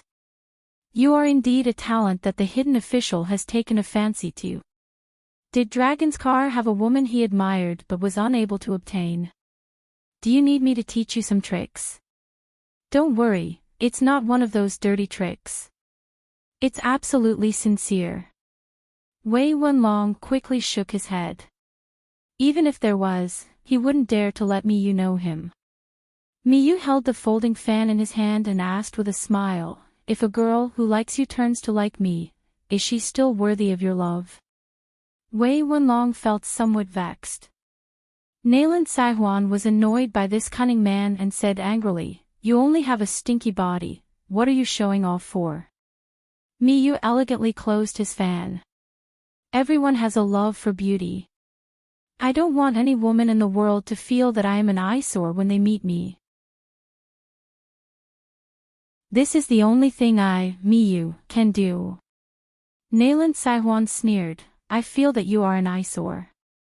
Miyu opened the folding fan again and covered his face. I am willing to do more for Miss Nayland.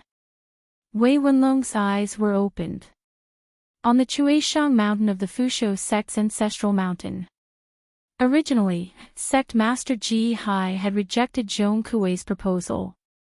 After all, that exclusive secret technique was the foundation of Ji Hai's great Tao and would only be passed on to the successor of the sect master. What's more, Ji Hai had already chosen the next sect master of the Fusho sect. It was the young man who inadvertently exposed the hidden great demon. This child had a fate with the Fusho sect. When the child returned from studying at the Dafu Academy, Ji Hai planned to officially accept him as his last disciple. Previously, he did not worship at the ancestral hall, so he could not be considered Ji Hai's true last disciple. Zhong Kuei also knew that it was difficult for Ji Hai to make an exception with only the 2 secret letters from the Academy's teacher and the Old Lord of Heaven of Taiping Mountain. Moreover, it was reasonable to not do so. If Zhong Kuei had not been forced to complete this task by his teacher, Zhong Kuei would not have forced him to do it. However, he could not disobey his teacher's order, so Zhong Kuei refused to leave. Every now and then, he would drink tea and chat with sect master Ji. Ji Hai was pestered to the point that he could only say that he was in seclusion. As a result, Zhong Kuei placed a few tables and piled them with books at the entrance of the Fusho sect's immortal cave, saying that he would guard sect master Ji and read there every day. Ji Hai ignored him. Other things could be discussed, except for this matter. Not to mention the words of Taiping Mountain and the Dafu Academy, even the old sect master of the Jade Gui sect, Sun Yuan, and the new sect master Jiang Shangjin could not plead for mercy. Huang Ting was not as thick-skinned as Zhong Kuei, so he went down the mountain alone. For some reason, Master Song Mao and the Old Lord of Heaven, who had been anxious about her cultivation bottleneck, now told her not to rush to break through the bottleneck of the nascent soul realm. Cultivators were most particular about nature, so there was no need to rush. Especially the Old Lord of Heaven, who gave a lot of reasons. In the end, he even said that it was difficult for a woman to find a man because her cultivation level was too high. While Zhong Kuei and Ji Hai were competing in patience, Zhua Zhua and Wang Shizi traveled all the way from the sea to the Fusho sect. Only then did Ji Hai have to come out of seclusion. Then, Ji Hai heard the words of Wang Shizi, the golden core sword cultivator from this continent. When Zhua Zhua killed a big demon at sea, she needed a flying sword to send a message to the inverted mountain.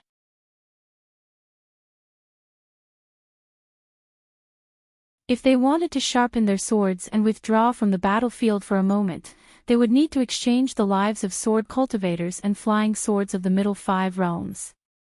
In the past, the sieges of the wilderness were not organized and were intermittent. There were many accidents, and the mobilization of troops on the battlefield, the arrival of reinforcements, and the departure of troops from the battlefield were often disconnected. This was why the sieges would often rest for a month or even half a year. After one side finished basking in the sun, it was time for the other side to enjoy the moonlight. When war broke out, the battlefield would be abnormally bitter. Flesh and blood flew everywhere, and flying swords shattered. This was especially true when the great monsters and sword immortals suddenly erupted in a battle. It was even more dazzling. Victory, defeat, life, and death on both sides could even decide the direction of a battlefield or even the entire war. However, it was definitely not as oppressive and suffocating as this great battle. It seemed like no one could decide anything in the end. The great monsters used their magical powers, and the sword immortals attacked fiercely. No one could make the final decision. Life and death, victory and defeat, were all drowned out by the battlefield. The biggest battle and the most soul-stirring battle was when the great monster Zhongguang moved the 5 mountains to the battlefield. The sovereign great monster Yang Ji presided over one of the mountains. Li Tumi and the other two sword immortals risked their lives to break out of the situation. Left and right entered the battlefield after them. The hidden great monsters from all sides appeared to surround and kill them. The old sword immortal Dong San left the city to reinforce left and right. Left and right were eventually severely injured by the hidden official Xiao Chua with a sneak attack. The 60 military tents of the wilderness had an endless supply of troops.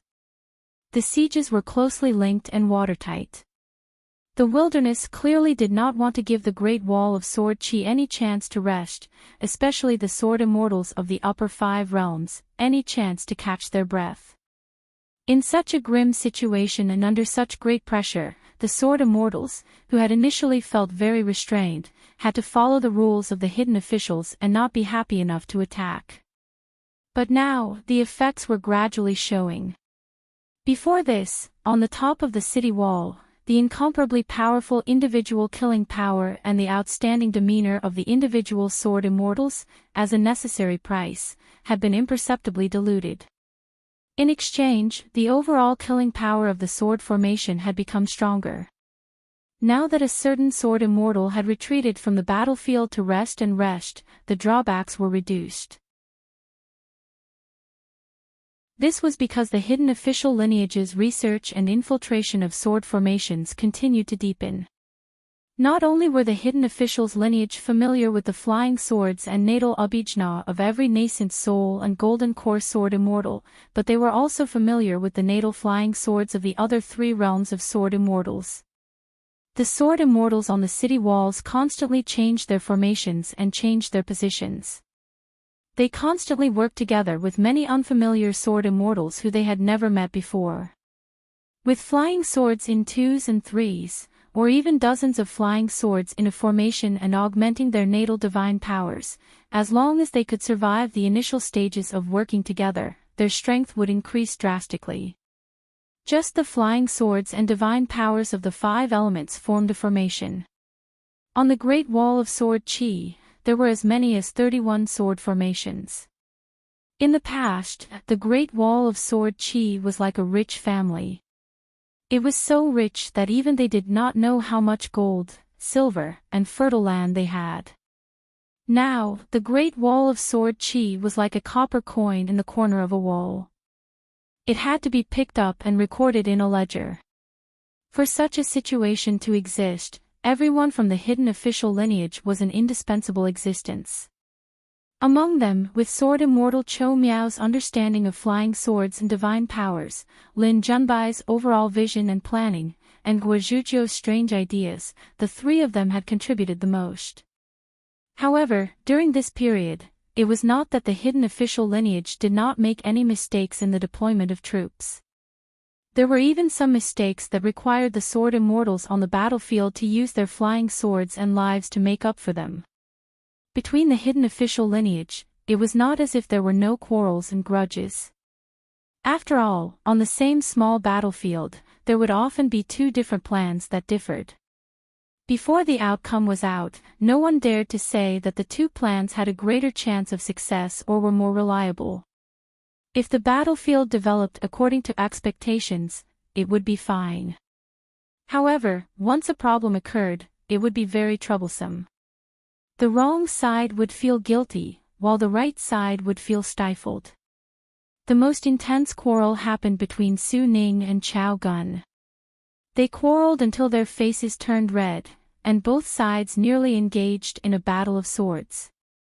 The Summer Refuge Palace came up with a plan that led to the death of 2 Earth Immortal sword immortals on the Great Wall of Sword Chi, as well as 31 sword immortals from the middle 5 realms. Everyone was heartbroken. Xian Can, who was in charge of coming up with the specific plan, was extremely regretful. Although Su Ning's words were just a grumble at first, it was still adding fuel to the fire. Xian Can's expression dimmed, and he felt guilty. He did not retort. Chao Gun, who had a good relationship with Xian Can, could not take it anymore.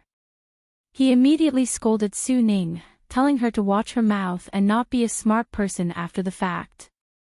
Su Ning directly cursed Xian Can's 18 generations of ancestors. Xian Can's chess skills were high, or else he would not have frequently played with Lin Junbai. They could even win and lose. He was even better at scolding others. He scolded Su Ning until her face turned green, and she was about to ask for swords. At that time, the atmosphere in the hall was extremely solemn. Once they asked for swords, regardless of the outcome, there was no winner for the hidden official lineage. Luo Zhini then said that if Su Ning's plan had been used, it would not have been so severe. If he remembered correctly, it was you who rejected it. How could Su Ning be smart after the fact? Chang Taiqing, Su Ning, and Luo Zhini were originally from the same mountain.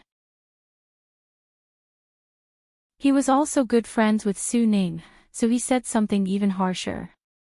She was stupid before, but she did not admit her mistakes after the fact. That was even more stupid. Although the foreign sword immortal Song Gaoyuan was usually close to Luo Zhini, in this matter, he was obviously on Chao Gun and Xian Can's side. He directly opposed Chang Taiqing and started arguing. Lin Junbai tried to mediate, but neither side was happy. Dong Beard could not scold Su Ning and Xian Can, but scolding Lin Junbai was not a burden. Guo Zhujiu had never seen such a situation, and was at a loss for the first time. It was as if whatever she said or did was wrong. If not for Chen Pingan and Chou Miao's patience, the two secluded mountain peaks of the native and foreign sword immortals would have cracked. After Chou Miao and Chen Pingan looked at each other, sword immortal Chou Miao asked Su Ning to keep quiet. Then Chen Pingan asked if they wanted to be reasonable or to vent their emotions. If you want to talk about reason, there is no need to talk about it at all. With such heavy losses, it is the entire hidden official's fault.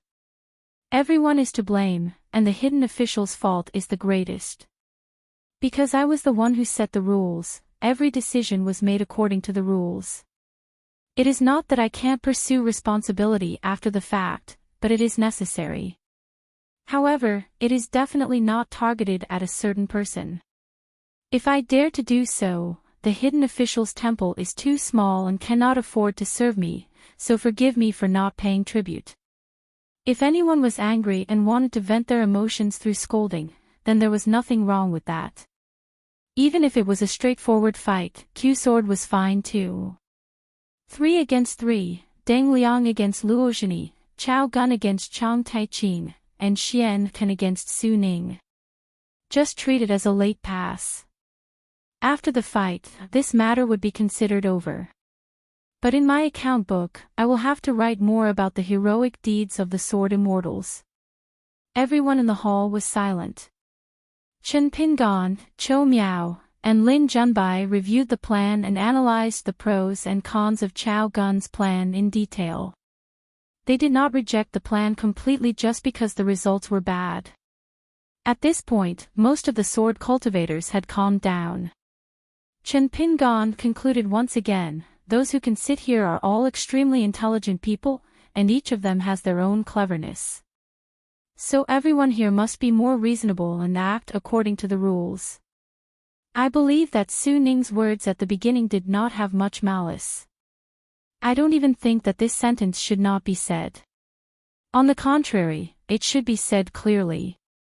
We have to let Xian Can understand that if he did something wrong, he would not be forgiven completely just because he had good intentions. Since it was wrong, we will not cover it up for you just because we are all from the hidden official's lineage. On the contrary, we are friends, so we will scold you behind closed doors.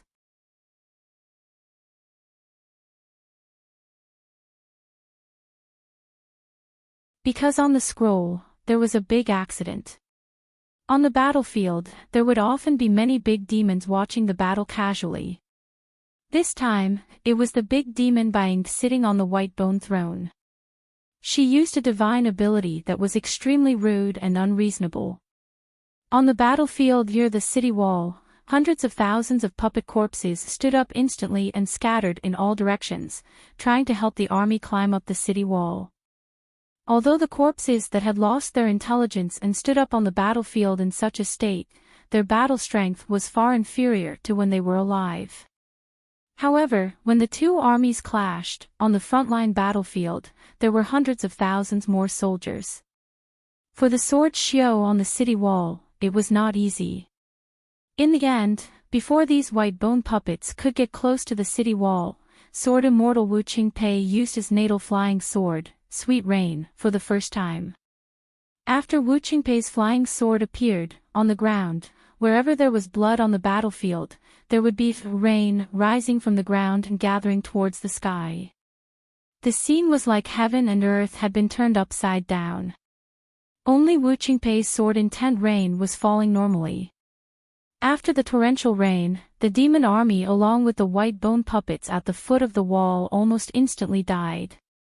After that, Wu Qingpei used his natal flying sword again and again, pushing it out from the base of the city wall. On the battlefield, after 5 consecutive heavy rains, less than 1 in 10 survived by luck. They were all demon cultivators with high cultivation realms, or demons that had not yet taken human form but were born with tough bodies. These existences became the target of the sword Xiao on the city wall. As a result, the momentum of the wilderness army's attack on the city wall was slowed down. Wu Qingpei also put away his sword and quietly changed to another city wall to continue refining his sword. It was hard to imagine that this was the work of an unpolished jade sword immortal. An old sword cultivator sneakily climbed up to the top of the city wall and witnessed this scene with his own eyes at close range. Following that, sword immortals left the array and rushed to the battlefield. It was even more fascinating. Dong Sangeng, Qin Shi, Qi Tingji, the 3 old sword immortals who carved words on the city wall. Lu Ji, Nailan Shaowei, Yu Qing, Yao Lianyun, Mi Hu, and the other great sword immortals also left the city wall. In addition, the female sword immortal Zhou Qing, Yuan Qingshu, Tao Wen, and the other sword immortals were no exception. The 3 Confucian, Buddhist and Taoist sages who guarded the Great Wall of Sword Qi began to use their magical powers to change the world. Therefore, the battle line that the sword immortals guarded after entering the heart of the army was very particular. On the line where the sword immortals were in formation, there was a river flowing on the ground. It was created by the horsetail whisk in the hands of the Taoist sages. There were golden words on both sides of the river, creating 2 embankments. In the river, there were golden lotus flowers suspended. The old sword Xiao followed the middle 5 realm sword immortals and left the city wall on their flying swords. After landing, the old sword Xiao did not dare to rush to the front line. Holding his sword in hand, he summoned a flying sword and circled around. Seeing that the natal flying swords of the surrounding sword immortals were all advancing courageously, he seemed to feel bad. He rode his flying sword and followed the flying swords of the other sword immortals. He stabbed a half-dead demon that was hit by the other flying swords to death. A viewing sea realm sword immortal glared at him. The old sword Xiao cursed and rode his flying sword to stab other half-dead demons.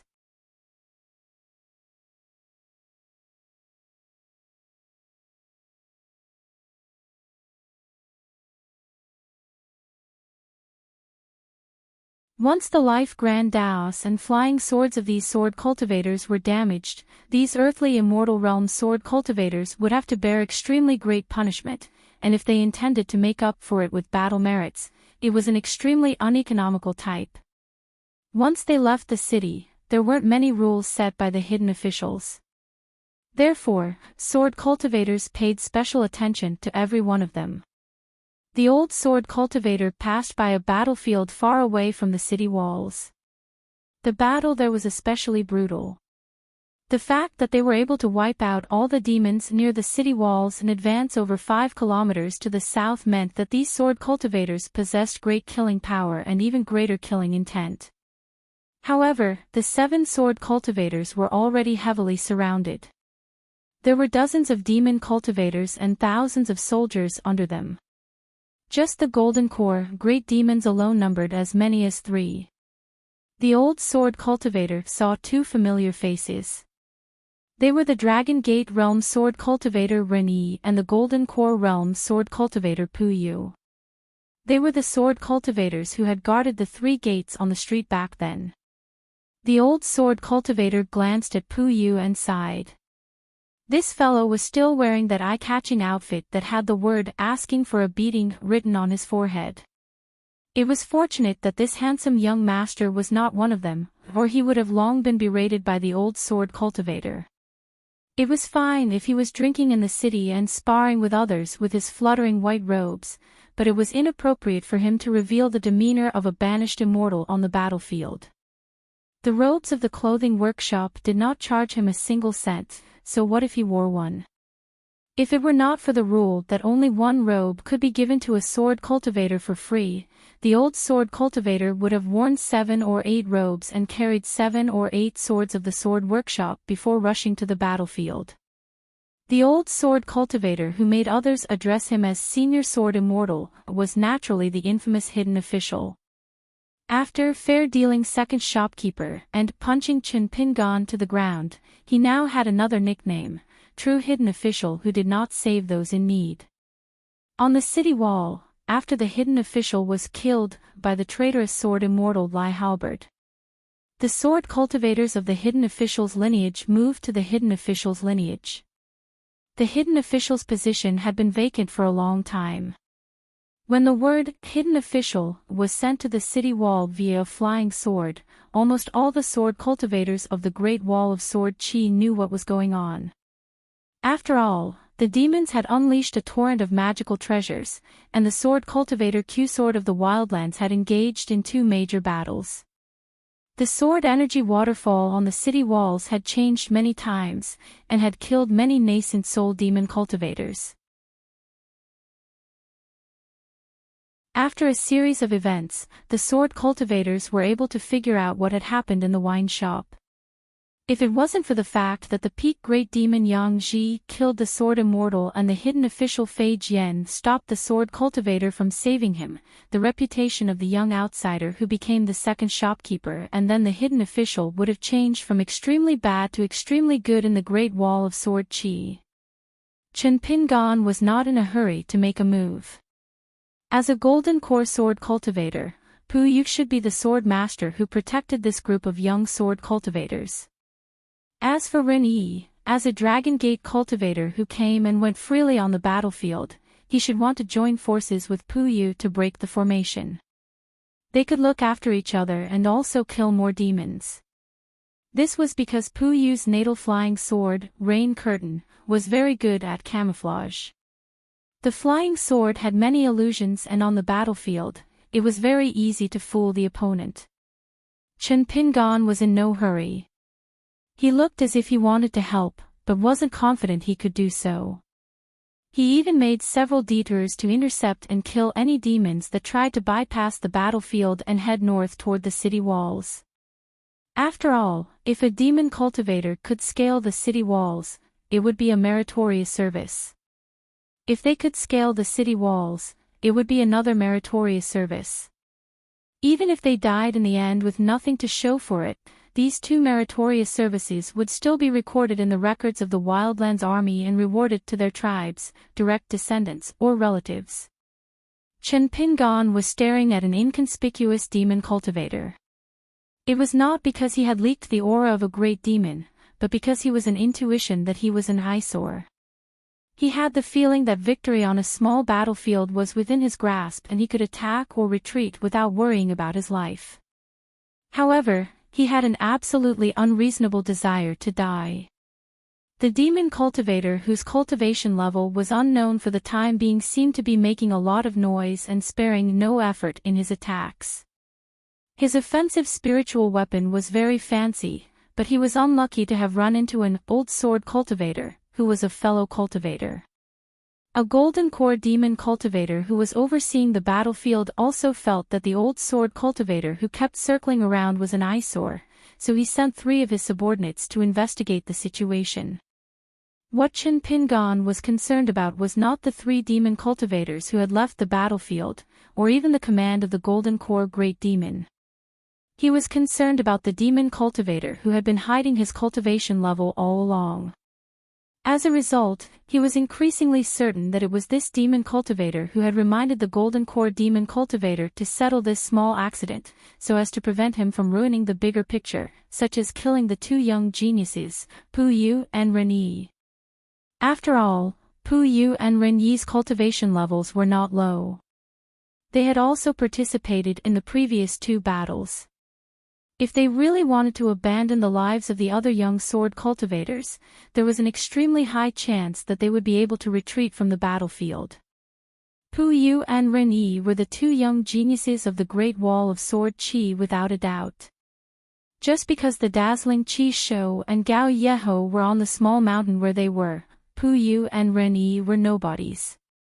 Although Dong Haiden had once privately commented on the two sword cultivators guarding the pass, he had instead spoken well of Ren Yi, whose cultivation level was one level lower. He said that Ren Yi was the youngest sword cultivator in the Dragon Gate realm, and his flying sword was fast. Instead, he did not have a high opinion of Pu Yu, saying that Pu Yu was the fanciest in the Golden Core realm. However, this kind of evaluation was only used in battles and sword cultivators. It was the truth, but it was not comprehensive. The hidden official's evaluation of Pu Yu and his natal flying sword was extremely high. This was because his natal flying sword had a miraculous effect on the battlefield, so it was rated as C. In terms of rank, it was only inferior to Qi Shou's natal flying sword, Jumping Pearl, which was rated as B by the hidden official's lineage. As for it was Wu Qingpei's Sweet Rain. Other B were Yu Qing's 100 Feet Spring and Skylark in the Sky. The natal flying sword of the Hausa continent Sword Immortal, Yuan Qing Shu, was also in this category. The natal flying swords of many sword immortals were extremely lethal, but their ranks were not high in the Summer Palace. Of course, this classification was because the hidden official's lineage only considered the battlefield. It was an extremely utilitarian and unscrupulous evaluation. Since he had confirmed the opponent's real backup, Chen Pingan did not hesitate anymore. He stepped on the sword workshop's long sword and rushed towards the three demonic cultivators who were trying to find out the real situation. The sword drew a large arc close to the ground. The old sword cultivator just happened to dodge a beam of light from a spiritual weapon that attacked his natal item. He stepped on the long sword and the long sword continued to rush towards a demonic cultivator in front of him. The sword workshop standard long sword under his feet was as fast as a flying sword. The old sword cultivator had already left the long sword. He took out the natal flying sword named the Audiobook, and aimed it at another demonic cultivator in the sea-viewing realm. The flying sword pierced through the opponent's head and reached out to hold the corpse to prevent the opponent from exploding his natal aperture acupoint. While he was at it, he took a copper bell from the opponent's waist and kept it in his sleeve. He then grabbed the dead demonic cultivator's body and smashed it towards the third demonic cultivator's brilliant spell. It was done in one breath. It was as smooth as moving clouds and flowing water. He reached out and grabbed the sword workshop's long sword back. He stepped out and stepped on the long sword. He ignored the two demonic cultivators who were not in a high realm and went straight to the big demon who was hiding. He stepped on the long sword and dodged several spells and attacks from spiritual weapons. He stepped on the long sword of the workshop and jumped up high. He made a gesture with two fingers. The Audiobook flying sword was exactly the same as Pu Yu's rain curtain. It was just that the different flying swords had different sword chi and sword essence. The tip of the sword pointed at the demon of the man of sacrifice and disappeared in a flash. Chen Pingan reminded Pu Yu and Ren Yi telepathically. His voice was old and hoarse. Don't be greedy. Be careful of the ambush. After the battle, the demon cultivator who seemed to be at most in the sea-viewing realm realized that it was useless to hide. He changed into a sword cultivator and at least a sword cultivator at the bottleneck of the golden elixir realm. The sword light flashed between his eyebrows. The natal flying sword had a mysterious supernatural power. The golden light floated and protected his body. After a crisp sound, it repelled the dozens of flying swords of the unknown old sword cultivator from the great wall of sword chi. The demon of the man of sacrifice also reminded the 3 golden elixir realm demons with telepathic thoughts. Golden elixir realm sword cultivators start with strange flying swords. They are all real. They are different from Pu Yu's rain curtain flying sword. You don't have to save your strength.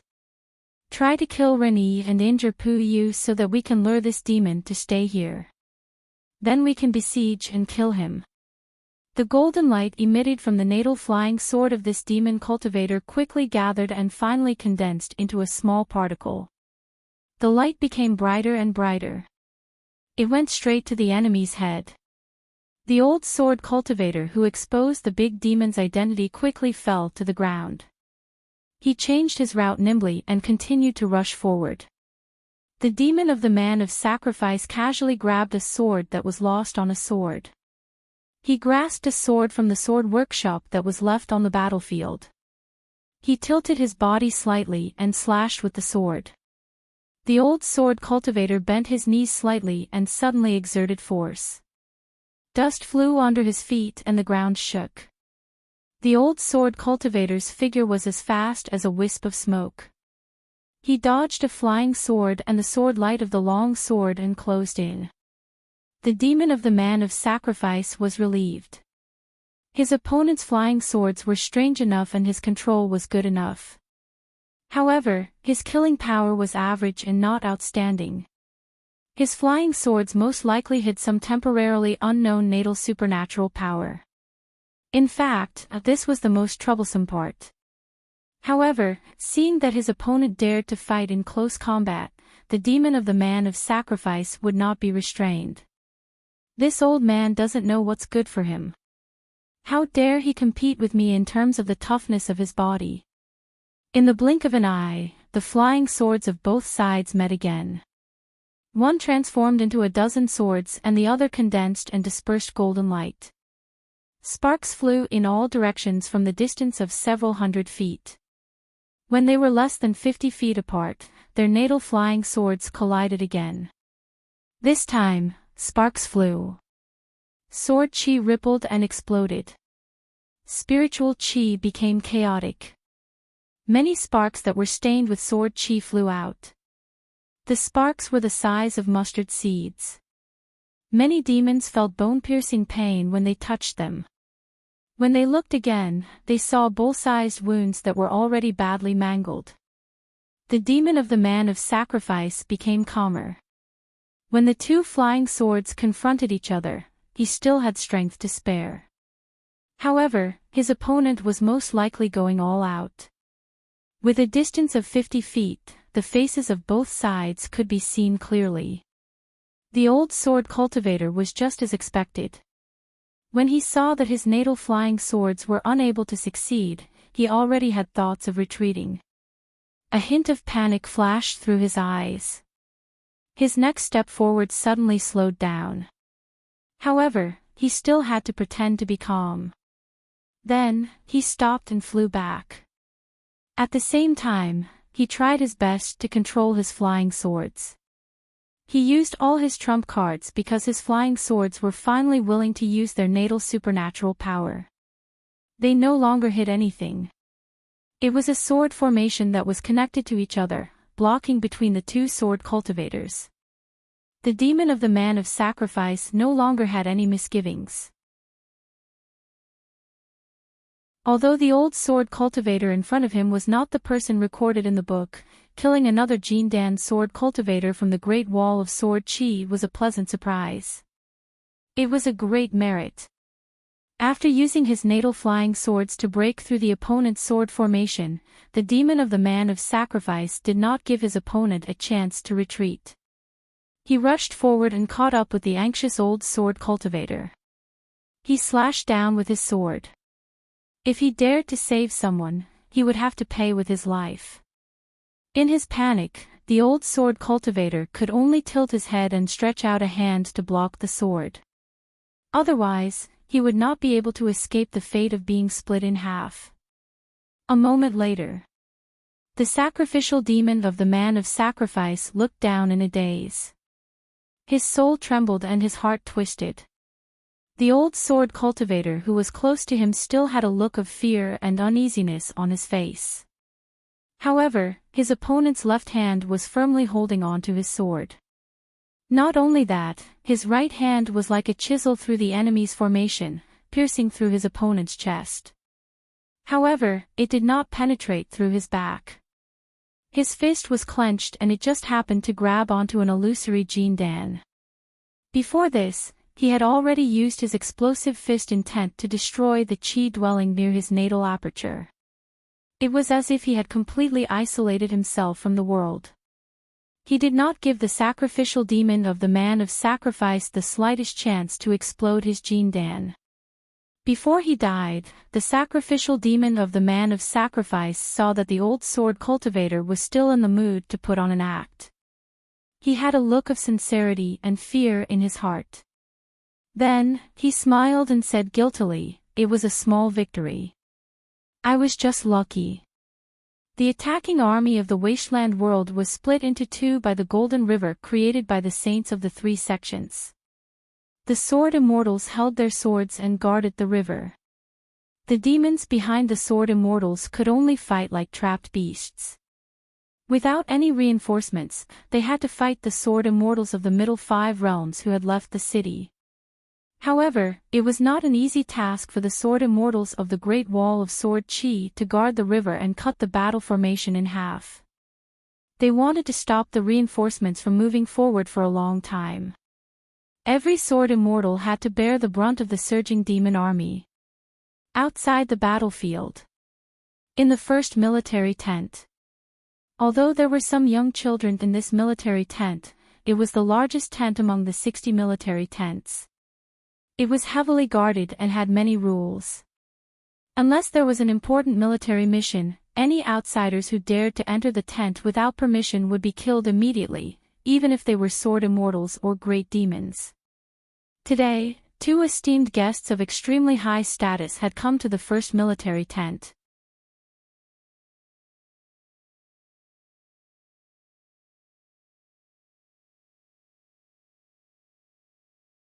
Therefore, the Jiazi camp has made a new decision. They won't accept your plan completely, but they won't sit by and do nothing. They will let the sword immortals show off their might. Me, Zhongguang, Shichen, and a dozen others who have a high enough realm will all do our best. However, Shichen, Liu Bai's master, and Zhu Jing's master will still not do anything.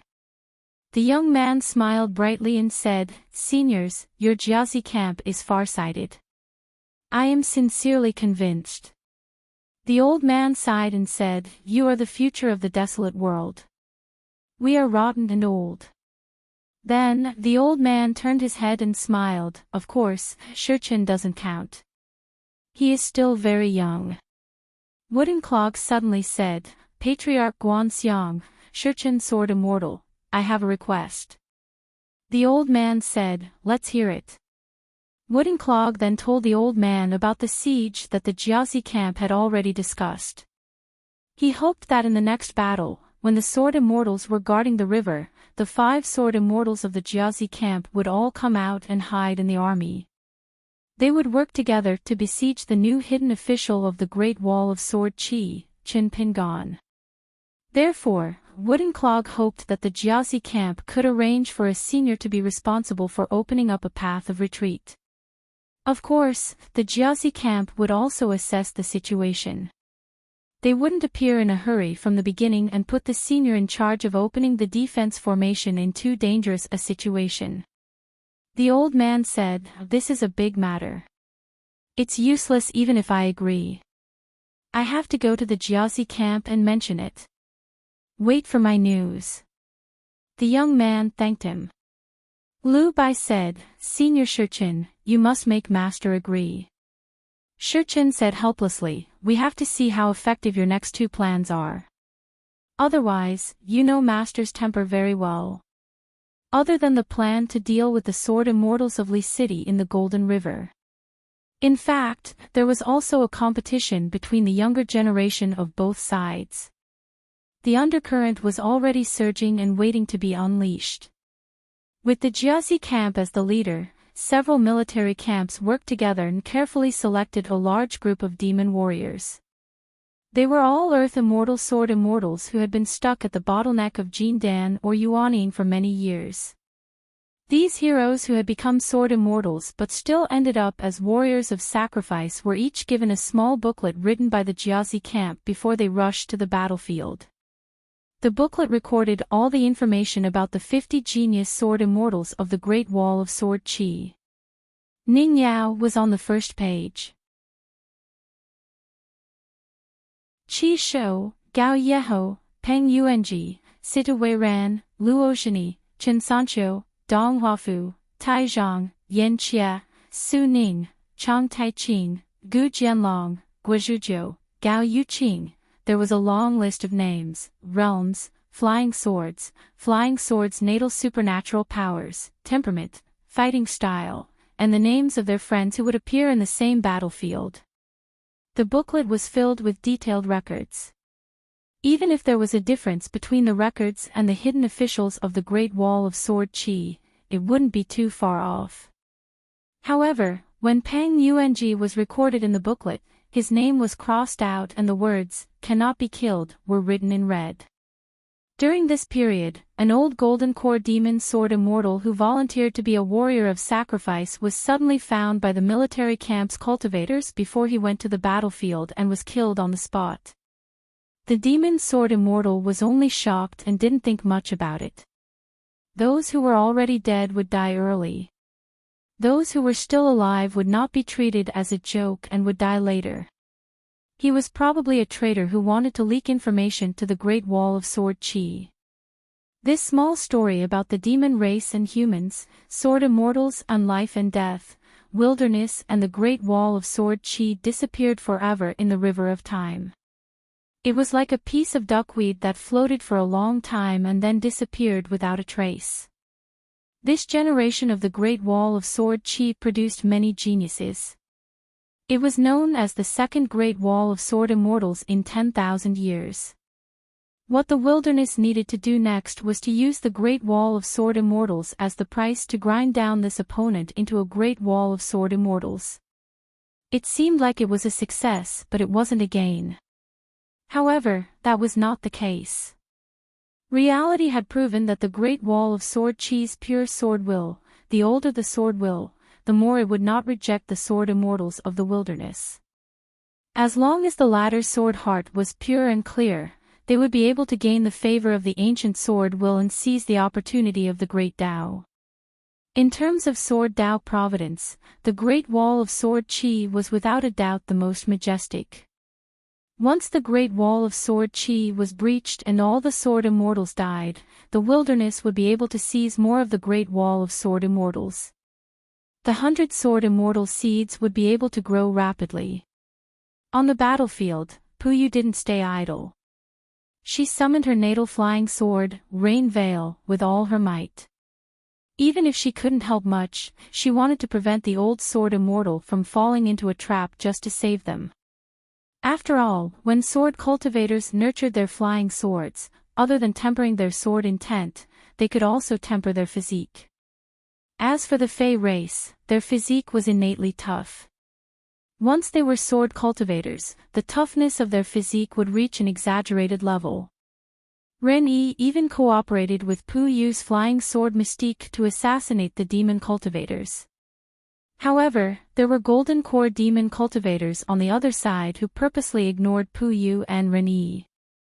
Unless their flying swords were close to them, they would specifically target the young sword immortals whose cultivation was not high. This made it difficult for the two genius sword immortals to use their flying swords to their heart's content. The other young sword immortals had already received Pu Yu and Ren-Yi's warning. For the time being, they only cared about supporting each other and controlling their flying swords to protect themselves. The old sword cultivator who had sneakily hidden a golden core in his sleeve seemed to have suffered a heavy blow as he was sent flying backward.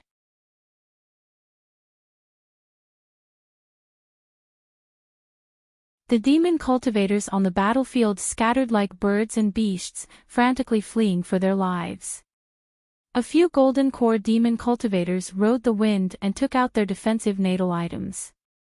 As long as they did not retreat too far to the south, changing the battlefield and continuing to fight was not a mistake. Moreover, the battlefield had been cut in half. The Wilderness War Supervisor really could not care less about the cowardice of the battlefield. Although the demon cultivators who went to the battlefield risked their lives to obtain merits, they were not courting death. Even touching the city wall a few times was good enough. In any case, it was still considered a merit. Pu Yu was a sword immortal. He was just chasing after the demon cultivators. Renid glanced at the old sword immortal flying away with a complicated expression. Pu Yu said helplessly, "There's no need to guess. It's that F*King's second shopkeeper." However, the two of them did not understand why the newly appointed hidden official seemed to be a completely different person after not seeing him for just a year. Especially the last punch with a heavy killing intent. Even the young people on the Great Wall of Sword Chi felt uncomfortable and suffocated. If they were to fight against him on the battlefield, how would it feel? The two genius sword immortals who had been fighting for a long time almost simultaneously abandoned the distracting thoughts in their hearts. Their minds were clear and their hearts were clear. They tried their best to attack as quickly as possible. As for whether the young hidden official was already a sword immortal or a new disguise, both of them were too lazy to guess. Anyway, they could not guess. As for the truth, only the heavens knew. No matter what, they only knew that he was actually a fellow of the same age. Now, killing golden core cultivators was like picking up grass. Under the fist and sword, all were ants. You're tuning into the Journey of the Soul YouTube channel. Don't forget to subscribe and join us on this journey to catch the most captivating stories.